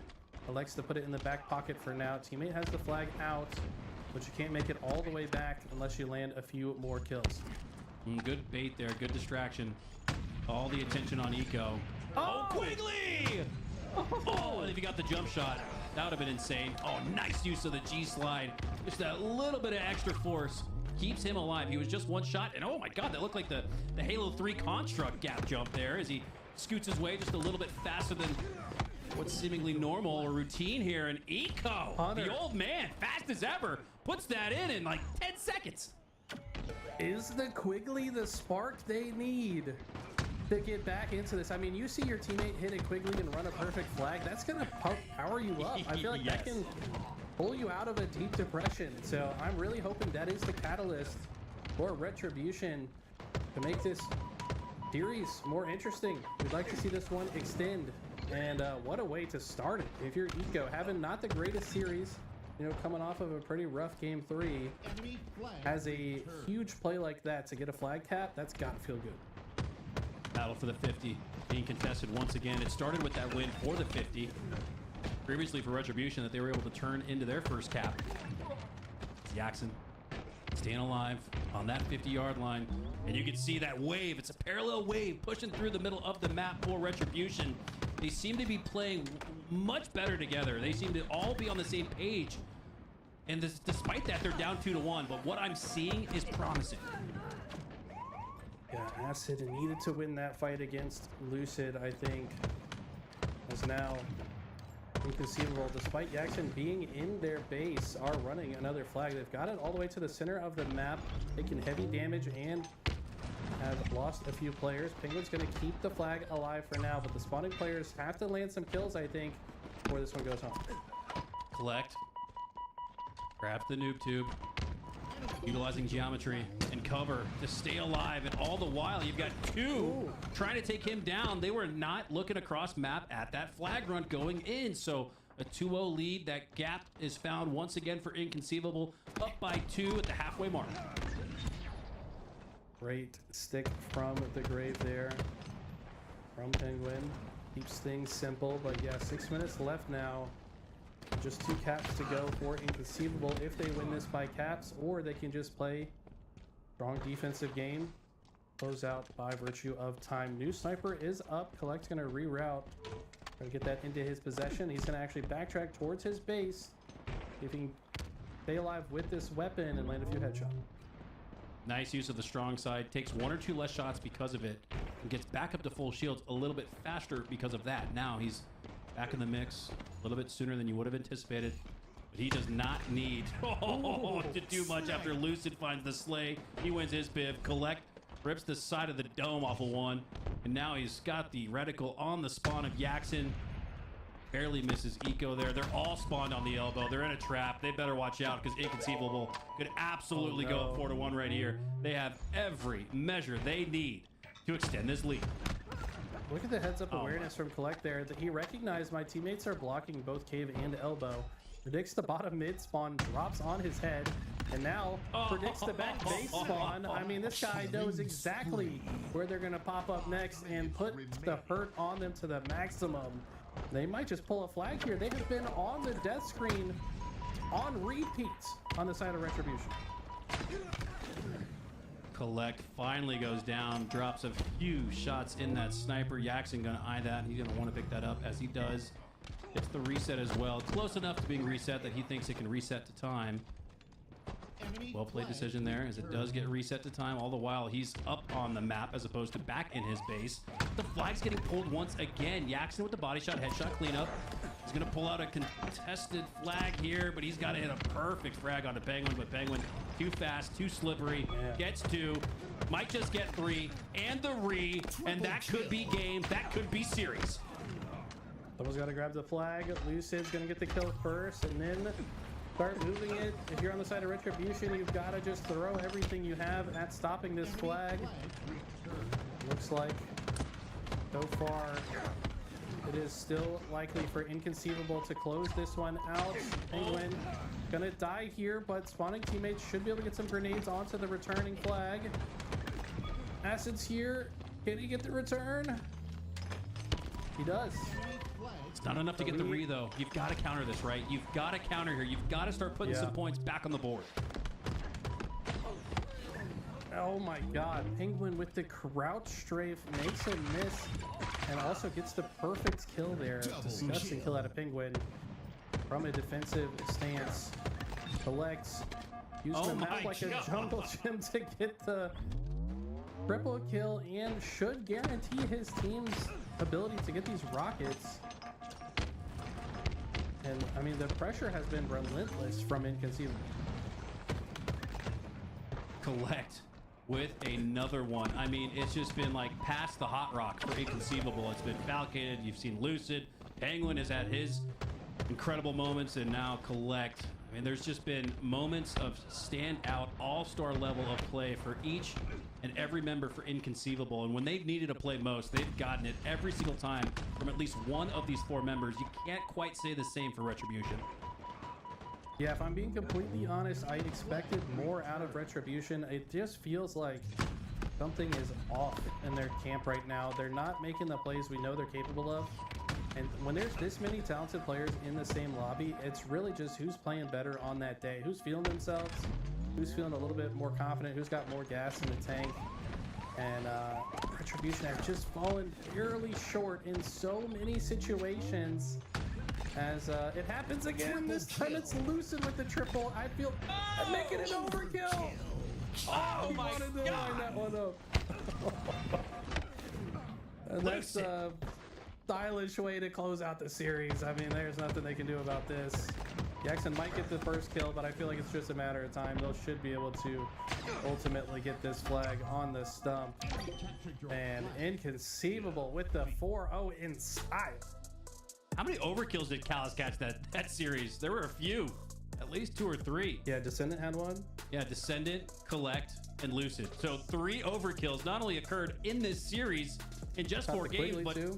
Callus got them all, man. Shout out to our observer, twisting and tweaking those 1 through 8 keys behind the scenes. It really does take a village to put together this high-level production of Halo at its finest. And the players, man, sometimes they just make our job easy when they're frying like that. The first really uncontested, not even close match of the series, as Inconceivable take it 4-0. And you're right, just a little out of sorts for Retribution.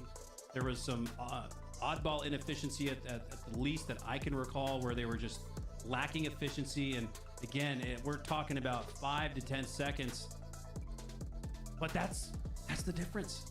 When the series is this close, and I know it was 4-0, but when the series layout is that close, where the first 3 games come down to 3 points in total, it really does come down to one slate. It really does come down to 5 seconds in an oddball, and it comes down to making a play and being a hero and putting on the cape when your team needs it and your city needs it. And that was Inconceivable. That's why they won.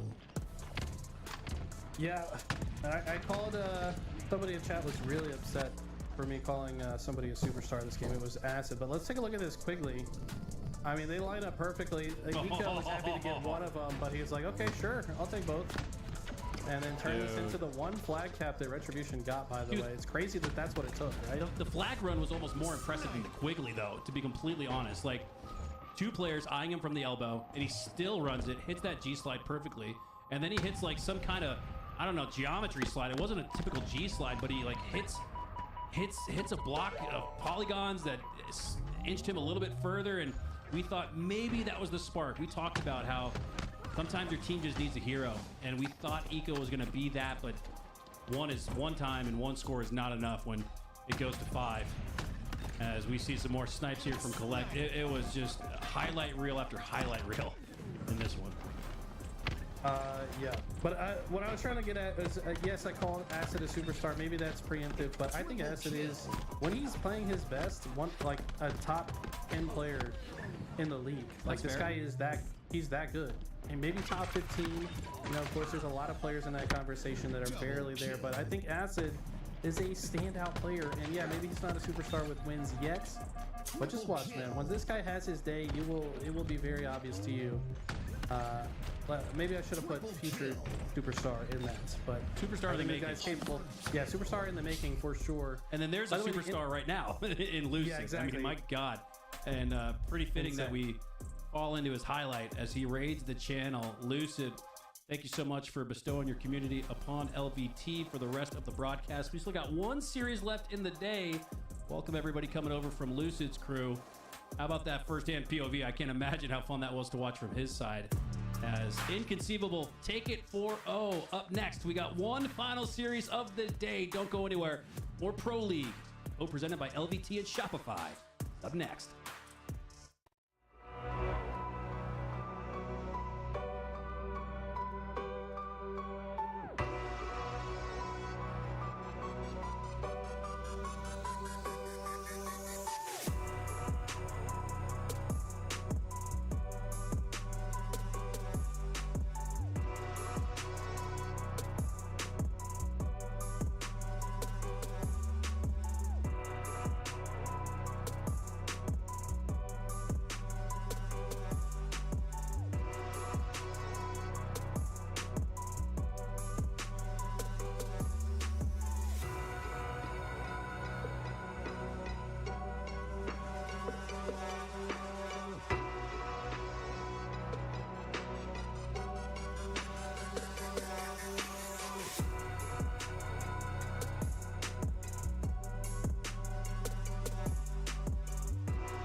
Double kill.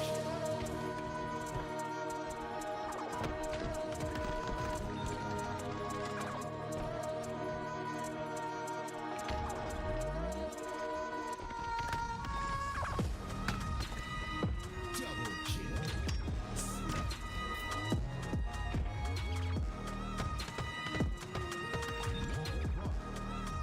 Double kill.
Hello, everyone, and welcome back to LVT Halo Pro League, presented by Shopify Gaming. I'm Mikowski. Joined alongside me is my man, Eli the Ninja. And Eli, we got a really solid series last series.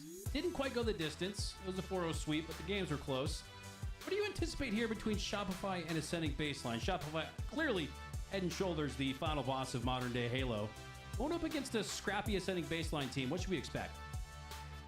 Yeah, I mean, it's hard to predict anything outside of Shopify absolutely dominating this one. I would say Ascending Baseline do have the propensity to get hot and could potentially make him work for it, but I just think right now Shopify kind of playing at their peak. They're having fun. They're kind of prepared for everything that has been thrown at them, and even when they fall behind, they find a way to come back. So Ascending Baseline have their work cut out for them. I would say probably a good thing AB gets this out of the way early. They can maybe learn from this throughout the rest of the Pro League, but let's see if they can put up a fight. I do like the purple. I don't know, something about that. The color Looks good. Like it. Looks real good. Pearl 2. Been looking good for damn near 20 years now, and it's 20 plus seconds on the board here. And the live fire strongholds where Eli, if you took a look at that series layout before the series began, a lot of live fire in this one. I imagine there's just brand new things. He has to have something to do with it. Actually, he was kind of upset in the. I was reading the pick band chat. He was like, "Do we care that we're playing this much live fire?" And he just kind of got ignored. But you know, it is what it is. The pick band process is a procedure for a reason. You just gotta follow the process. It just happened to work out this way that we're playing a lot of live fire in the first 5 games, but I do like the pick ban process. It adds some more variety. I think that it gives opportunities maybe for underdogs to find some wins that they wouldn't find if the series layout was stacked against them. I like the way it's playing out so far. 45 to a now rolling 10 as Ascending Baseline have gotten control of the map, and Super CC is working his way back through the scoreboard. Remote detonation attempt, but there's nobody home now. After a shot in the back, knows there's an opponent behind him, but he turns quickly, calls for help, gets it. But despite what looked like a pretty nice sequence there from him, Shopify Rebellion not only regained control of live fire, but they're turning a trip cap. Yeah, Ryan, you'll notice that he's intentionally not setting foot in B, doesn't want to fully give up his location. The problem with that, though, is Shopify probably already know you're there. They're just waiting for the right time to attack as they do ultimately take them down. Ryan's thought process there, wanted to link up with a teammate to maybe force a kill, and now in a game type that's as fast as this, that's kind of your only option when you're in disadvantage. You can't overstress about capturing a zone quickly. You gotta clear the map for safety before you get in the zone. Yeah, you better look both ways before crossing the road if Shopify Rebellion is on the street, because, man, it takes 1 or 2 to turn down, or turn bad, I should say. All 4 looking your way, and there's no hope. For now, though, 4 players are up for Ascending Baseline. Despite the numbers advantage, though, they're having a hard time turning it into points. They earned the slays, but not able to turn it into time just yet. Should be able to turn B rather easily, but already staring at a 10x deficit. Gotta defend this side of the map if they want to extend that score. Great camo plays out of Ryan New, slides out of the way of the grenade as well, but guess who's got the sniper? It is Frosty, and we know what this man is capable of with the sniper. And let's see how he elects to put it to work. You see, they're not just flying at B. They want to make sure they get a few slays. They actually lost a player on the other side, but the teamwork from Frosty and Last Shot is clean. And just like that, it's 4 dead in the blink of an eye. Shopify Rebellion will have complete control of the map, and they're forcing these dummy spawns. Where is Super CC supposed to go? Frosty, probably one of the few players in Halo that can not hit the headshot like that and still have maximum DPS and RPM. I mean, my God, he is just dealing out damage like he's in a raid fight right now. 139 to 39, trip cap, ABC, and Shopify's possession, and this might get out of control. Let's go to a listen in with Rebellion, though. I can't imagine how calm, cool, and collected these comms sound. There's gonna be 2 in A. Gonna be 2 in A. One's gonna spawn right, Matt. Running into back B. But one's getting out bottom. One's getting out bottom. Double kill. I'm probably in. He screens, I think, on mid. I'm just blocking B. I'm perma blocking mid. Bottom mid dead. Camo. Watch your big in A. Hit A. Watch your jail on me. Watch me guys keep. I'm watching you guys keep. Watch one. He just runs me. He went bottom mid. Yo, camo's one. Can we stack Matt? Hold on. Yes. Let's go frame with pillars to B. Another dot. Spawn B. One shot back green, two back green. 2B. Pillars and B. Pillars and 2. Two shot white wall. Probably one shot back green, I think. Two back. Yeah, I'm nading two. Gonna be capping A now. Yeah, me too. Oh, he left A. Yo, spawning now. One just spawned. Matt, can you push A? Yeah, I'm follow flash. Hey, I'm on it. Gamma now, by the way. Gamma grab. 2C. Three on me. One got. Well, calm, cool, and collected as we supposed. Eli, what was it that you enjoyed most about Shopify's comms, not only in that moment, but just what they've established over the last year? I mean, there's not too much extra. There's no chaos to their comms. It is collected. There are times that they will sound panicked, but I feel like it's as a means to like keep themselves entertained. They do like a fake panic thing, like last shot. I'm gonna die. You know, he goes into that crazy voice, and like I feel like he does it as a joke to get his teammates to laugh. But like they're so chill about everything. There's no extra words being said. It's exactly what needs to be said. They're able to shore up their timing. Not only are the right things being said, but everything's being heard. I feel like there's a lot of teams that are saying a lot of words, but they're not hearing all of the words, and some things get lost in the mix. But they're just so efficient in everything they do. That's why they're the best team and have been the best team for over a year now. So what you're saying is the only time Shopify sounds like there's any urgency in the chat is just to get an adrenaline spike out of a teammate who might be falling asleep. Is that what you're saying? That's what it feels like when I watch these guys play, man. It's they're doing it to have a good time. I mean, that's just kind of like Last Shot's sense of humor. He's doing it in a way to keep things light and fun with the team. And that looked like light work to me. 250 to 39. These guys had full and utter map control. They're winning individual fights on every corner of the map, forcing the other team to spawn wherever they want, and they know exactly what to do thereafter. If you're a sitting baseline, though, you got to be able to shrug that off. This is a team that, you know, they have been beaten hard in a game 1 and came back and won a game 2. So I think that if there's any map in the first 5 that they could win, it is Origin. It's going to have to start with a very strong opening, though, here at the beginning. Well, that match concluded in the time that a Slayer would probably still be going into the 40s. That was a speed run, and yes, it was Strongholds, the fastest of the objective game modes here in Halo. About as fast as you'll see a team win. Now we do go to a Slayer here on Origin, and I think you're exactly right. It's the underdog, underseeded team going up against the defending world champs, the namesake of the LVT Halo Pro League presented by Shopify. This is one you've got to take. The series started a game ago, but it didn't quite feel like setting baseline had woken up just yet, or maybe Shopify is just that freaking good. I will say I really love Ryan Noob's general just like attitude and mentality towards the game. He's probably just laughing like, yeah, we just got shit on. Like, he will literally say that in the comms, but he will also forget it as fast as he says it, and he will focus on the next game as he gets the first sniper of game 2, and he's trying to create a spark for his squad. Does land that first nice headshot, but it's the only thing nice we have to say right now about AB is that's the only Slayer that they've put on the board. And like you said, felt like maybe Ryan was about to get a spark going, get some momentum, get some juice. Oh no. And instead, ever since you said that, it's been about as Caster Kersey of a moment as I've ever seen. Frosty and the rest of Shopify have not died since it looked like Ryan was about to start doing something with the snipe. Now it's in the hands of Frosties. Watch out. Yeah, a lot of people like the meme, you know, hydrogen bomb versus coughing baby. I wouldn't call a sending baseline a coughing baby here. I think they're a baby that they got hands at times, but Shopify sure is looking like the hydrogen bomb right now.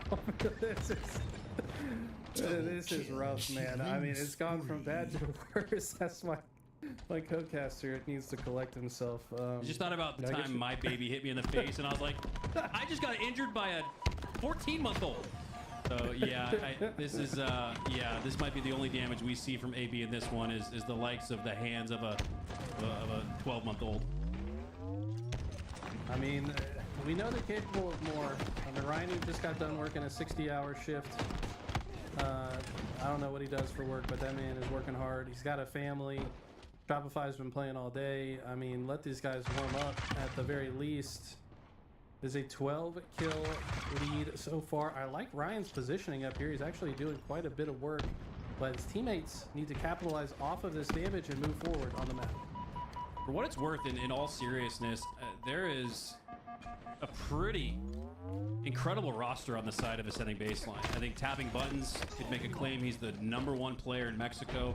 Ryan Noob, up there in 20 years of Halo, professional Halo at that experience. Suspector and Super CC have both won free-for-alls on land, so we know they know how to use the gunny.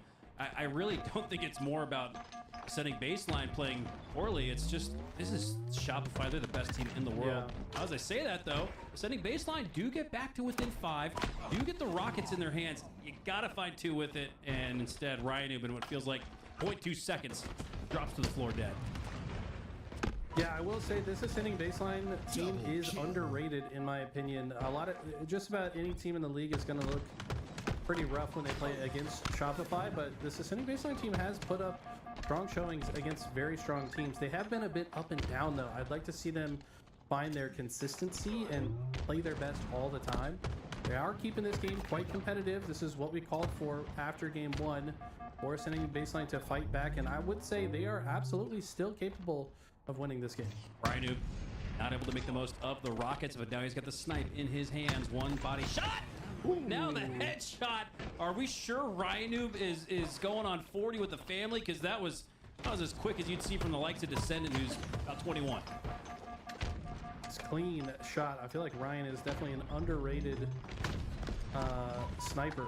This guy seems to always find a way to pop off. We've seen him have game-winning sprees with the sniper on many occasions, but the sniper has traded hands. It's now in the hands of Frosty. He's no shields, trying to find a way back into this fight, work with his teammates, but good flank from Tapping Buttons. Takes the body shot, but earns a sniper rifle anyways. It's a 4-kill game. Ascending Baseline, do not write them off just yet, as Tapping Buttons has a sniper. Only 2 shots left to work with. Gotta find some value out of this. Gotta take that last shot. Does just that. Turns on the no-scope opportunity to Frosty. Not only able to take him down, but he does deplete the resource, so it's not there for Shopify to take. 34-28. Now 35. Now 36. That's how quick. Man, life comes at you quick. Holy my God. Just as I was about to talk about how Ascending Baseline are keeping within 1 team wipe, heading into the 40s, they now have a lot of work to do. It's doubled in the blink of an eye to 8. Wow. I mean, this game in general feels extremely fast, does it not?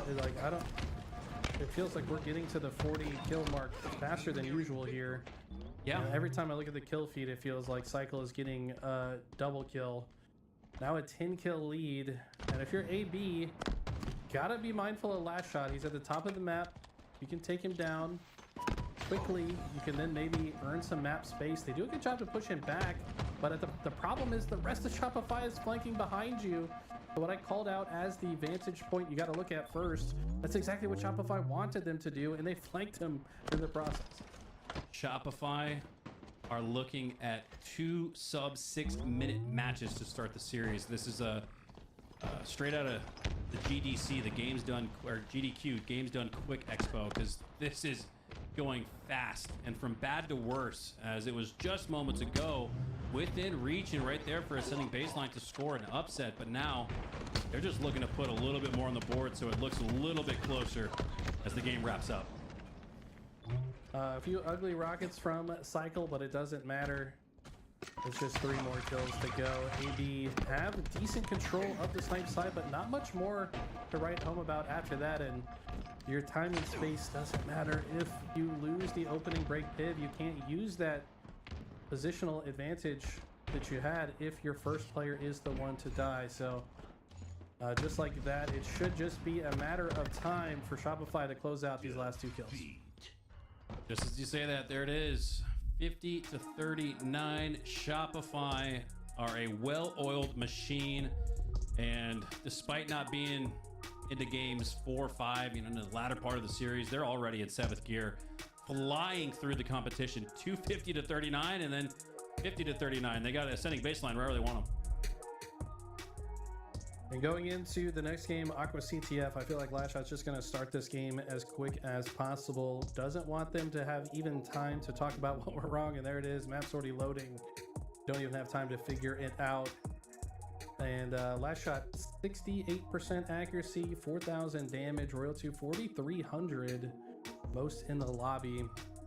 And I tell you what, going into Aqua CTF, I know this is what Ascending Baseline chose when I was watching the pick ban process. But damn, Shopify look incredible on this game mode. We watched them play against FaZe in that money scrim not too long ago. And there was a point in time where I want to say Shopify went on like a 20, it was an over 20 kill streak before they had died a single time, and also capped like 3 or 4 flags in the process. It was just complete and utter control in every sense of the word. I kind of expect them to dominate this game in a similar fashion.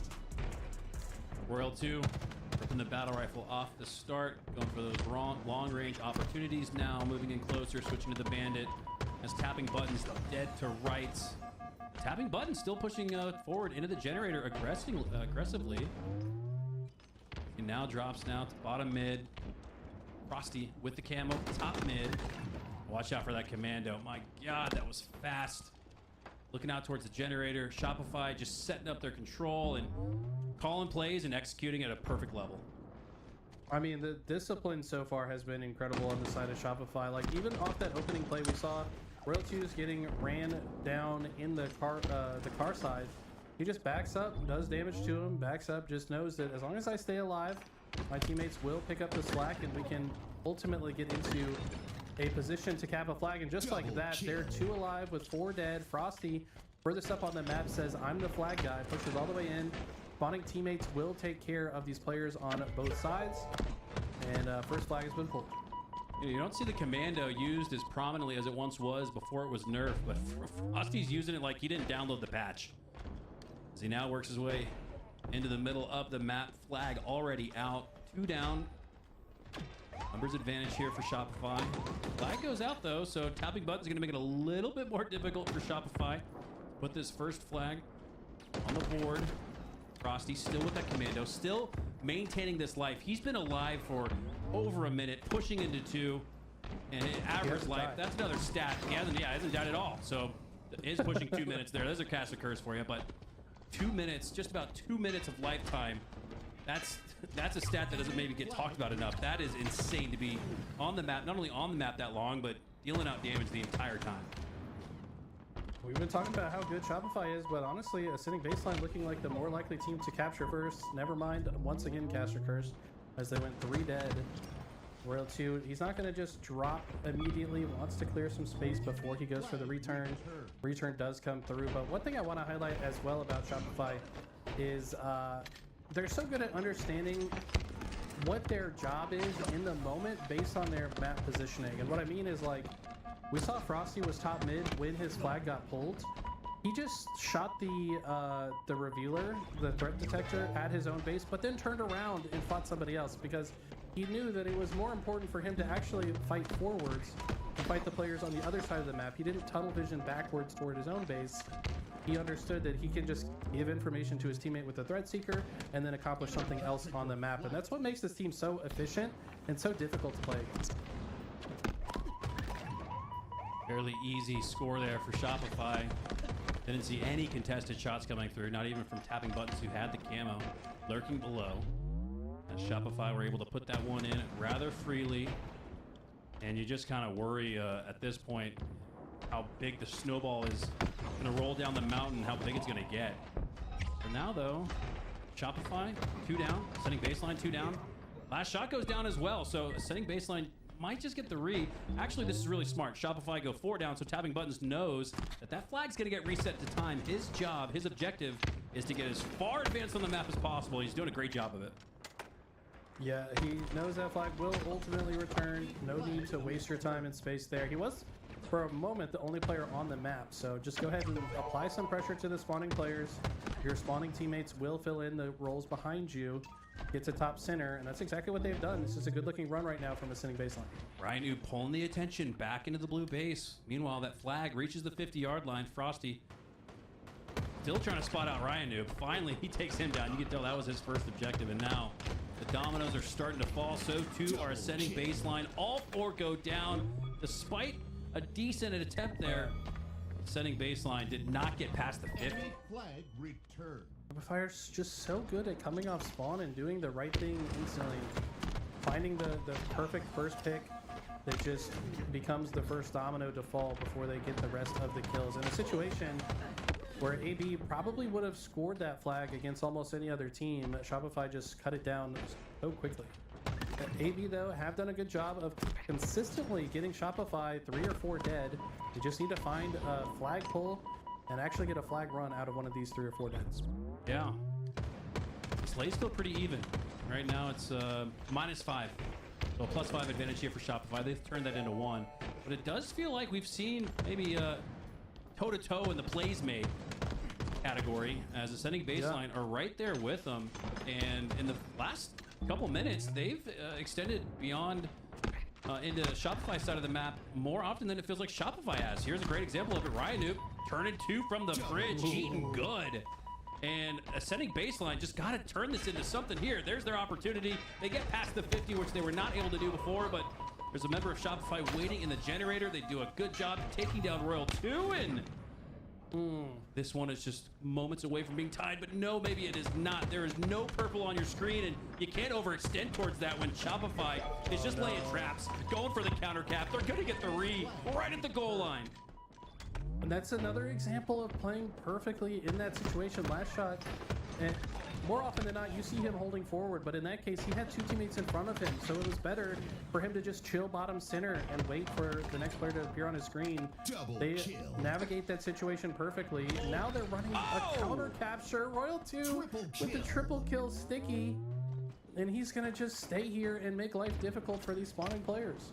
Man, Royal 2 is one of the best grenade players in the game. He pairs that sticky triple with an off-screen no-look frag toss for the Slay. Royal 2 doesn't even need a weapon in his hand. He's just as deadly with the explosives. 2-0, Shopify.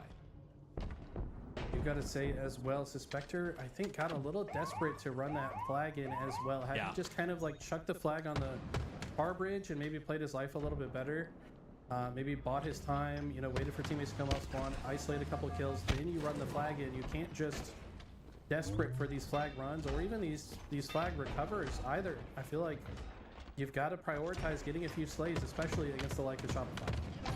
That was Royal 2 again. You could not even see the member of Ascending Baseline resetting the flag over the tabletop, or below it, I should say, and he still finds the angle, the geometry, the math on point. So too is the execution here. 3-0 Shopify Rebellion, and this is watching Masters at work.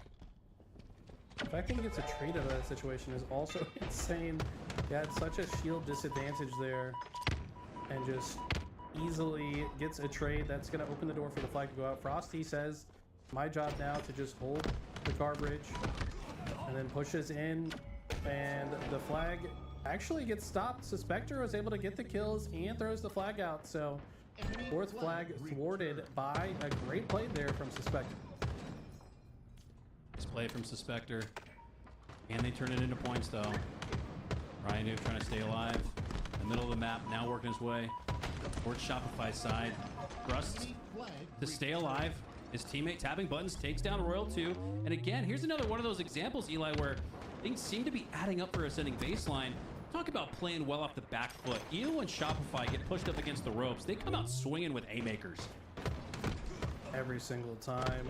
This has been the best looking sequence in a while for Ascending Baseline. They get 4 dead as they're pulling the flag. They know the timing of the first spawner. Ryan going to jump after last shot. Next spawner likely to be in the base. Ryan trying to isolate this target. Now he's going to turn his attention towards the base spawners. So I really like to see the process being executed there from AB. Great plays all around. They're going to get themselves on the board. They've had the runs. You know, I mean, they've got it to the goal line. They've got it to the 50 where it looked like we could have scored. Coulda, woulda, shoulda, ifs and buts. But hey, that's 3 runs where I feel like Shopify or Ascending Baseline would have scored had they just gotten that 1 extra slay. Could be tied. Make a case for. Look at Super CC here, playing very sneaky on Cycle. Cycle turns on him, but not fast enough. And cross map, close range, doesn't matter. Ascending Baseline and Super CC with the flagpole stuffs the face of Royal 2 and then follows one up with a right hook. And this might be a 1-score game. Super CC taking the game into his own hands. Huge triple kill, beats him down with the flag, runs it all the way to the base. This is going to keep them alive. And I like the patience here as well. No rush to get this in immediately. You can land a couple slays and guarantee it. Super CC really playing excellent here. Oh man, and that was about as well played as you could imagine from Super CC. He played patient enough. And there we go. It gets put in by tapping buttons. 3 down low for ascending baseline. So this is where a counter cap could be brewing for Rebellion. Okay. Gotta play patient here. If you're AB coming off spawn, you should expect them to be aggressing you immediately. Work together, get a couple of kills, but instead it's Ryan, last player alive. His location is known. He gets taken down now on a staggered cycle. Royal 2 has the camo as well. And this is looking real rough for ascending baseline. So even in a situation where AB kind of played that last sequence perfectly, Shopify said, okay, well, you exhausted all of your resources and efforts. We're just going to turn this into a flat cap of our own and maintain the two capture lead.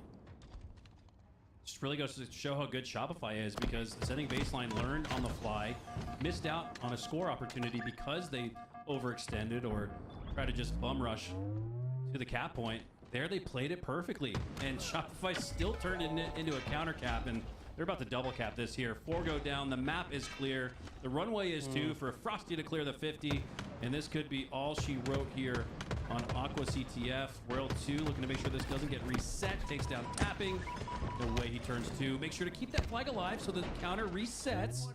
Super CC's on it once again. He's got help as well, so this will go home, but 1 minute is all that's left. Here, AB, you not only got to get 2 flags moving across the map, you've got to get some spawn kills simultaneously. Shopify know their win condition is to just prevent 2 caps from going home. Honestly, just prevent 1 cap from going home, and they can't even activate overtime. So that might just be the game. I don't see a way for ascending baseline to get through and turn this into 2 captures. Setting baseline, going more toe for toe with Shopify in this one, but still not enough. A 2-score deficit with 20 seconds left. Eli said you got to score before 10, arguably, to get within 1 to force overtime. But with 3 dead, make it all 4. Shopify remain on top and flawless in this series. 3-0 lead. Do want to shout out Super CC once again. I mean, if we play back that sequence, he was so patient. He saw 2 teammates die in front of him, decides to just sit in the corner of the util and just waited probably 10-15 seconds. Cycle was privy to it, looked like he was looking for a player, but ultimately turns that play into a triple kill. Yeah, here we go. This is after he engaged with Cycle, then looks across the map, helps out his teammate to keep him alive, and then with this player jumping in his face, dropping the flag to beat down with the rifle. It's actually a slightly faster beatdown than you know, the double melee with the flag. So well executed play there from Super CC, but ultimately not enough against the reigning world champions. I was about to say that did look a frame or 2 faster by dropping the flag. So yeah, perfectly played. Honestly, maybe the play of the series, but it doesn't come down to plays. You got to put it all together, and against a team like Shopify, it's going to be hard to do. 8,300 damage for Cycle. I mean, that is his namesake. We always talk about, well, if you're going to have snipe in your name, you better be good with the snipe. Cycle is as true to his name as ever. He is rotating across the entire map. He is everywhere all at once, and throughout that entire time, he is putting damage out. Sometimes it turns into assists, sometimes it turns into kills. Either which way, he's making the other team hurt. I gotta say, Cycle has been playing incredible Halo for the past couple months. I feel like he's found his flow state. Something's different. Maybe he's just more comfortable now, a little bit more confidence. I mean, got all the reason in the world to be confident after winning so much, but I feel like he's getting even better than he already was, which is kind of scary for everyone else. This guy has been an absolute machine, outputting absurd levels of damage on the map. Absurd is a good way to put it. Spectre, though, does grab the snipe off the start, and talk about an opening break win. Perfectly executed. All 4 go down for Shopify, and it's a setting baseline with their first lead of the series. Yes. Kind of a troll opening, if I do say so myself. I feel like Shopify might have just been trying something new there. When you're this far ahead in the lead, sometimes this is a good situation to experiment. with some of your opening strategies, and that one got marked off by best man. Let's not do that one again. So see how they can recover here throughout the rest of this opening round. I mean, yeah, if you're that confident and that good, why not throw out a litmus test in live fire action, on live fire no less. So yeah, you're right. Maybe best man just crossed that opening strat off the book, or at least knows that it needs to be tweaked next time. 2 players stuffed in the vents.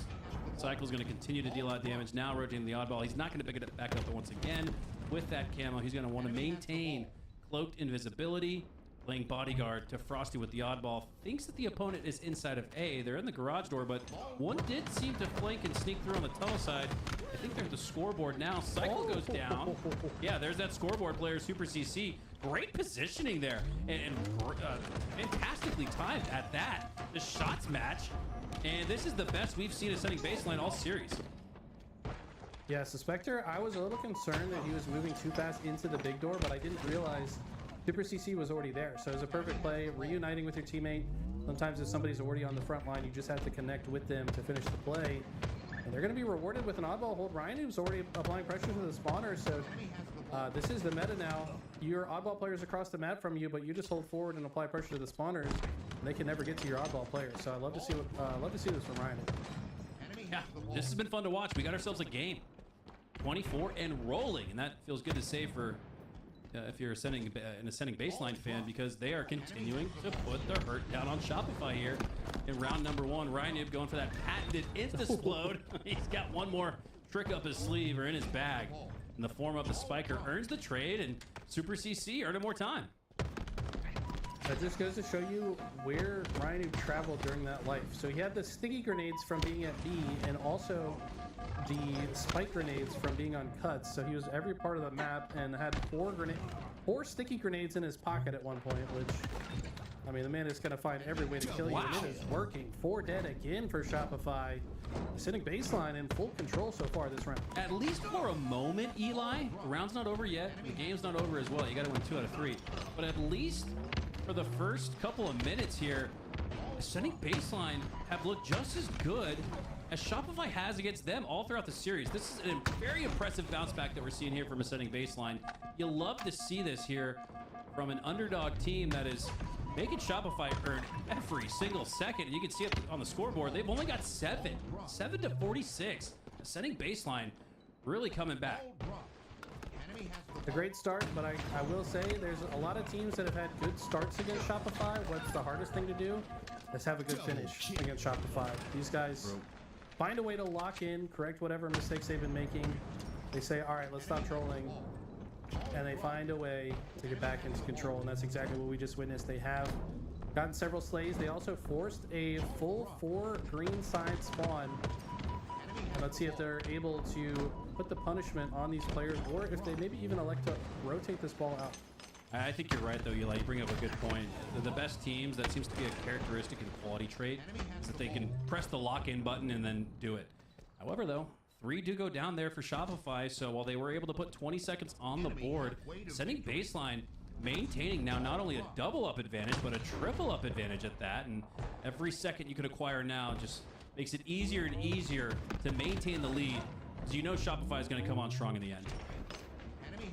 Absolutely. You want to make it even harder for them to make that comeback, because you just know for sure they're gonna come to life at some point. They're gonna do something crazy to you at some point. They're gonna start spawn killing you at some point. So when you do have a hot start, you have to get the maximum value out of it, so that when they do lock in, it's not as disastrous, right? Like, Yeah. put yourself in a position that you have a chance to close it out even after they go on a run like that. And I think baseline are keeping things close. They are continually trading out these kills. And let's, you know what? Let's actually go ahead and go to a listen in with AB and hear how they are navigating this situation.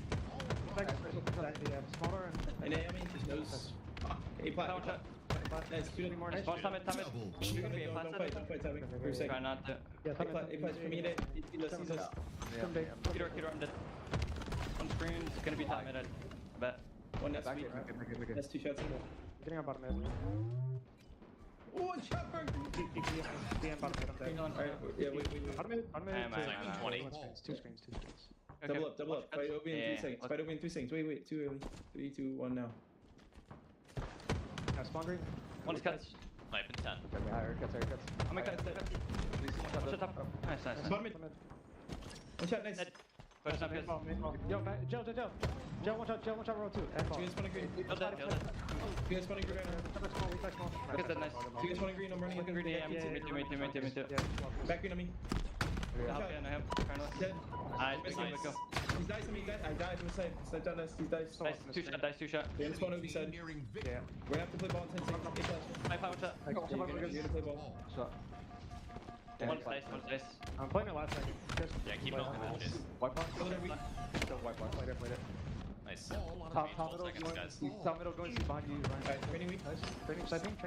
Training. He's S. 2 shots going, like, jumping up. Sending S weak. I spawned, eh? Go back. It's on me. Frosty, 2 shots. Dead.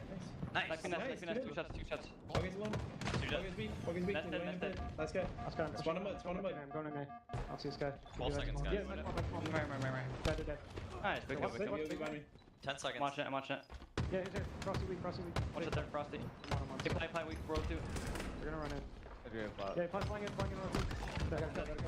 Nice round. Nice. Good job.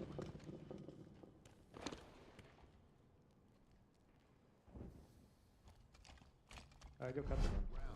Yeah, let's do it. Top tower.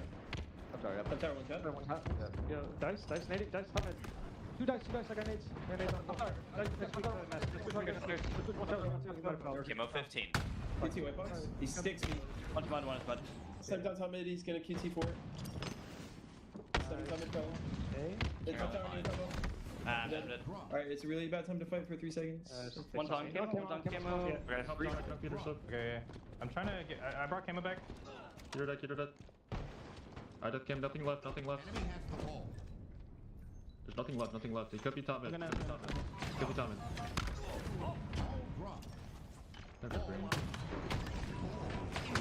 Look at top tower. He's got 4 bullets snipe top tower. Reloading him. Watch out back green, guys. Nice. He's going. Three dead. Going cut. Devin door sniping. Could be cuts on you. Nobody cuts yet. Could be top mid. Spawn in, guys. I'm checking bottom mid. Nothing top mid yet. Bottom mid. Yo, can you look at that? Brad? Cut, Brad? Yeah, came out. Watch out, then. Come here. Hey, 3 shot now. Dropping 2 on you. Nice, grenade. One more grenade. Watch out. Tail panel. He's 1 shot. Watch out. Going back to Burns. A full shield. I run a second mat. Come here, Matt. Elbow. One guy's spawned elbow. Wait, 2 elbow. Enemy has the ball. I'll come in. Both weak. We got Y1, I think.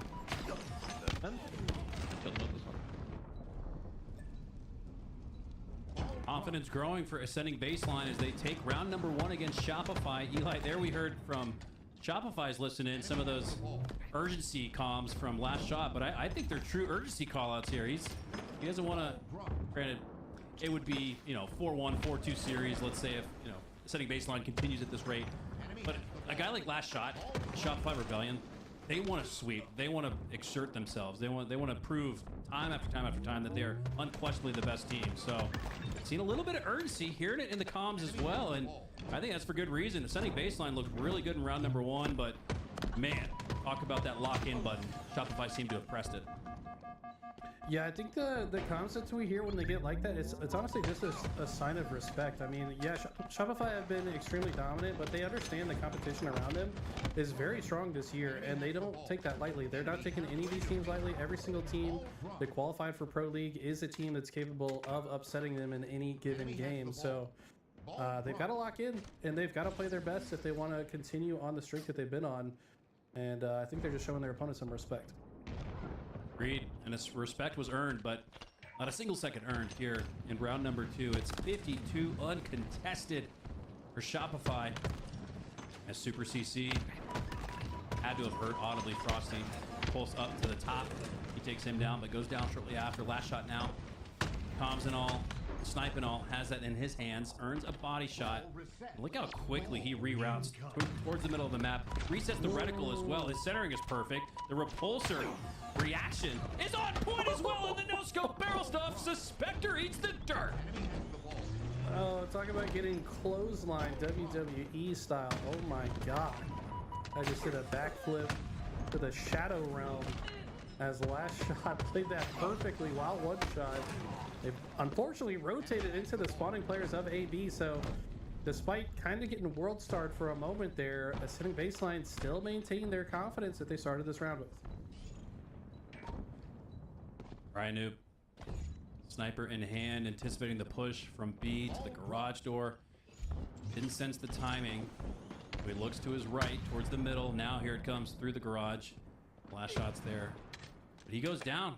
Ryan Noob, though, the last player alive, let out an audible shot, so they know he's creeping around this corner. You can tell by the body language of Royal 2, but Ryan Noob still turns on him. I would have actually loved to hear the comms there from Shopify, because they are like, okay, where's Ryan? Like, we know Ryan's hiding somewhere. Where is Ryan? And they hunt him down very well. Unfortunately, it looked like Royal 2's beatdown just straight up did not register on the server at all. But yeah, it definitely looked like a Canadian melee to me. They don't go as far as the American and Texan melees, but has come off spawn and has a vengeance to a double kill to his name, and now he's just gonna look to grab this oddball while his team sets up shop for this next camo. Yeah, quick check down lane, make sure the coast is clear, grabs onto the oddball with perfect timing and works it back into A, anticipating the push, reroutes it back to the scoreboard, keeps it fresh for a potential rotation. Last shot. This is the best spot on the map to hide with camo. It's arguably the only place you can go as a Halo Pro where they will not see you. And last shot's about to show us why. Perfectly played, hides in the corner, does not get found, still maintaining use of the camo, finds one, now might just find two. I mean, the way he played that was perfect. Just sits utterly still, like felt like a horror movie with, you know, everyone circling around him. But it turns out he was instead the predator that then comes to life and not only gets one kill, but also forced Cooper CC to drop the ball and run to safety. So denying tons of time that AB would have otherwise got. Just love that play. There's gotta be something to the lighting in Halo that does not make camo as strong as you might imagine, but when you creep into the dark, like last shot just did in that shadowy corner, the shadow realm, if you will, of live fire, you will not be found. Now Royal 2, as the sniper turns two for the double kill. That third player, I imagine he just got the comms because he seemed to have, as soon as he turned, he shot and the player was in his reticle.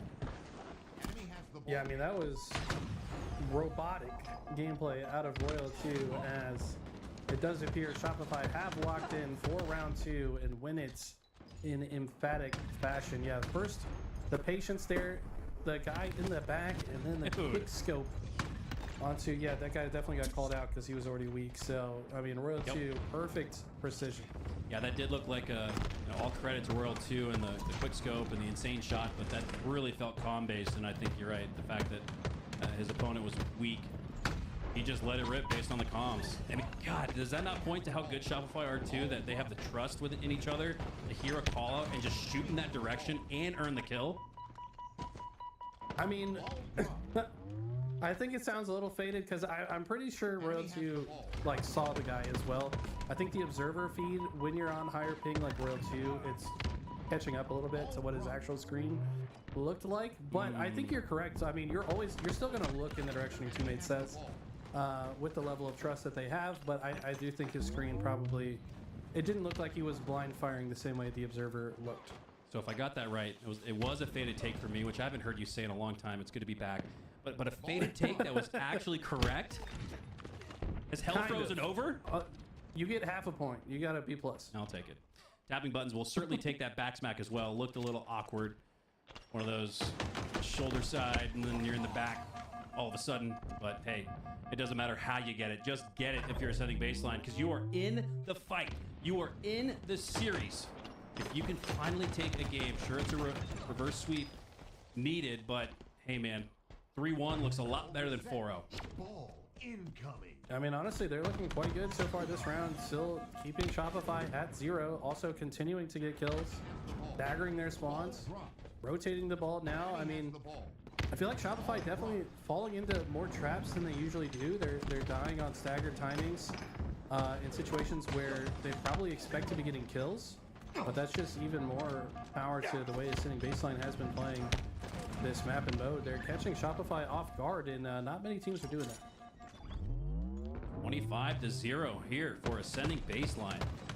And you thought maybe Shopify had locked in and would rather easily roll the momentum into round 3 and take the series, take the game, but it's going to be much more contested than that. They do finally get some points on the board, though. 3 seconds to their name, but not before Super CC is already in the fight. Frosty gets one, though. Super CC imagining that the push is coming. There it is. A little delayed. The time is just right for Shopify, and they finally take him down. Yeah, he was pretty weak that whole time. The sticky repulse did not connect the way that he wanted it to. Royal 2 knows his camo player is lurking. Look how aggressively he's playing against them.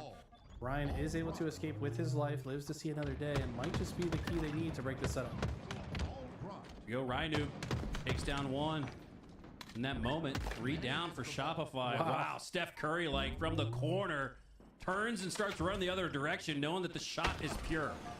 Oh my god, the nade from Royal 2 though absolutely blasts him, and Royal 2 must have heard the audio cue. You know, sometimes you grenade someone, there's not like a hit marker sound, but you can hear the Spartan, like he had to have heard that, or maybe even it makes the camo sound, because Royal 2 so confidently turned that corner to kill Ryanoob, and I think that's going to make all the difference into the next play. That sniper should be in a member of Shopify's hands. I'm telling you, man, Royal 2's playing like he's got like a 6th or 7th sense or something. I don't even know. His game sense is as high as ever, and it's going to take everything for Ascending Baseline to secure a win here in this series on this oddball live fire. Last shot with the flank has the snipe lined up for the second, the third, but those both missed. Still a full 4-shot clip left to work with. Reloads, re-racks.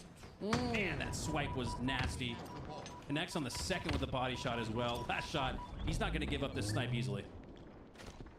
And I love how confident he is in his teammates there. Gets the body shot and just immediately turns to watch the corner that his teammates are not watching. All he has to do is call that player out. They'll eventually die. He's teaming with 3 of the best players to ever do it.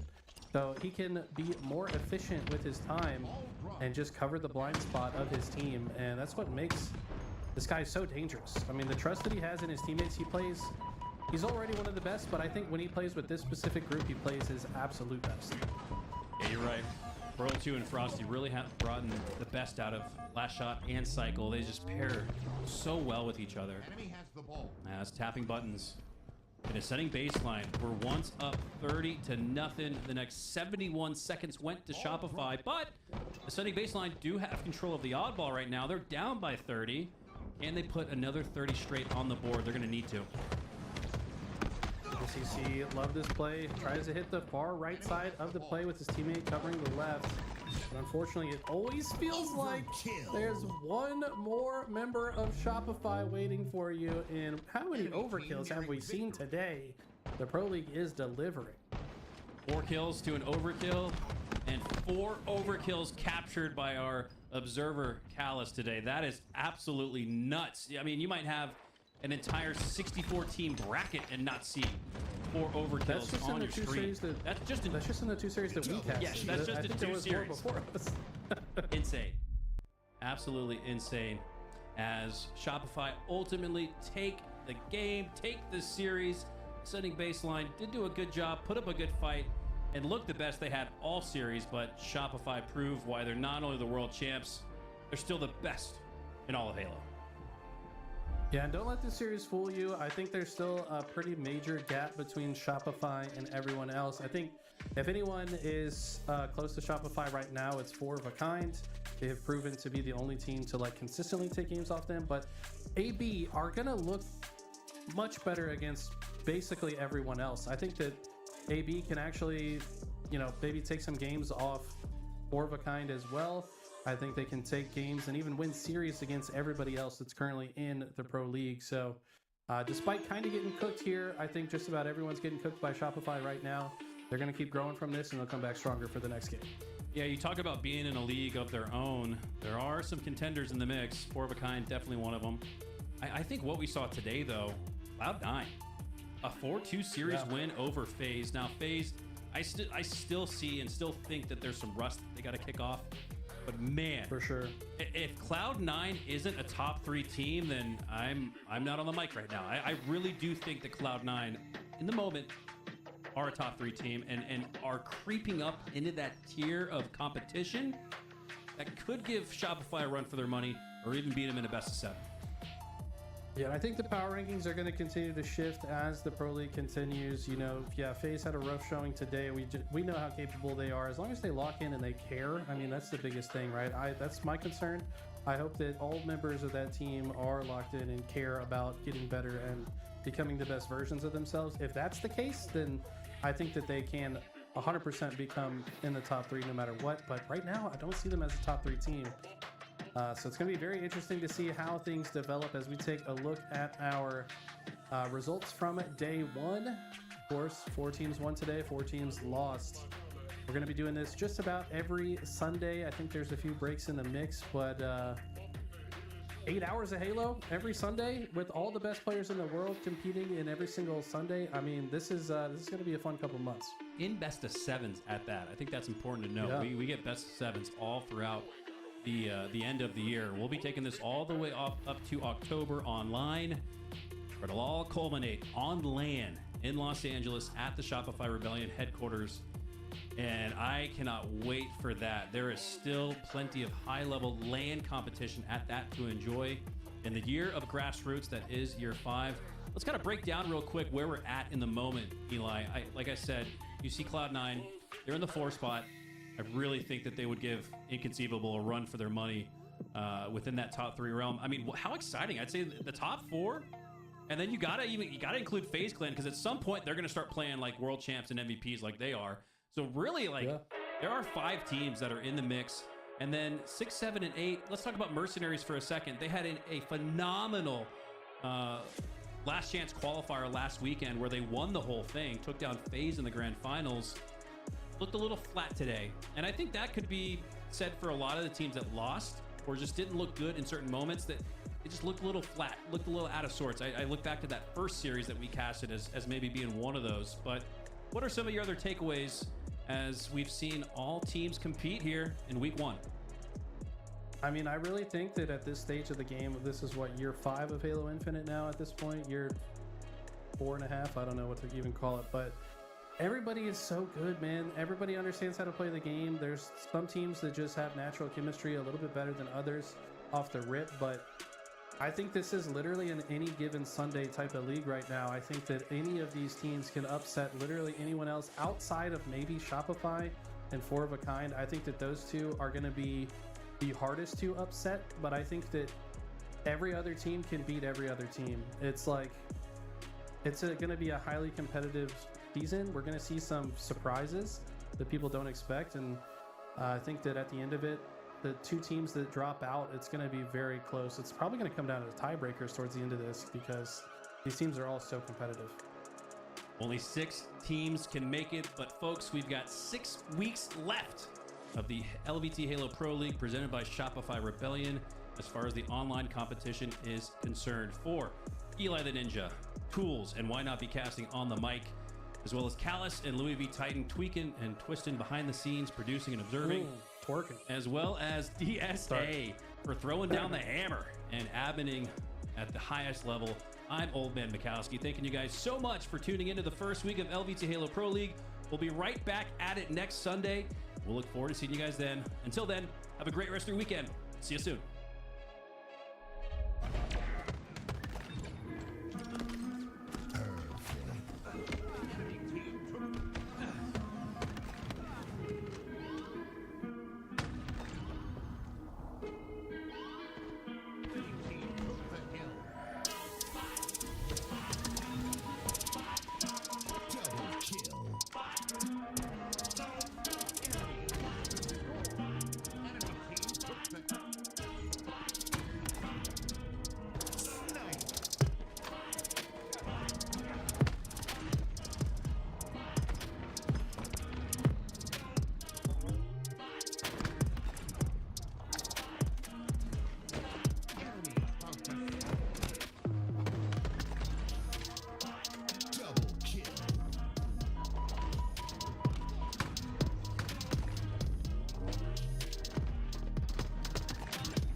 or announcing it. I mean, it's bans.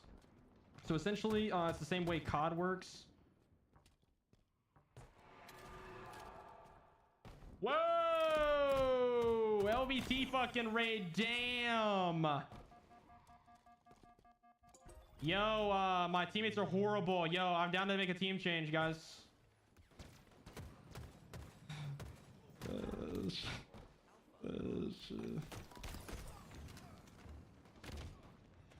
Yeah, I'm about to rage, bro. Yeah. No, I'm just hearing insane shit in my comms. Like I'm hearing Matt scream, Preston get sniped. Just. Oh shit! Wait, y'all see those shots? Like, if I shot a flagpole in a game, I think I might freak out. I don't.